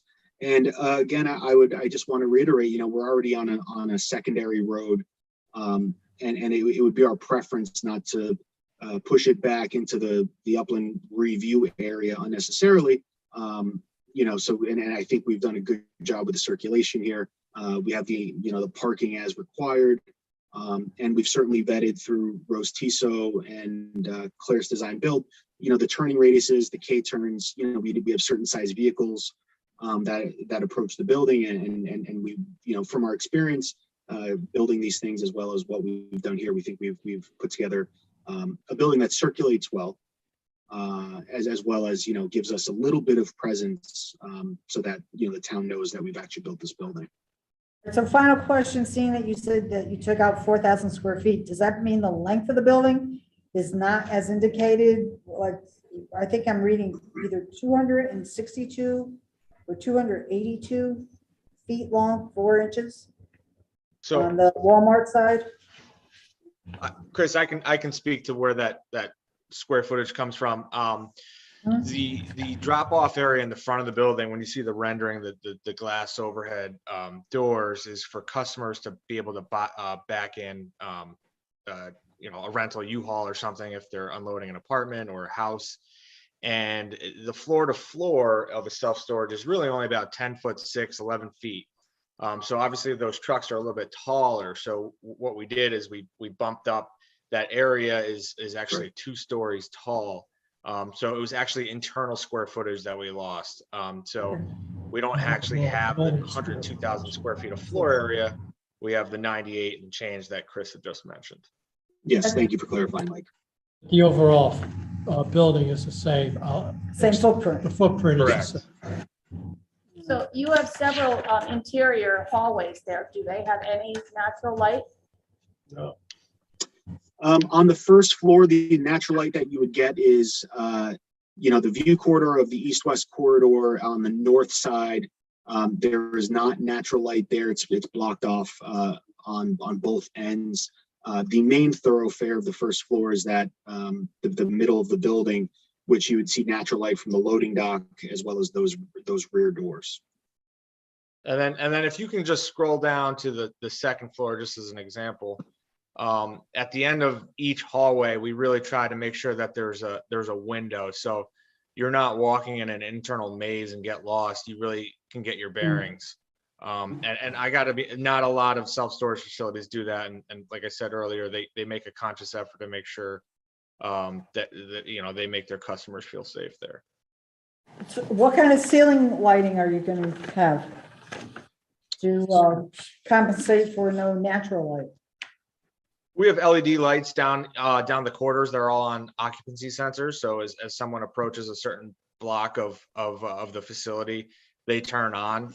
Nobody has to look for switches or anything. And you know, I don't know the exact lighting levels. We haven't gotten that far with the design yet, but they're up to the safety standards for sure. What's the width of your corridors? 5 feet. Oh, there it is. Yeah, okay. Yeah, what we generally, the minimum's 5 feet, wherever there's an elevator, and you'll notice the hallways where there's an elevator is located. Obviously, we try to increase that dimension because, you know, people are bringing things on and off those elevator cars. There's two separate sets of elevators?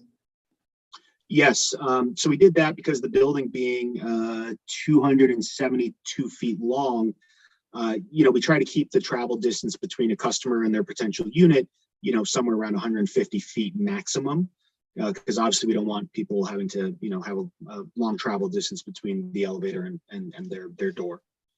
It looks like you have one elevator that's in close proximity to the loading docks, the two loading docks. And then that second one that's in the rear of the building, is there a loading dock there as well? That was that fourth rendering that you saw in the rear of the building.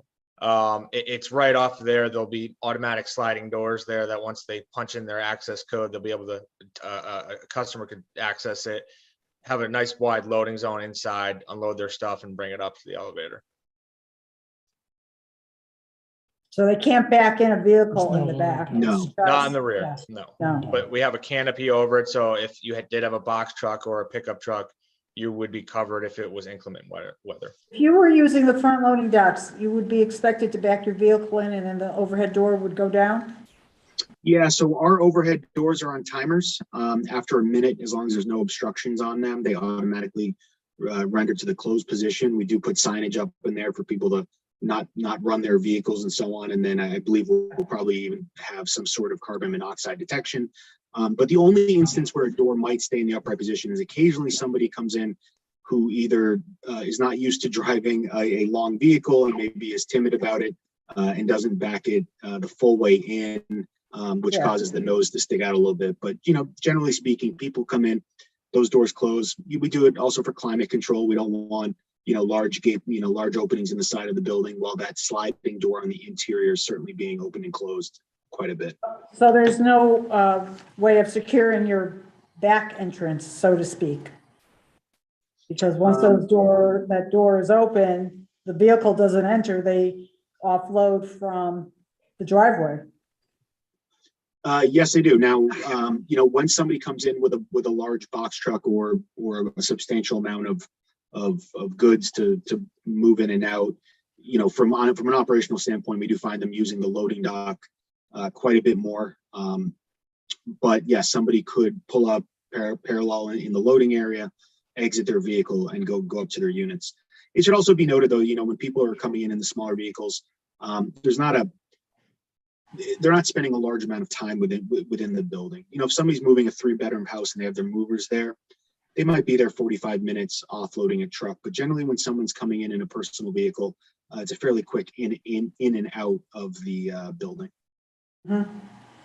Yeah, I think the length of the building is substantial. The only picture that I have in my mind is at the end of Raiders of the Lost Ark. They have the Ark is in a big crate and this old man is wheeling it down this long hallway with all these other things, and it turns the corner and it disappears. So yeah, no, it's the kind of concept can I get assure of you, being in a building like this. Yeah.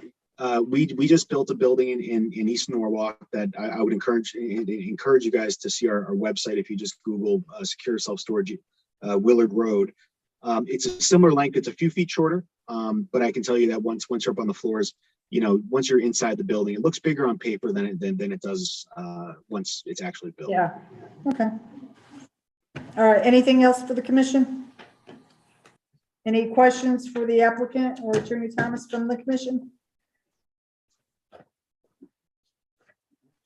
Okay, so if there are any, we'll just check to see if there's anybody from the public who would like to comment on this. There is no one that has signed in on the sheet. No one here in the auditorium. Mr. Rossetti, anybody? Nope, no one participating remotely. Okay. And so. Well, I mean, it is very late at night that we opened this hearing. Yeah. If you think about it. I Yeah. mean, most normal people are not going to sit through This gentleman must be Uh-huh. associated with this project because I don't know why he'd still be sitting here if he wasn't. That is Richard. He works for Secure Self-Storage, so he Okay. has joined us. There wasn't He's- any, Mr. Rizzo, wasn't any comments that were directed to the office staff as to that public hearing that's going to be on Wednesday night and whatever.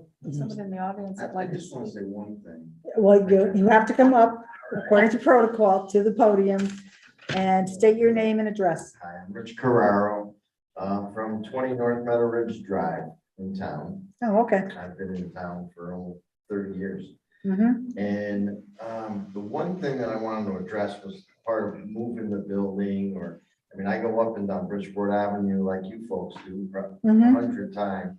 Me being involved in this project, I've sat there 20 times looking at the lot and the dimensions of what we're looking to do. And unfortunately, as Manny was describing with the mound and all that, you really need the building as front as you can to see it, because you're gonna come around, you actually would miss it if it was stuck back. And I think it has, it's gonna be a beautiful amenity to the town. And there's no benefit of moving it back. It's more of a disadvantage. Mhm. No offense, but that's that. Would you just mind, oh, no, go ahead. Good. No, finish. The one thing about the Cube Smart, we certainly know our competition. And, we're trying to take this to the next level. We have a very, Chris builds a beautiful building. And as far as the looks and appeal, I think you'll be very pleased with it. Okay. And we have a track record. You can check any one of our places. Could you just spell your last name for the? CORRARO. Okay. I would think safety is also paramount. I mean, it's great to have competition delivers better pricing, right, to the public, but safety is what's paramount, One or two incidents there, That's the other things, but we don't draw a lot of traffic. You wouldn't think so with the amount of units, but it's very much a casual, gradual. But it's also a dark area, right? Because we got the Walmart next door, which is kind of towering over. What kind of, actually, I probably should have asked this to the applicant. What kind of lighting? Outdoor lighting. Yeah, we'll let them answer it then if you. Okay. Yeah, they do it. The one thing I'll tell you is the other night when I was driving past around the back of Walmart, they've got probably 2 or 3 loads of pallets in the back. They've probably got 9 or 10 containers on the side of the building. We hope to help that rather than enhance. Yeah, they're not the easiest to. That's another thing for staff to follow up on. I've talked enough, but I Well, thank you. appreciate a positive response. Thank you. Thank you. So can the applicant just address that? What's the plan Of for course. exterior lighting? Yes, generally speaking, with the exterior lighting, we have the exterior wall packs. So we know that safety is paramount with all these buildings, and we keep them well lit as much as the town or the neighborhood will allow. So I can't give you the exact foot candles that the lot will be lit at, but we're going to take it to the upper limit of what we are allowed to do. So for a lot of our buildings, there's wall packs on the side of the building, just because given the site and the circulation areas, we can light them from there. Whether in the front of the building, we can deploy some lamp posts or other things that warm up the front, give it a little more of a residential feel. That can also be contemplated. But they're generally well lit within reason to not disturb the neighborhood, and it's something that we do not shy away about. I would also say, we talked about the lighting within the building that Mike spoke about. We are probably one of the most well lit storage buildings you could ever go in. We use 4-foot LED lights spaced 6 feet apart. Any unit that's larger, 10 by 10 and larger, actually has an interior light. And so, we like to, there's a certain environment that light creates, and we certainly try to use that to our advantage, also to distinguish us from our competition. And the same goes for the exterior. So we it'll be tastefully done, but very well lit, and it'll make the customers and everybody circulating the building, I think feel welcome and safe. Are there any exterior or interior cameras? Yes, in a building this size, I will use the one in Norwalk just because it's our most recent. That building is 118,000 square feet, so about 20% bigger. That building has 73 cameras in it. So every corridor, every corner, every elevator entrance, every entrance from the exterior in, every loading dock, every corner that the public could travel is generally put on a camera system backed up by a DVR, which generally has about 30 days of recording time. We've also deployed in some areas. We actually just did it for the first time. We have license plate recognition on an exterior camera, which will actually log traffic coming in and out of the property.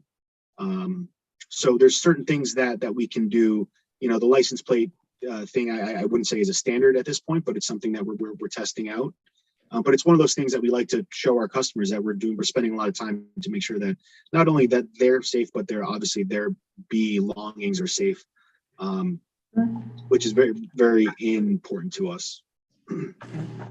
Thank you. Okay. All right, so unless there's anything else, we've gone through the public portion. Go ahead, speak up. Are these exterior lights dark sky compliant? And can you give us an idea of, or an illustration of any kind, how much lighting may permeate to neighboring sites? This actually has been an upcoming issue with zoning enforcement. It's something that is not easily addressable. So I'd like to ask that question at the front. Of course. I'll answer it to the best of my knowledge. I'm not an expert on what we've specified in the past, but I do know that they are not, sconces. They are downward firing wall packs. When we do use any sort of lamppost, they are downward firing with a full shroud over the top, or three sides. So, as far as I know, what we've done, it's certainly been in compliance with other municipalities. And we always do a light study. So the vendor of the lighting usually produces a foot candle analysis given this, overlaying the site plan. And that not only lets us, confirm that we're not disturbing our neighbors, but lets us know that what we're doing is the right design to provide the level of light that we anticipate or want to provide within our property. So I know it doesn't answer it specifically, but I'm trying to explain, what the strategy is. Yeah, we usually get a lighting plan submission as part of the site plan paperwork. So if that hasn't been prepared, that really should be. And with the detail, like Mr. Silva has shown us on the last 2 pages of his material as to what it looks like. Are you talking about a lighting study which showed the candle power of the lighting at each point of the what do you call it? Okay. A photometric plan. Yeah. Photometric. Lighting at Walmart. Yeah, there's a big complex up on the hill behind that a former commissioner was a resident of. So there was a lot of concern so that some spill over onto property. We can submit, we can work with the architect and submit a photometrics plan that shows that we have full cutoff and there's no foot candles going over the property lines, and that they're all, basically dark night type of fixtures. And especially too, I didn't see on the elevations exactly where these wall mounted lighting panels would be. Yeah, no, so that needs to. I can screen share. Are they on the elevations? No, we didn't place the exterior lamps on the building. Generally, they're placed between the, somewhere around the second floor. They don't go up high on the building because then they do encroach too far away with the light, the broadcast of light. But generally speaking, they're probably about 15 to 16 feet in the air. Very similar to the elevation of a lamppost in a parking lot. Yeah, that should be definitely samples, an example of it, drawing of it should be submitted. So, Mr. Rossetti, did you have something? I just had a question about if any of the adjacent properties had sidewalks on the street. And if they did, would this be tied in? I know that's always been a push for our commission to have sidewalks up and down Bridgeport Avenue and having those prepped. But to my recollection, I don't know of anything on Access Road. but I'm Where you have the access road, I think. Yeah, remember Access Road, you know what I mean, at Todd Road, they are the way they are because of the eminent domains that were taken for when Bridgeport Avenue was going to be Route 8. That's why they're like that, the way they are. There's really no room for a sidewalk on it, and there's no sidewalk at Viking, and there's no sidewalk at Blanchettes. And you certainly wouldn't put a sidewalk on the island, you know, in between Access Road and Bridgeport Avenue. Why wouldn't that be a possibility? You'd have to go to the DOT to get permission to do that, and it again would be a sidewalk to nowhere. Because remember, when you get to the very end of the island that remains, you are at there's the driveway exiting the entrance and exit to the marketplace. Okay, so we're finishing up the public portion, I think. And if there's no one else from the public that needs to address the commission remotely? No? Okay. Madam Chairman, I had just one other question. Mr. Panico, go ahead. Is there any anticipated site security in the way of fencing? I know we talked a lot about building security. What about the site itself? Is there going to be fencing around the property or a portion of the property or not?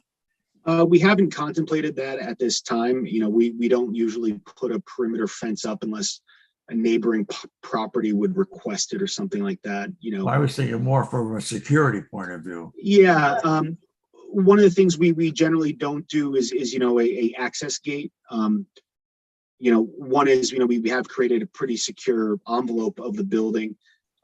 If we had exterior storage, we'd be more apt to put in obviously a full controlled automated gate. But at this time, how do you control unrelated vehicles driving to the back of the building and parking there? Well, you know, there's no way to say we could control it as much as, you know, the building staffed on a daily basis. And if something was there overnight that wasn't authorized, we could address that the following morning. I don't think you want to take that approach. Is there any way you can expand your security camera coverage? Oh, yes. I mean, we have camera coverage around the full perimeter as well. I'm sorry if I didn't highlight that. But yes, the whole perimeter of the building is on our police department to I don't know, why are we thinking there's gonna be a lot of crime here? I don't get it.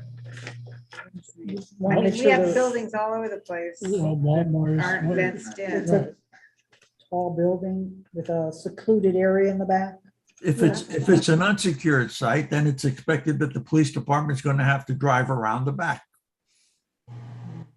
And I think the Commissioner Parkin's point is that's another place for them to have to spend their time. Is it possible to put some kind of security gate on the right and left side just before the first level overhead doors? Past where the entrance is to the office? I mean, anything's possible. It's just that, you know, we've had this type of setup in many other locations.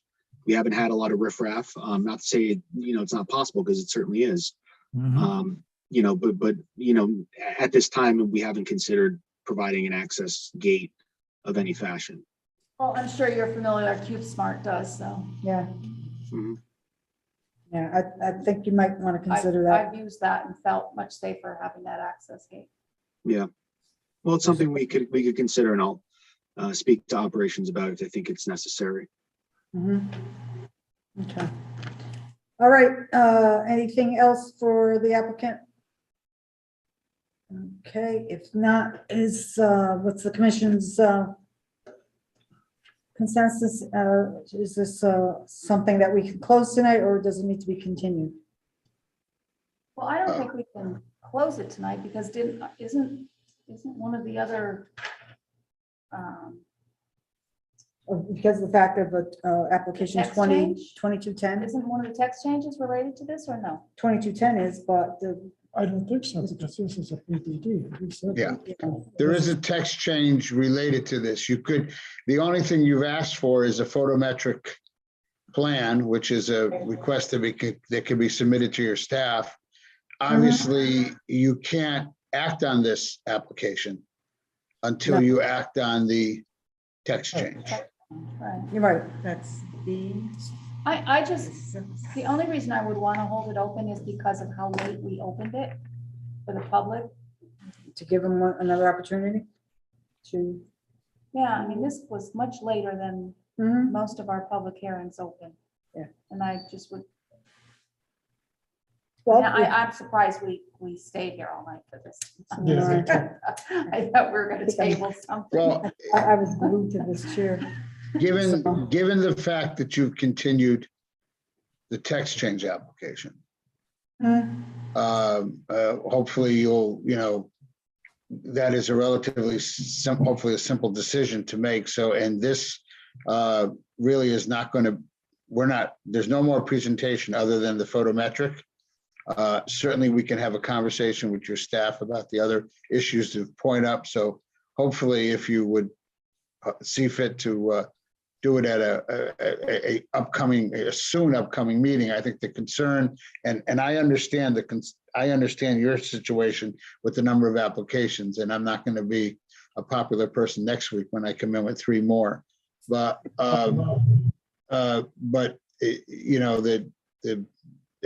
it's very short period of time.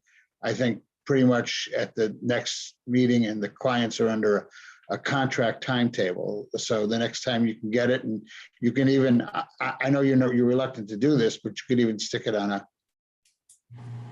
a regular meeting, because all it is even at a public hearing, all it is there any members of the public, and the photometric design was submitted. We'll have a little conference with staff, so. I don't know, does anybody else agree with leaving it open? So it's dependent on this number, about the floor area ratio, changing that to accommodate. Could we this. close it? Is that what? We closed the hearing on the floor area ratio. Yeah, oh, we did. Yeah, Yep. we did close the hearing. Yeah. You're right, you're absolutely right. Yeah, so we So we could could close close it on this this. hearing, yeah. So is there a security plan? I'm sorry, what? The security plan is something that, you mean exterior gate system? Yeah, you asked some comments and questions about fencing and gated security. They had said they would think it over and get back. Mhm. So, yeah, so the camera system that you have in effect, is it like monitored 24/7? Because a couple of things. We're not suggesting that there's riffraff going to be hanging around there, but it is an enticing, it's like breaking into somebody's home, right? You're going to break in when nobody's there, right? So they know there's valuables in these storage units. So if they decide to just drive in and it's being monitored via cameras, are those cameras connected to some sort of security system that would alert the police to that activity?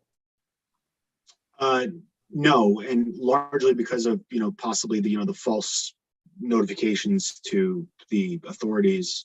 We obviously don't want to be a nuisance on the local emergency services. And, so that type of technology probably wouldn't be used here.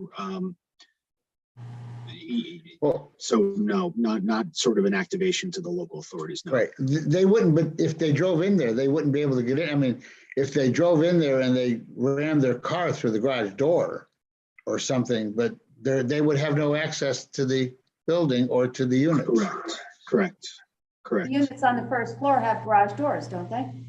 I think she's commenting on the exterior garage doors, but those are all secured. Well, they'd have to break in. They'd have to. Yes, they would have to drive their car through it, break it in. slam their car into it, or do something. These are not these are not your typical little garage doors with a few windows on them. These are secure garage doors. Yes, they are. If Okay. somebody wants to get in, They'll get in. they'll get in. So, but, Yeah, if they had a blowtorch. who would have thought that people would be taking catalytic converters? Well, they've From got all over those the little place. saws, they're running around. Those are taking easy. pictures. Yeah, so from my understanding is we would like to have that photometric study submitted and the landscape, not the lighting plan, and possibly a revision to the exterior to show a security gate. Consideration of it at least. Yeah. No, it is noted, and it's something I'm certainly going to bring up to the partners and operators within the company. It wasn't something, like I said, we contemplated at this time, but I'll express the concern of the commission. Yeah. There, so based on those things, is it wise to close the public hearing? No. Can I, Go ahead, Commissioner. I don't know how much we want to discuss right now, but, you know, I took Tony Canico's comment to heart about it being so jammed up. Yeah. And your comment as well, but we're not talking about putting it, you know, 100 yards back, you know, just It's maybe like a 20. little- Yeah. Yeah, something, you know. And I don't know, that has to go Farther into. back as you We go, can't have you're back gonna and lose forth. that No, sight. just saying, Can't have I'm back not, and forth. well, all right, I'm saying, you know, a few feet, so it's not so tight on the road. Mhm. And a little more green space up front. I Mhm. think that's. Which may allow for a something- security fence. Hmm? It may allow for a security fence. Yeah, how about that? I don't think they need to put one out here. It's over here. Keep it open then.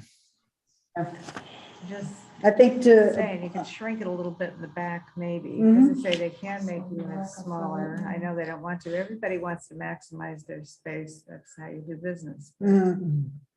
So to err on the side of caution, to continue the public hearing? Well, I don't So know. we if can need to keep it question them? open, I'm just. Yeah, keep it saying. open. I don't know. Do we need to keep it open to, or can we come back next time and discuss it and decide? Well, it would be keeping it open so that the materials that we had requested be submitted, we could discuss with the applicant. Okay, That's the Sure. whole point. I don't know. All right, so come on, is there a commissioner who would like to make a motion one way or the Right. other? Ask the commissioners online. Oh, I'm sorry, Commissioner Tiki and Commissioner Onofrio. Yeah, this is Commissioner Ticky. I would be fine with keeping it open since this is a very long and late meeting. So just to give folks the opportunity, like it's been mentioned, I'm fine with keeping it open. Mhm. Thank you, Commissioner Onofrio. Same. I keep it open. All right, very good. All right, so is there a commissioner who'd like to make a motion one way or the other? Commissioner Parkins will make the motion, keep the public hearing open. Okay, and is there a second? Commissioner Ticky will second. Thank you. So a motion made by Commissioner Parkins, seconded by Commissioner Tiki to keep the public hearing open for application 2211. I'll do a roll call. Commissioner Parkins. Aye. Commissioner Onofrio. Aye. Commissioner Tiki. Aye. Commissioner Amato. Aye. Commissioner Kelly. Aye. Chair votes aye. All right, so this will be on the agenda of an upcoming meeting to allow the applicant to present the additional information. Final agenda item is the other business approval of the June 14th minutes. Does anyone have any changes or corrections? I'm going to vote in part in favor and part abstain because I left halfway through the meeting at 6:55. But I will note that on discussion of C, application 21-30, I did not vote because I was not present for the discussion and it has me listed as voting aye. What page are you? I don't know. I just, Oh, all right, for C, yeah, application C. What was it? 20? Russo and Rizio? Yeah, I was not here for that discussion, so I therefore did not vote on it. Okay. So that's a correction. So you abstained. I wasn't. You weren't even I in the, wasn't even there, Wasn't so I there. couldn't have voted. all right. So whoever was, if there was somebody sitting in for me, I don't think there was. I Now, I don't would think have, so either. you left at 6:55 and Commissioner Usall Okay, was seated for you. okay. So So see, Mark has voted. I don't have my script from that night.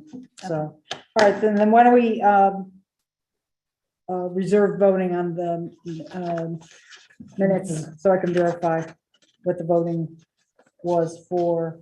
He is noted as being for application 2212, which is new business A. So I will. So we're tabling something. Tabling. Yes, we're tabling. Table everything. Is there a motion to table the approval of the minutes? Make a motion. Okay, and is there a second on the tabling of the minutes? I'll second the motion. Okay. All right, so final roll call.